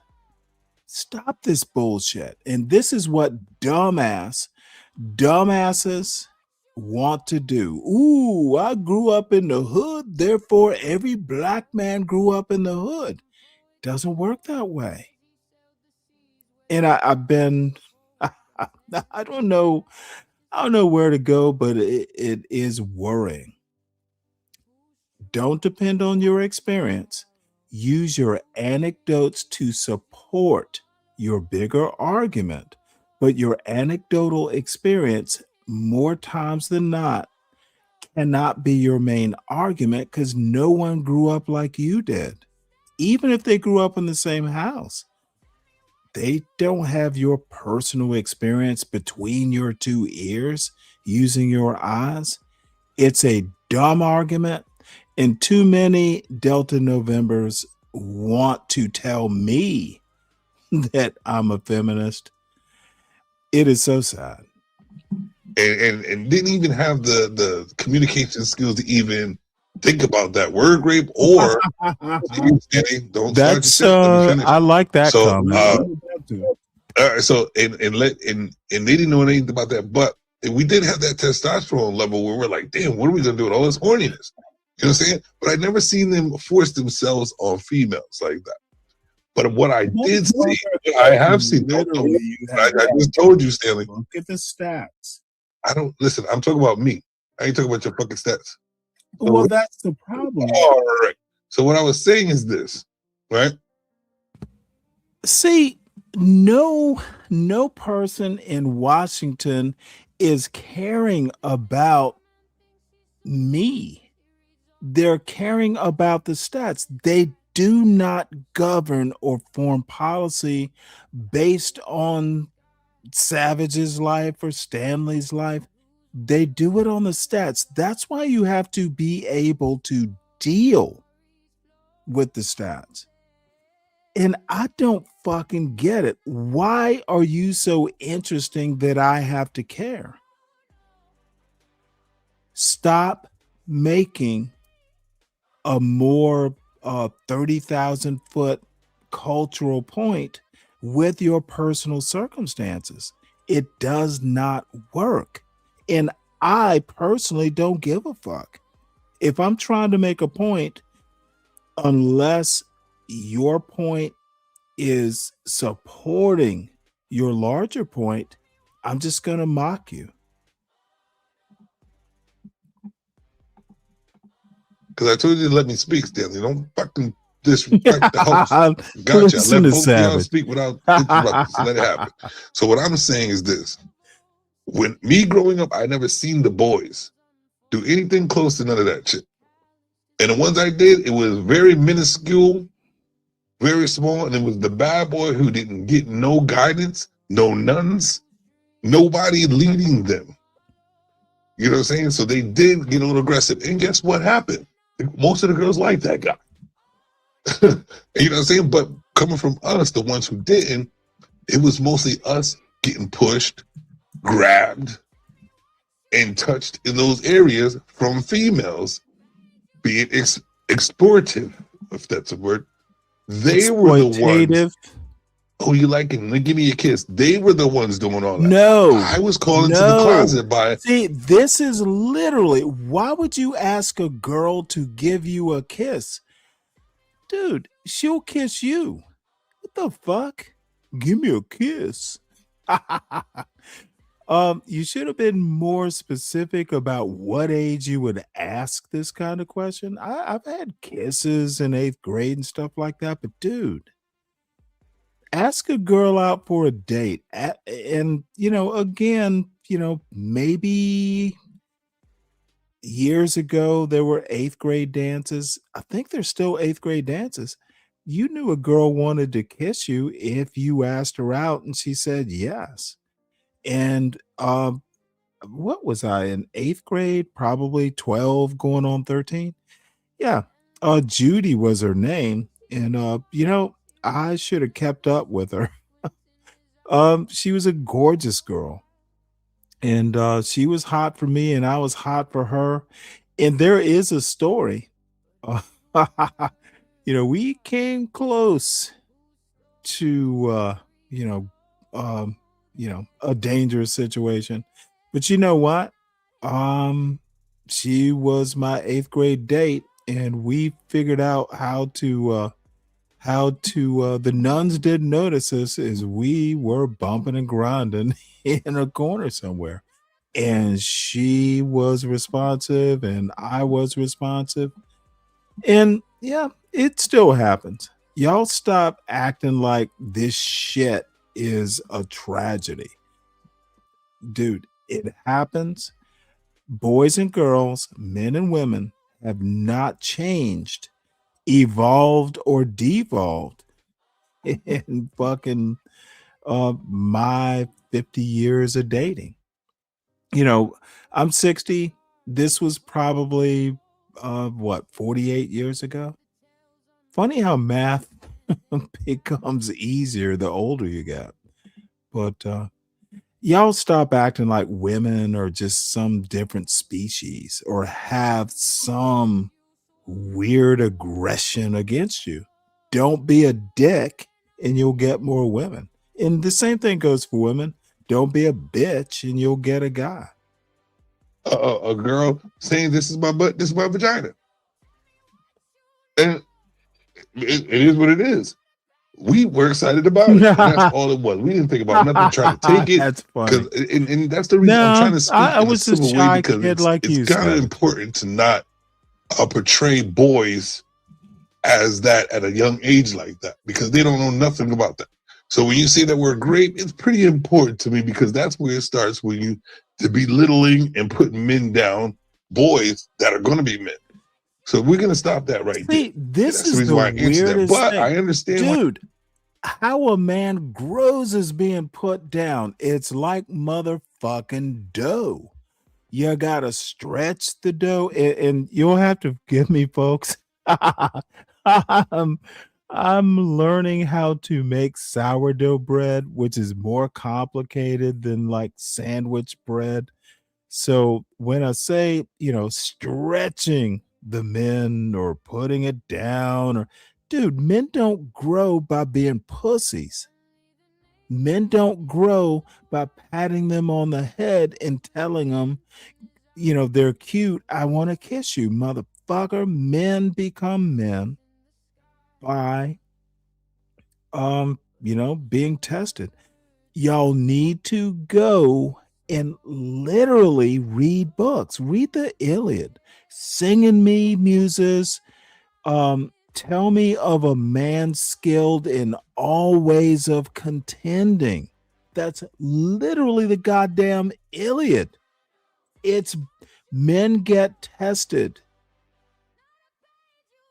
from boyhood into manhood. The fuck is wrong with y'all? Stop.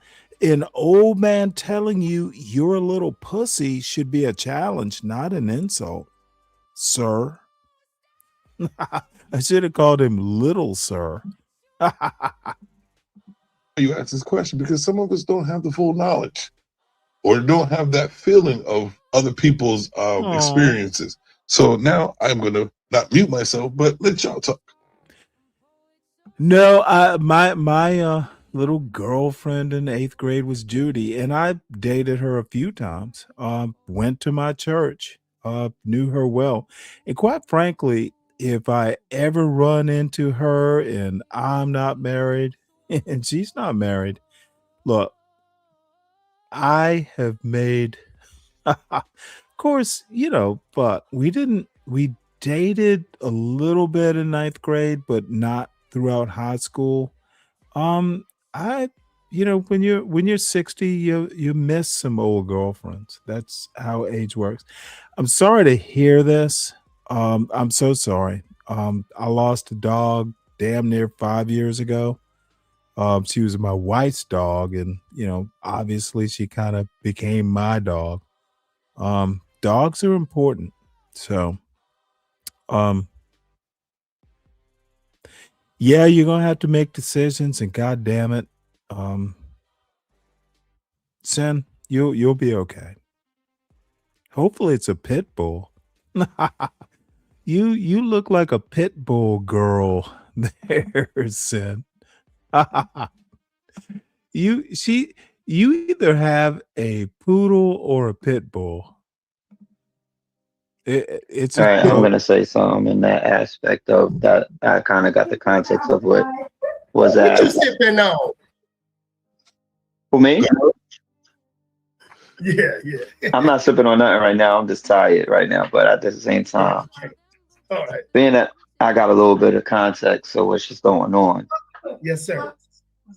I don't know the stats and I don't know anything, but I know that I see more of teachers, woman teachers, touching on the students Oh my more than you god. see males You in there. see, this You is dig what that I'm saying? If that's what y'all going bullshit. off of. This is that stupid bullshit argument. You see, therefore it is. Silly boy. What you see is anecdotal. God damn it. This annoys me.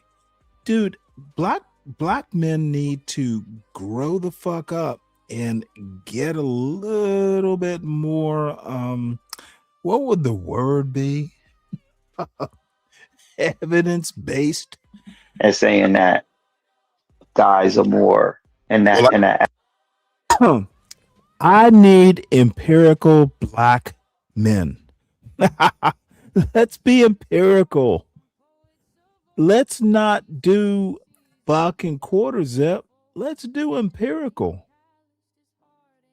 aspect. I know where that it was brought up that he asked, "Who do you think would be more capable of rape at the ages 10, or boys or girls?" Yeah. He's the ages 10 and 14, all right. Yeah. I first answered boys because I was thinking about the aggression. Like because the question before that was who's the most aggressive, and I would say the boys are. So I was kind of not really listening. But then once I figured it all out, I said the girls are, because I remember. And that's an example. That's an example for me, as the teachers, the teachers on the young boys. It's mostly the women that I see in the news and hear about more than I hear about God teachers touching on young women. You feel what I'm saying? That's all I can say about that part. Absolutely, you see it. Let me tell you, and Savage, ask me a question and I'll produce the stats, or bring your weak ass up to the panel to ask me. Don't do it from the chat. Let me tell you, and I don't want to go too deeply into it, and let me preface this by saying he was found totally innocent. My son's senior year guidance counselor was a young black male, good guy, seemed smart, all that stuff. And I got a call like, "Hey, Mr. Cross, we need you to come to the school." And I'm like, what the fuck is this idiot done? Thinking about my son. Well, it turns out it was a good thing. He just needed me because the college was gonna do like, "Hey, you got in early," and there were two other young white girls who got in with him. These motherfucking engineer types. So, turns out I was very impressed with my son's guidance counselor. He was, and I know some of you weird little boys, but dude, he was, look, this dude had a bright future. So about, this was after maybe the next year. So it was last year. This dude winds up in trouble, and in the local paper, guidance counselor, it was all kinds of, well, the girls were like, oh, hey, he has done all this bullshit, et cetera, et cetera. Turns out these girls fucking made it up. The motherfucker, he had done nothing wrong. If he done anything wrong, it was like, you can't trust these little girls. You gotta have a woman or a coworker in there when you talk to them in your office. Nothing wrong. But they ruined his goddamn career. At least locally, he'll be fine, I'm sure. He's a smart kid. But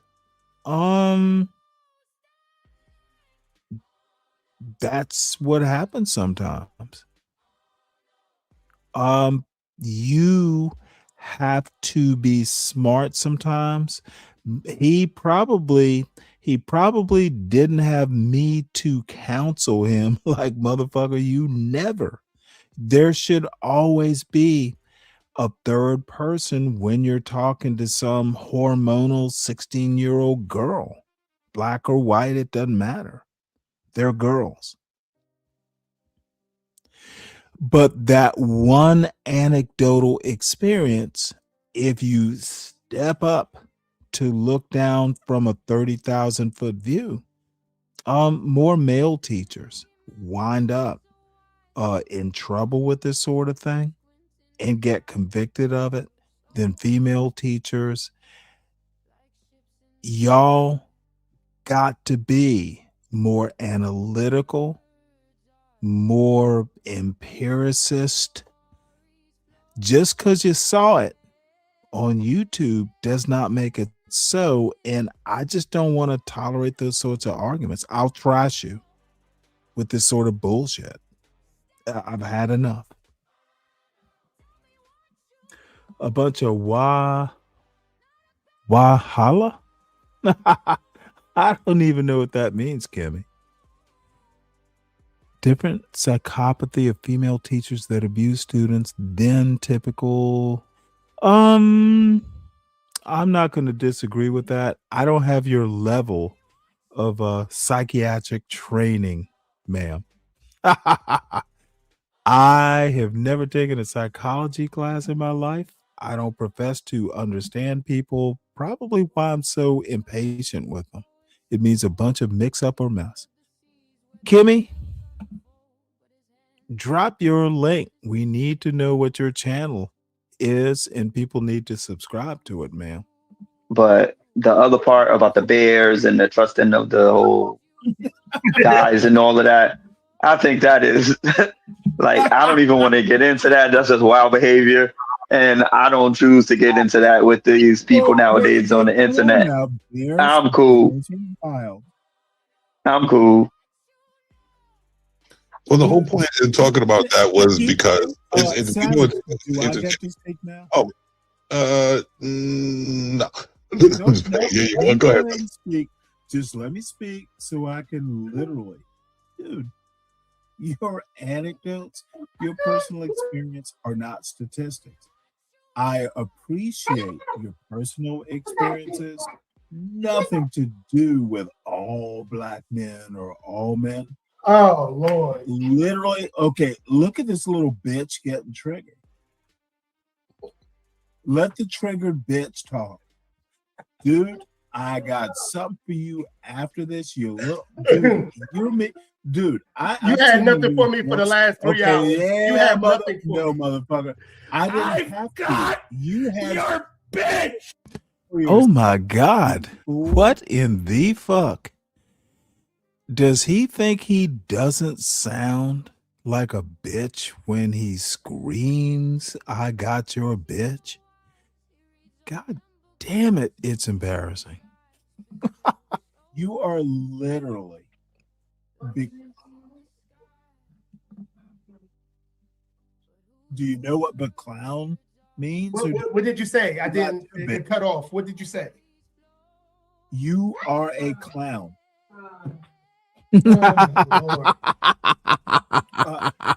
That's all I need to say. You're very much bitter and triggered. Like you guys, it's like a different. different Yes, situation. You're very much bitter and triggered. You're very much so. You call me a YN and all this. Listen, dude, listen, you are sir. literally a I said, you know, I guess I don't really have to say this, but I'm having a real good time watching this. This is, dude. I originally said be clown yourself. Oh, look at this motherfucker. But he wants to call me a feminist. Now, he's not a feminist either. If he was, he'd know what it meant. And he is the motherfucker just, he sounds uneducated. But look at this shit. I'm having a time in laughing at this fool. I gave the information on you. You can go look up from bets. Oh my God! You can go look up from 1980 to 1999. Motherfucker, you know no. Wait! You go look it up from 19. Wait, hold it. What the fuck is 1999. this motherfucker keeps telling me I'm triggered? Oh, look.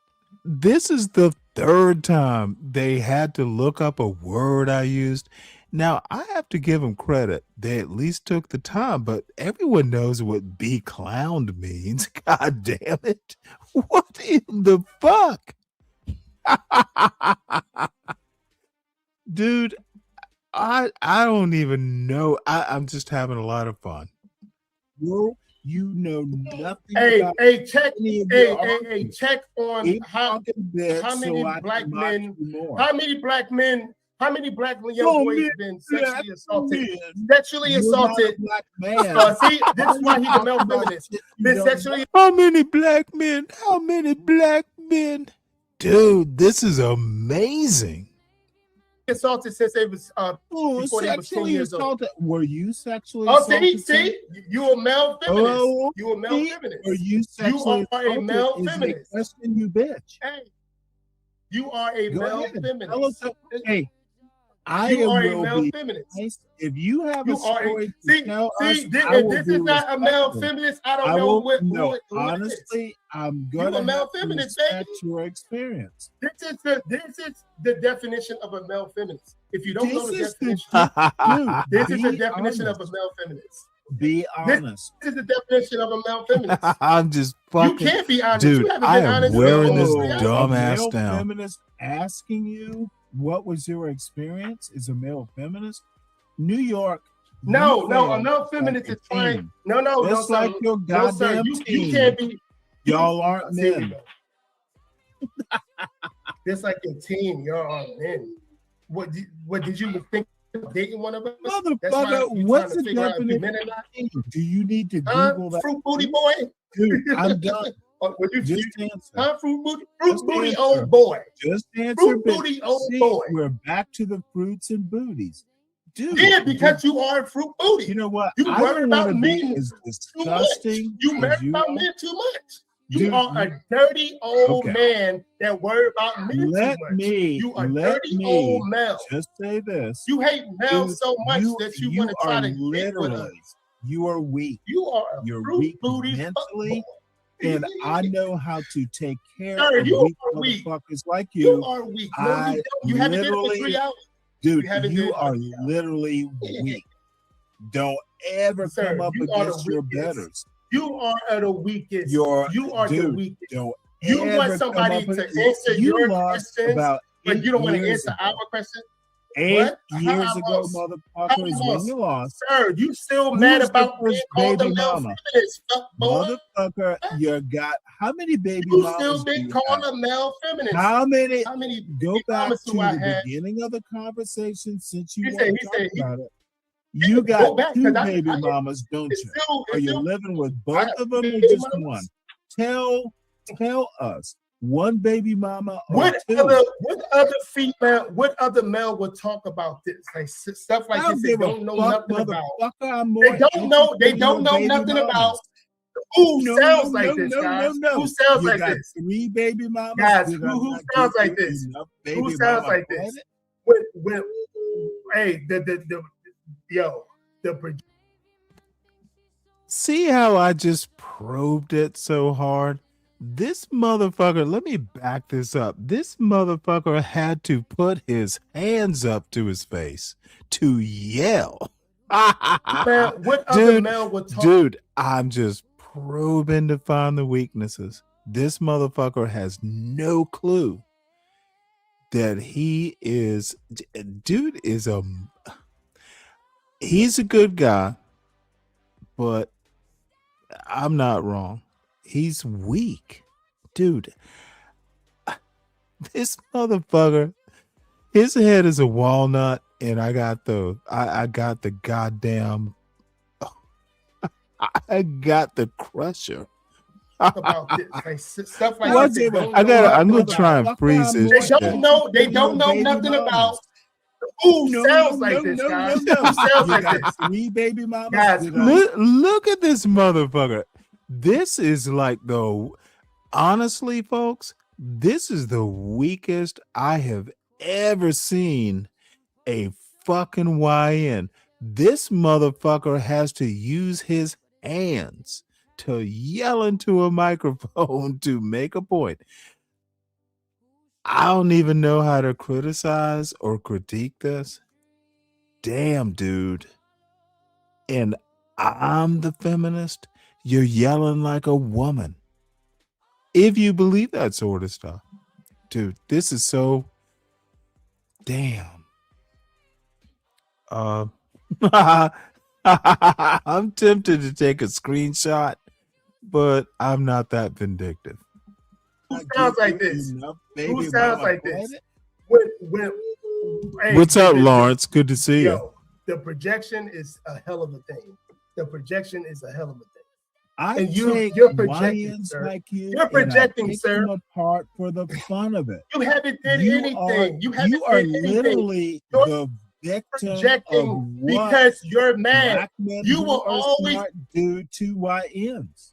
Be in the friend zone. Literally. I bet you. See, thank you God want to make my me say something because you're talking about. You're talking about my life. You're going to make me say something. You weak mother. Your 19-year-old. You are a your weak 19-year-old. motherfucker. Your don't bring your family. 9 baby mamas. And I won't bring my family into it. You have, bitch. Hey, what other bitch boy will talk about another man? Bitch, I asked what you. What other bitch boy would talk about? Dude, I did go too far. 8 baby mamas, 9 baby mamas. That was kind of funny. How many? Hey, how many? Mel, answer the goddamn questions, fool.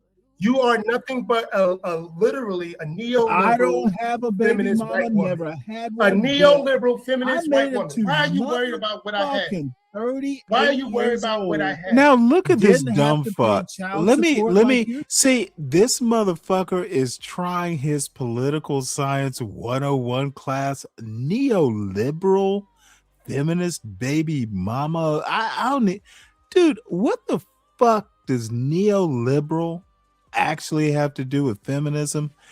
He is uneducated in what he does. See, this is kind of sad. Dude, I know what neoliberal means. I know what feminism means. This is struggle logic. This motherfucker is just trying to claw his way up bullshit mountain. And I built bullshit mountain. I'm full of shit too. Dude, I'm just probing for weaknesses. I'm building a bullshit mountain, and this motherfucker is climbing up the bullshit mountain. This boy, and I'm sure he is over 35. This is what I mean. These motherfuckers have no clue what hits them when it hits them. You can go up on DJ Hamp and all this bullshit. Dude, I win because I know more. I just simply do. Don't fuck with me, because when I fuck with you back, you devolve into frenetic little boys. And he's still wearing that dumb fucking cheap chain over. Wait, who's the master? Look at this goddamn. This shit is just some screen printed shit. That's probably his business, by the way. All these motherfuckers decided to open t-shirt businesses. You know why? You know why you made it to that? You know why? You know why you made it to that? Dude, you because can't you was in the afford friend more zone. clothes. You've been in the friend cannot zone. You've been in the afford more friend zone. clothes. You Why got are you a worried about Walmart my money? chain. You Why are you got worried a about my money? NY But what do you have? What of do you have? A t-shirt that does Baby, not what do you fit have? your very You are old processed food man that body. didn't. You an old man that's Motherfucker, first all I woman have was to a dirty. Oh shit, I just called this motherfucker a processed food body. Damn, that was mean. When you was 38, I'm your right. first woman when you I were 38 years old. Dude. Your first Hold woman on. when you were 38. Hold on. Unapologetic. Hold on. First Hold on. woman when you were 38. No, no. Hold on. No, no. Hold on. Hold on. Unapologetic. Unapologetic. What's up? All right. Hold on. We need both y'all out there. Number one. I know that you over here doing your thing, Stanley, whatever, trying to do whatever. No, but I can tell you, hold on, Stanley. No, here's what he noticed. Dude, I'm just getting warmed up. It's gonna get it, dude. I am going to pull out the light artillery. Dude, this motherfucker is in a room. He's in a big white padded cell looking room with a little door looking lonely as fuck. And I'm just beating the fuck out of him. Rhetorically, of course. Let me talk real quick. I know that everything you just said about that man is not true. Oh, so but I don't give a see. This he definitely takes care of his. This is where this little boy's probably his daddy, dude. Don't fuck with me if you don't want to be beat up. You look like a lonely little black Charlie Brown, who Lucy pulled the football away, and your ass got a big bruise on your back. Dude, you look so lonely. Don't fuck with me, goddammit. I will hurt you. Kids in his own home without any help from others. So hold on. But you said certain things that made it seem as if he was lower than. I'm dead right. You dig? You are not right. You are not right. You are not right. Dude, do you see? This is the other thing that these fools don't understand, dude. Well, I said it before. I'm scorched earth. If you don't want scorched earth, you better motherfucking watch your goddamn mouth. I'm a scorched earth. I will give you leeway until I just go, motherfucker, you see. I said certain things. I don't give a fuck what I said. You can be clown yourself. You got big ass headphones, a dumb hat, in a weird looking fucking t-shirt in a very white padded cell looking room. And I still don't give a fuck. Scorched earth, bitch. Don't ever.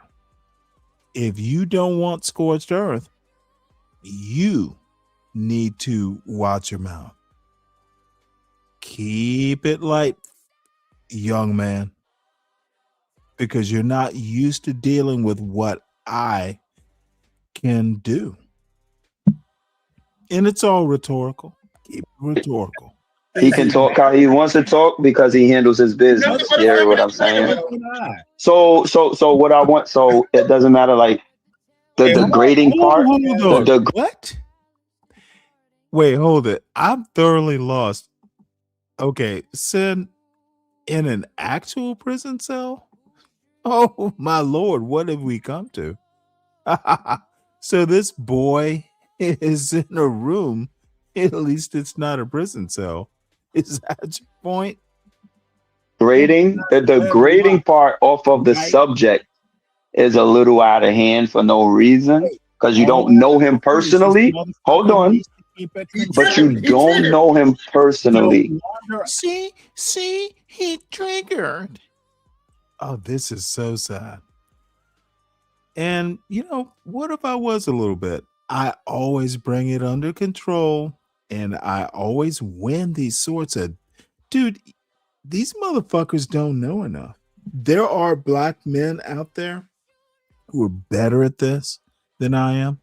There are smarter black men, but I haven't met one in this blackosphere.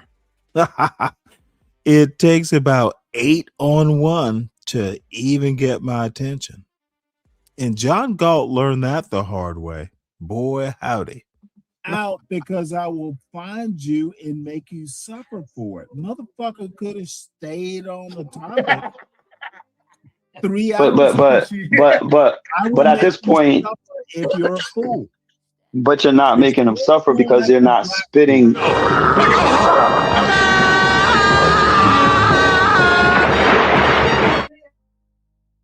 Like you're not spitting facts, so you're not making them suffer because you don't know him personally. Ooh, so that's not the weak going. part, dude. I don't know where Steve is going on about facts. That facts went out the window about 2 hours ago. At that point, stop defending the weak. Going to hurt his ego or anything that you're saying. My point is to hurt his ego. No, I want to break his spirit too. I am that guy. I want to break his spirit. I want to break his ego. Yes, you push me too far. Scorched earth means I want to break you. At this point, you dig what I'm saying? So it'll be best to probably stick on topic because what you're saying is totally incorrect. So maybe stick to the point and maybe you can win that way. But when it gets personal to somebody you don't know personally, that's where you kind of lose because I do know that man personally. And everything you're saying is totally false. So I'll just leave that at that and I'll be quiet. I want to break him at this point. I want his feelings hurt. I want him waking up in the morning crying at this point.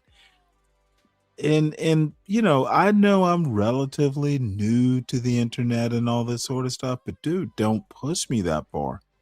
I win. And if it comes down to a scorched earth, you'll be the scorch. Now, who knows? I don't win every battle.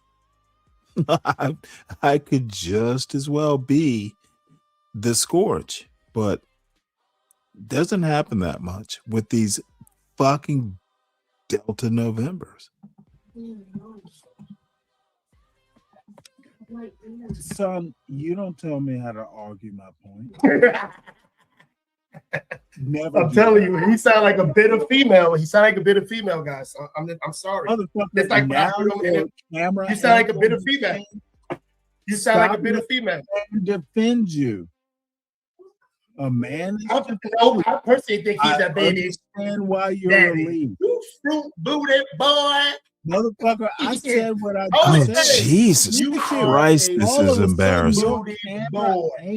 Motherfucker, you're in a hotel room. What are you worried about? What are you worried about my kids? My angle. You are. I'm saying fruit booty boy for a reason. It's like I said, yo, feminists. I'm saying it for a reason. You're gonna I'm saying it. You noticing too much. You noticing too much. Steven, hey, you sure Stanley don't be in them little stick sucking commercials that he be in? You sure he'll be in them clubs or commercials? Stanley, you sure you ain't been in no Diddy parties? You know, you seem like you know a lot of people. I have no clue. No, you hear it? You are. He said that. You are a bitch. He said that. Now Say it like a grown man. Say bitch. Say it like a grown man. Say bitch. Say it. Not So we'll bitch. end in 10 minutes. Say bitch. Let it end in 10 minutes. Bitch. Let this Bitch. fucking bitch nag in 10 minutes. I will mute and let this Oh, motherfucking how? Don't mute. nag. Oh, how? How? Come back up. Come back up, Stanley.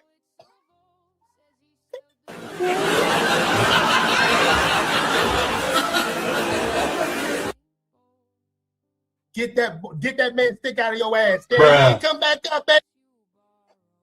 Come back up. Worry about a grown man. Sorry. I gotta get him. You gotta be talking crazy, Stanley. Come on, man. Stop it. Look at this weirdo. He's got to apologize for what he's yelling in a room. Motherfucker, I literally live in a whole house.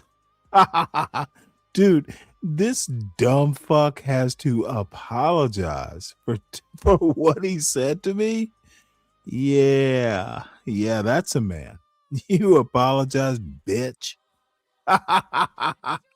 This is informative, dude.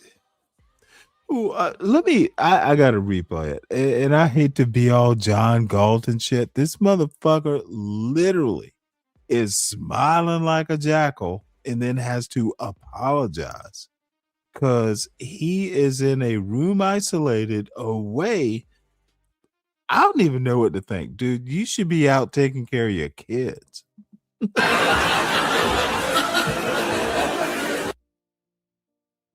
Get that man stick out of your ass, Stanley. Bruh. Come back up, baby.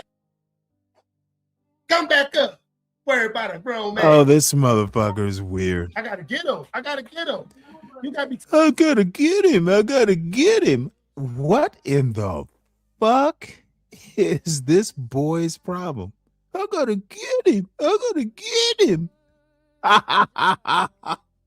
This is hilarious. I might have to clip this and put it in a video or something. I gotta get him. Talking crazy, Stanley. Come on, man. Stop it.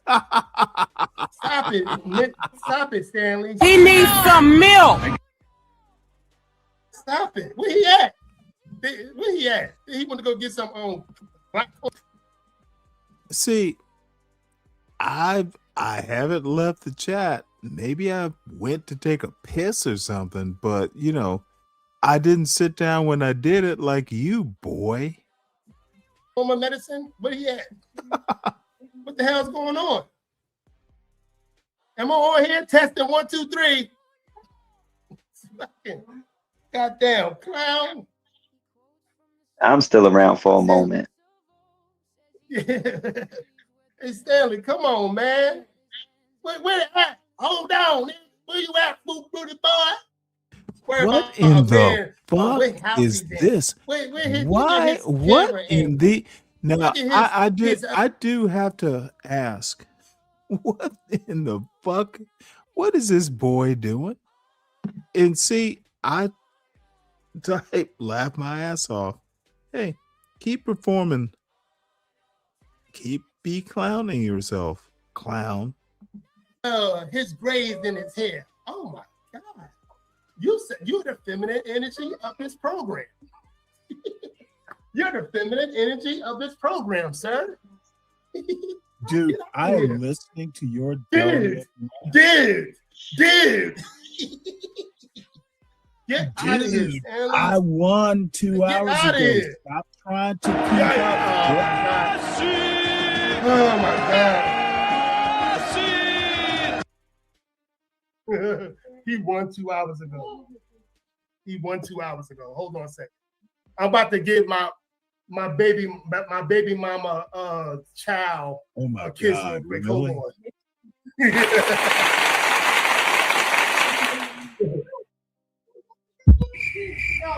I gotta get hey guys, I gotta give him a kiss real quick. Now you I gotta give him no. I'm not gonna prove nothing. I'm not gonna prove nothing to no bitter female. I just tell her I gotta give my baby mama son a kiss. This dude is weird. All right, baby. Have a good night. He's gonna bring the kids on camera, dude. Do you? Yeah, this is just like this motherfucker went overboard. What in the fuck? Ooh, boy. I'm sorry that I did what I did to him now. Motherfucker, I didn't mean to trigger you that much. Is that how YouTube works? Are you mad? You mad? I can tell by your son. I can tell right now your son probably somewhere away from you.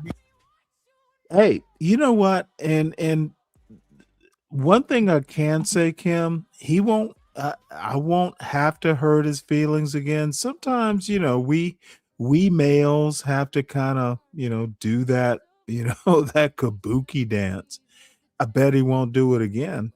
I hurt his feelings, and that's a warning. I don't have a baby mama. I had a wife. Don't fucking call me a feminist when you don't know what a feminist is. I've said that 1,000 times.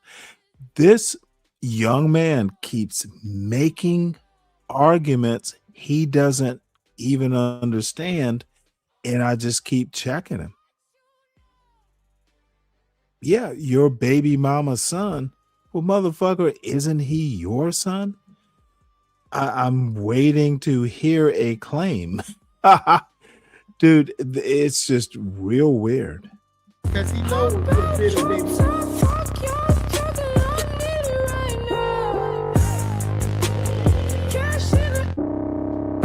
Wait, Christmas wig? Now let me say this, and since it's my show, I can fawn. You're actually not ugly, Sin.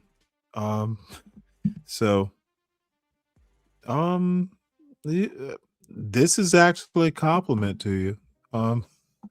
You are okay, ma'am. Like your eyes. Hey, don't worry about me, baby. I take care of mine. But you will never know. 'Cause I don't need to prove nothing to nobody. That's funny. You know what I'm saying? I need to prove something to me. What you don't yes, fucking you do, sweetness. You do. You do give a fuck. You like a No, female. I don't give you a do fuck. give a fuck. No, you the dumb fuck boy. Okay, you an old man that did not get any knowledge for the last 3 hours. Dude, you are an old man that did not fool, get no knowledge you for the are last a 3 fool, hours. boy. You are. You did not get boy. no. Yes, I think you're an idiot. You sound sweet as. Oh, I can sound. Them lemon drops you sucking right now. I can sound. Them lemon drops that you sucking right now. You sound as sweet as now that. we're talking about women, dude. You are weird. See, that's what I'm saying. Virginer. Give me some of that virginer. I'm gonna be real. What are you talking about? Okay, did you say women? What are you talking about? Are you going through dementia? Are you going to dementia? Let me know when I can speak, bitch. All right, go. You sound like I'm arguing with my. You sound like I'm arguing with my auntie. She only women I know, older women I know, say bitch like that. Like catch me outside. How about that? Then you can speak. I've got your bitch. Let me know when I can talk. Hey, come on, Stanley. As long as you don't call me no bitch, you can talk. Come on. Okay. Talk like a man. Bitch, this is why I don't talk. Oh, I sound like a white man now? Dude, what? You are the weakest. Okay. Let me know when I can talk. I didn't say you sound like a white man.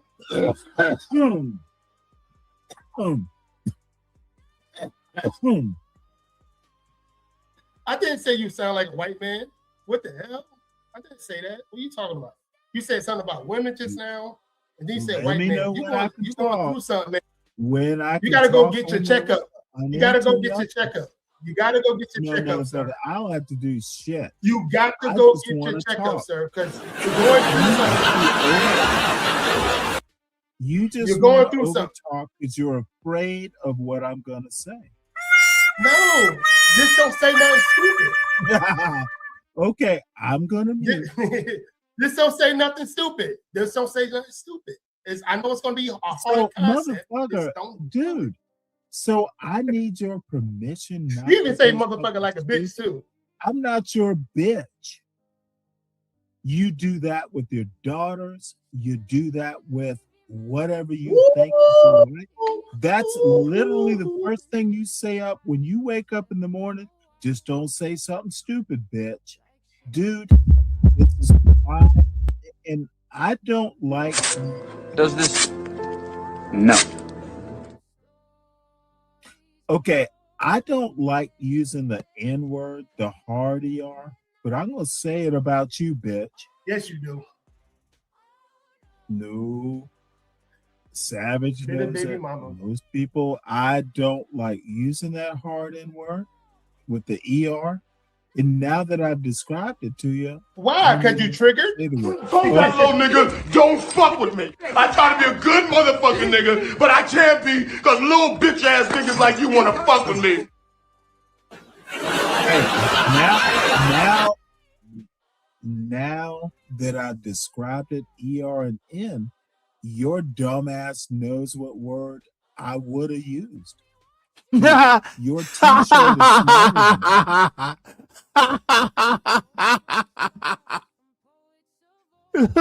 This motherfucker looks so disappointed. Me. Help me. What, you think that's funny?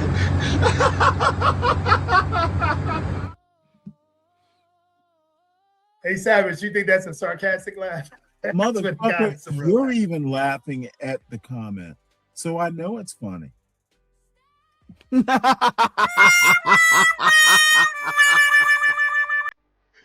This motherfucker is so lame.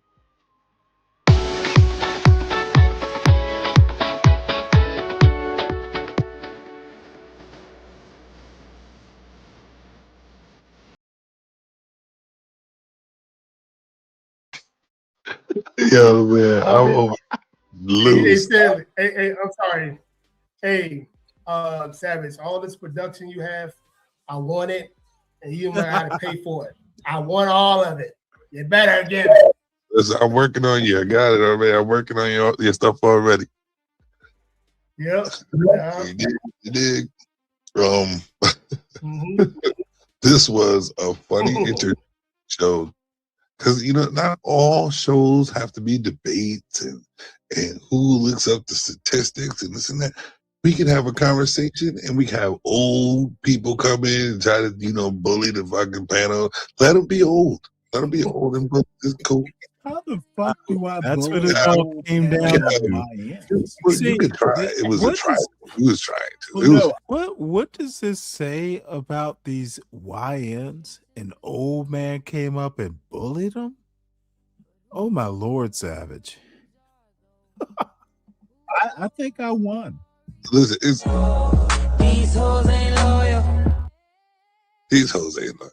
This is what I'm trying to say. You won, Stanley. I give you. You won. I appreciate it. Look at his hand gestures. This motherfucker, dude, drink your water. He needs some milk. He needs some milk. You Yeah, won. yeah. You won. Y'all got me lightheaded over here.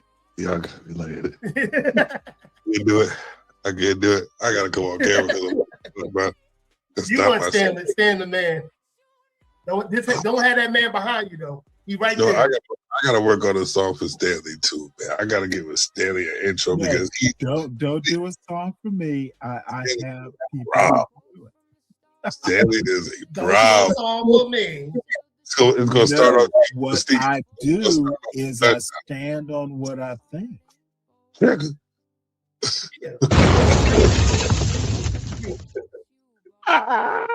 I know. All this fucking Hey, Stanley. Steve, Wow. bro, you up?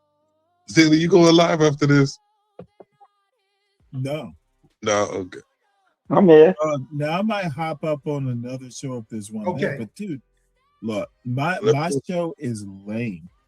It's all I always stop by your show. It gets no, hilarious. you are very kind when you do. It's boring. Nah, it's golden. Hey Stan, can I come on your show? Absolutely. Of course. Why wouldn't you? Oh. Kidding, All right. Dude, let's have spirited conversations. Oh, absolutely. You It's guys not that you're very spirited today. You guys are very spirited today. You know what it reminded me of? All the spirit. You've been on my mind. Oh, sister. Yeah, okay. I'm a grown damn man. The hell? Hey, But I you could will put on warn some the Waiting if Brothers. you think, guess what I would do, dude? You better know your shit when you come up there, or know something. I will. I do. I promise you, I do know my stuff. I do know my stuff. I come up here. I come. You Yeah, are. I do know my stuff. I'm going to give you the benefit of the doubt. You look at that. Yes. See, Stanley does love you. What the fuck? No, sir. I respect him. That's not the same thing. But you know what? But here's the thing. I take respect over love any day. That the mother again. Hey, if you make it to the end of this crazy train, dude, come anytime. Anytime.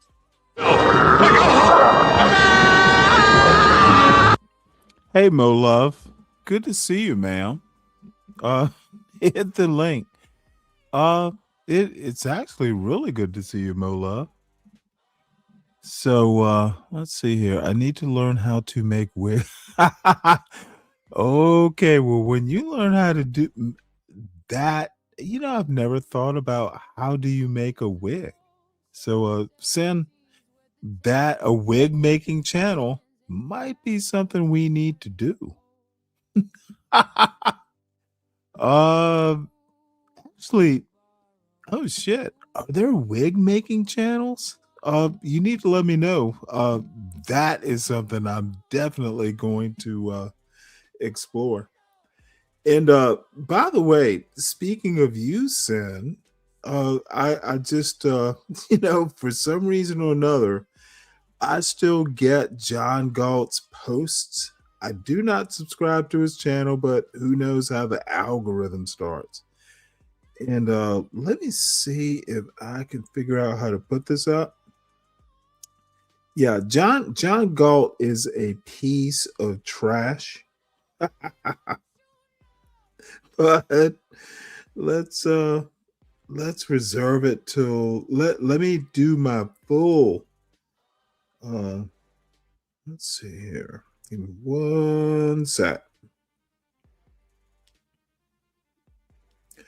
In Sin, you are an admin on John Galt's channel. So good. You can get your fair share of abuse, and I am certainly willing to give you some. You like filth, apparently. So this is the post from John Galt. It says here, look at this weird motherfucker. So let me make sure. So John Galt says, let me make sure it can be seen. John Galt says, guys, thanks to everyone for joining. Today, I think I put the cherry on top as it relates to blacks. It's what I set out to do when I started this channel. Remove the veneer for the world to see the true face of blacks. And then Sin says, I'm so glad I don't even know what this means. I'm so glad I backspaced before you took it off. OMG, I haven't laughed so hard. Sympathy dogs is crazy work. You trying to theorize his game plan? Ooh, boy. And my response is, Galt, you indeed are the true face. Dude, this motherfucker is a weirdo. And the people who are in his chat, his moderators are weirdos too. Let me be very clear. I love you, Sin, but liking that weird shit, sorry, you're not exempt from my judgment. John Galt is a degenerate, a very, like, that motherfucker is 2 steps away from going off the deep end. If you don't like it, don't care. It's my judgment. So, and let's see here. Stanley has a parasocial. You know, I once knew what parasocial meant, Zhang. Remind me what parasocial means. You're an expert in that sort of thing. John was hilarious today. Sin, John Galt he was hilarious to people like you. He's not hilarious to people who understand his sort of pathology. He's funny to people who don't understand the pathology, the anti-blackness. So you enjoy your hilarious John Galt, and I will keep criticizing you and critiquing you for being an enabler of a degenerate. You do what you want to do, and I will do what I want to do. So we are at 8.5 hours. Oh, dude, Mo Love, and I love Sin 7, but dude, my judgment is my judgment.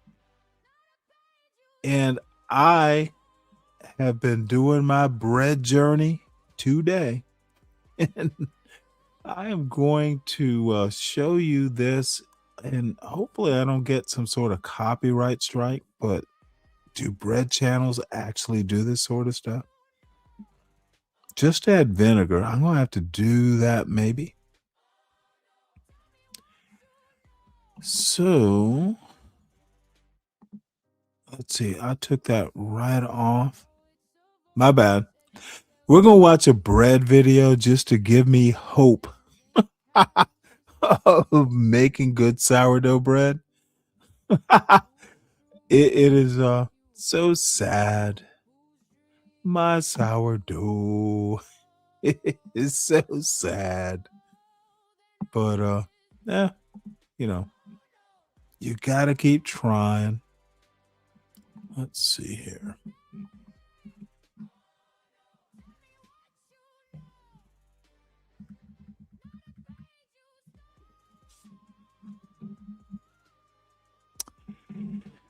And we have, actually, while I'm thinking about it, everyone, please make sure that you, if you're new here, subscribe to the channel.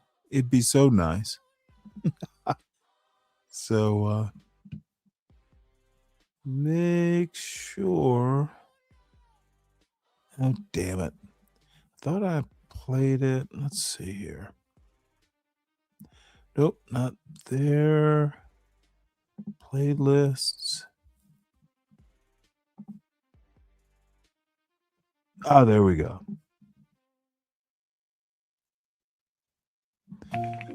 All right. This is, and I don't do any fancy bullshit sourdough like that because I suck at making the bread.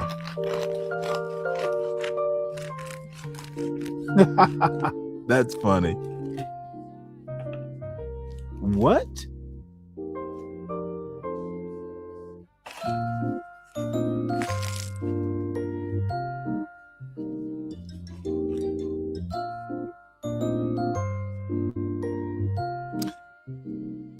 Hmm.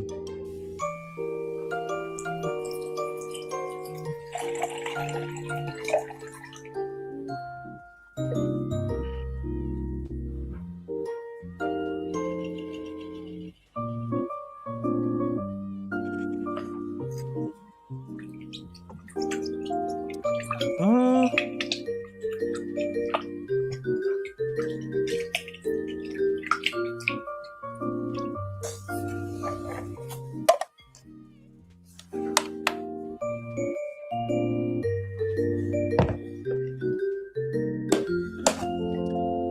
well, let me help you out, ma'am. Biscuits are bread. Biscuits are bread, ma'am. Don't worry about the biscuits. Look, I know how to make like sandwich bread. Sourdough is just, it's, you know, I know how to use a worm on a hook, and then you graduate to using nothing but lures. Like, I don't even fucking, dude, if I can't catch it on a lure, there are times if I'm fishing in salt water, maybe I'll use bait, but probably not. I'll just go home fishless. So fly fishing is a whole different form of fishing, and it is difficult. So let me make that comparison to sourdough. I can whip out like tortillas. Dude, I can make tortillas, I can make pita. Sourdough bread, it's just different because you're not using, like store-bought yeast. I've literally, it's just a different form of bread. You can make a sandwich out of sourdough bread, but you don't make it like other types of bread. So biscuits are bread. And by the way, not sure that I couldn't use a biscuit right now. Oh, excuse me.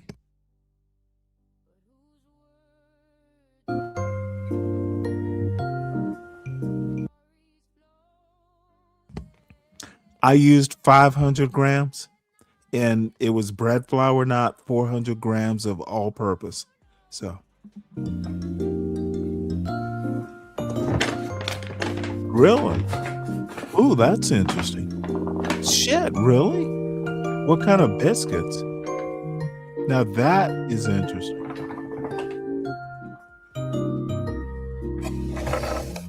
Oh, no. Wait, hold it. What does this?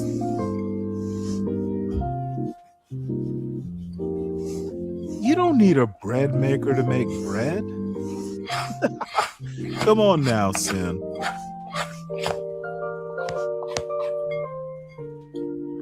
No bread makers or bread, ma'am.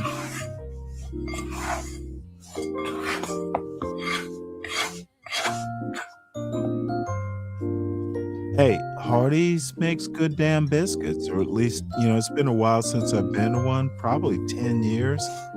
But hey, winning is winning, man. She's doing that fold. Good for her.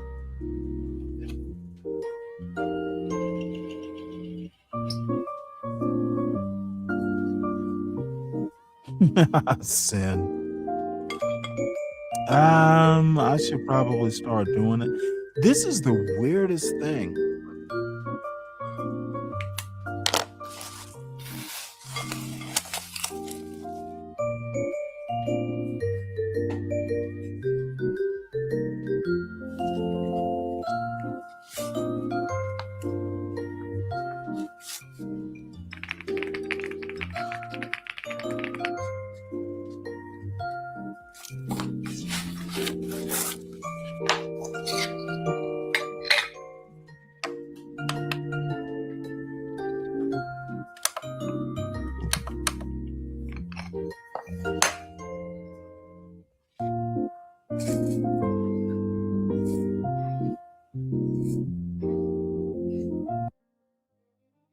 This is a weird thing that people don't realize.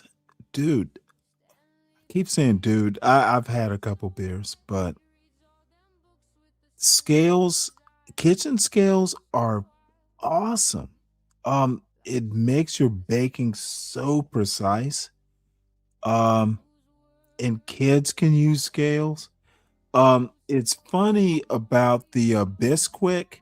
You don't need Bisquick. If you're buying Bisquick, it takes about as much time just to do it from scratch. You know, biscuits are not super hard. And the interesting thing, like there's such a thing as a cream biscuit where you take can't remember whether it's regular flour or all purpose. I'm gonna guess it's probably just like all purpose. And then you combine it with just regular cream, you know, like that you buy at the grocery store. You make cream biscuits. Now that I think about it, you probably have to add baking powder. You can literally make like 2 ingredient biscuits. It's the flour and the cream, and you got biscuits. You don't need Bisquick for that. Bisquick is you don't need eggs in the 2 ingredient. It's actually as quick. Don't know if it's cheaper necessarily, but dude, and I swear there will be someone like unapologetic that will go, ooh, that's feminine energy. Dude, mastering your kitchen, knowing how to do shit, that is Renaissance man. What these dumb fucks don't understand is if I can bake my own biscuits, if a woman wants to do it, that's great. But if 2 women know how to bake biscuits, I get to choose the woman I want to make biscuits for me.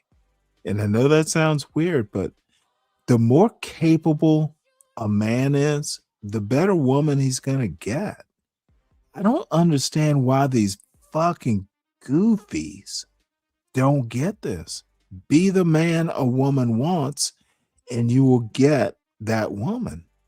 These motherfuckers are goofy as fuck. Men and women, boys and girls have not changed that much in the 50 years since I was 10. They're goofy. Now, no home training or bad parenting. I can deal with that, but don't be telling me I don't know shit, because I do.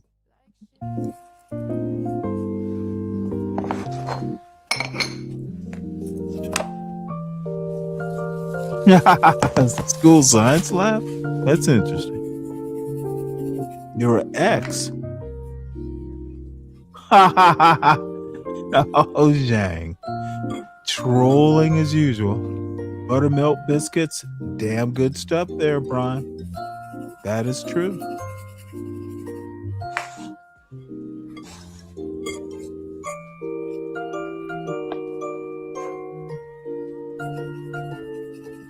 Interesting.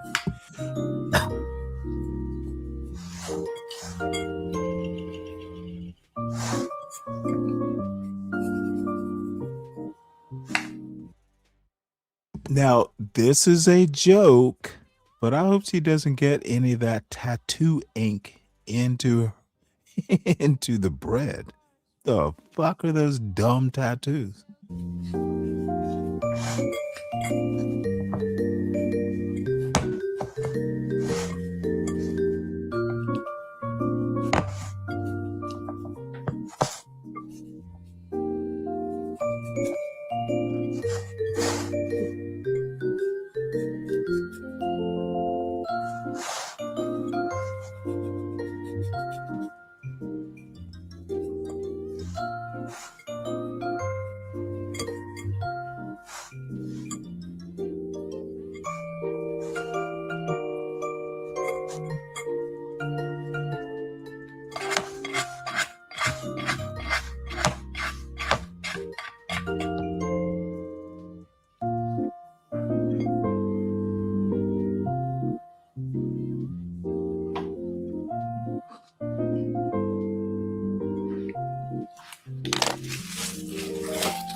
let me let me make one point, dude. And there's a whole probably whole long dumb story, but honestly, my son, the only reason he's not as good at baking is because he'll make cookies. He can make a pie. He can make a pastry, but bread, I don't even know that I've ever asked him to.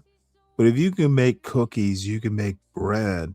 It's just a little bit more of a process. But I can recall my son going, "Well, hey dad, can you get some cookies in the grocery order?" And I'm like, "Well, you know how to make cookies. Why would I waste the money?"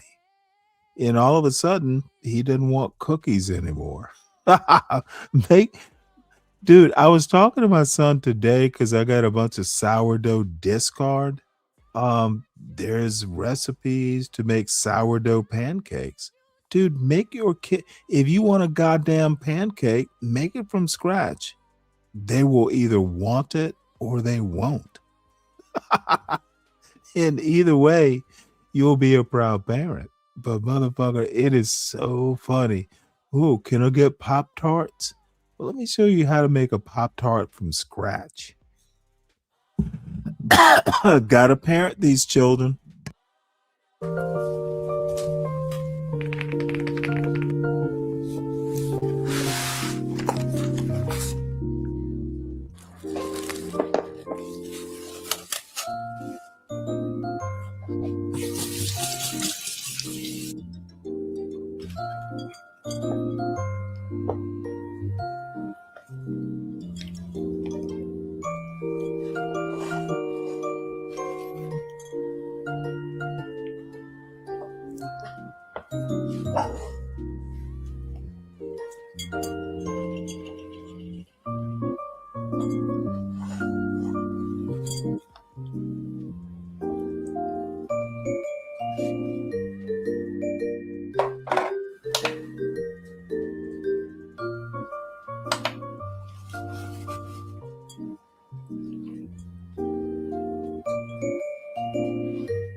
You know, oddly enough, I have not had Girl Scout cookies. I have not had Girl Scout cookies in fuck. Um, to be honest, I think maybe my wife bought some. Probably haven't had Girl Scout cookies in 20 years. But butter cookies. I remember my wife talking about snickerdoodles. You can butter cookies, snickerdoodles, those are like incredibly easy to make. So I hadn't thought about Girl Scout cookies. We used to keep them in the freezer. The mint thins, I remember those. So anyway, you know what? I'm not gonna belabor y'all with this boring sourdough stuff, but sourdough's on my mind, and of course I'll get rather good at it. You know, bread's not rocket science. But I also I want to say thank you, Savage Code Entertainment. Uh, and this is last call. Drop your channels in the chat. Everyone in the chat, subscribe to these wonderful content providers that I admire, and I go to their shows. Don't be shy, folks. Drop them whenever you think they should be dropped. But I am going to shout out Savage. Yeah, apparently you've cracked my code, but I honestly enjoyed it. I will endeavor to be better. I want to say hello to my let's see, how should I describe Mo Love? Someone that I admire a lot, and it's always just a treat when she decides to grace my show. And Yeti, of course, and you know, the usual suspects, Dave and Deacon Dave and oh my God, fucking Caramel came by. That she even knew I had a show. That is huge. So Caramel is another like YouTube crush. That woman she is funny, she is smart, and she makes me laugh. and she keeps me on my toes. And I actually haven't been on a panel with her in like 2 years. So that she arrived and graced the show. And Sugar Bomb, Sin, of course, my darling Brooklyn Watson, another one who's keeping me on my toes. And this young man, Barack Obama, recommended by Dirty Dude. So, and Nightish came by. Good for him. Don't be shy about coming up on the panel, Nightish. There are things that I need to piss you off about. But I also want to say this. There are people, Nightish knows what will happen if he comes up on this panel. Hey, you know what? It's my panel. I go up on his panel. He comes up on my panel. He knows. We are simpatico, if not alike sometimes in our attitude about how we conduct panels. So anyway, folks, I should be back around, 2:30 tomorrow afternoon Eastern time. If the sourdough doesn't kill me. And if it looks good, I might even take a photo and show it. So thoroughly enjoyed it. Everyone have a good night. And if Nightish does a show, I'll hop up in that chat. So oops. See y'all later. Oh, and by the way, and too bad Portia isn't here. Portia designed this little sign off here. And Portia has an attention to detail, which I appreciate. And she is a wonderful young lady.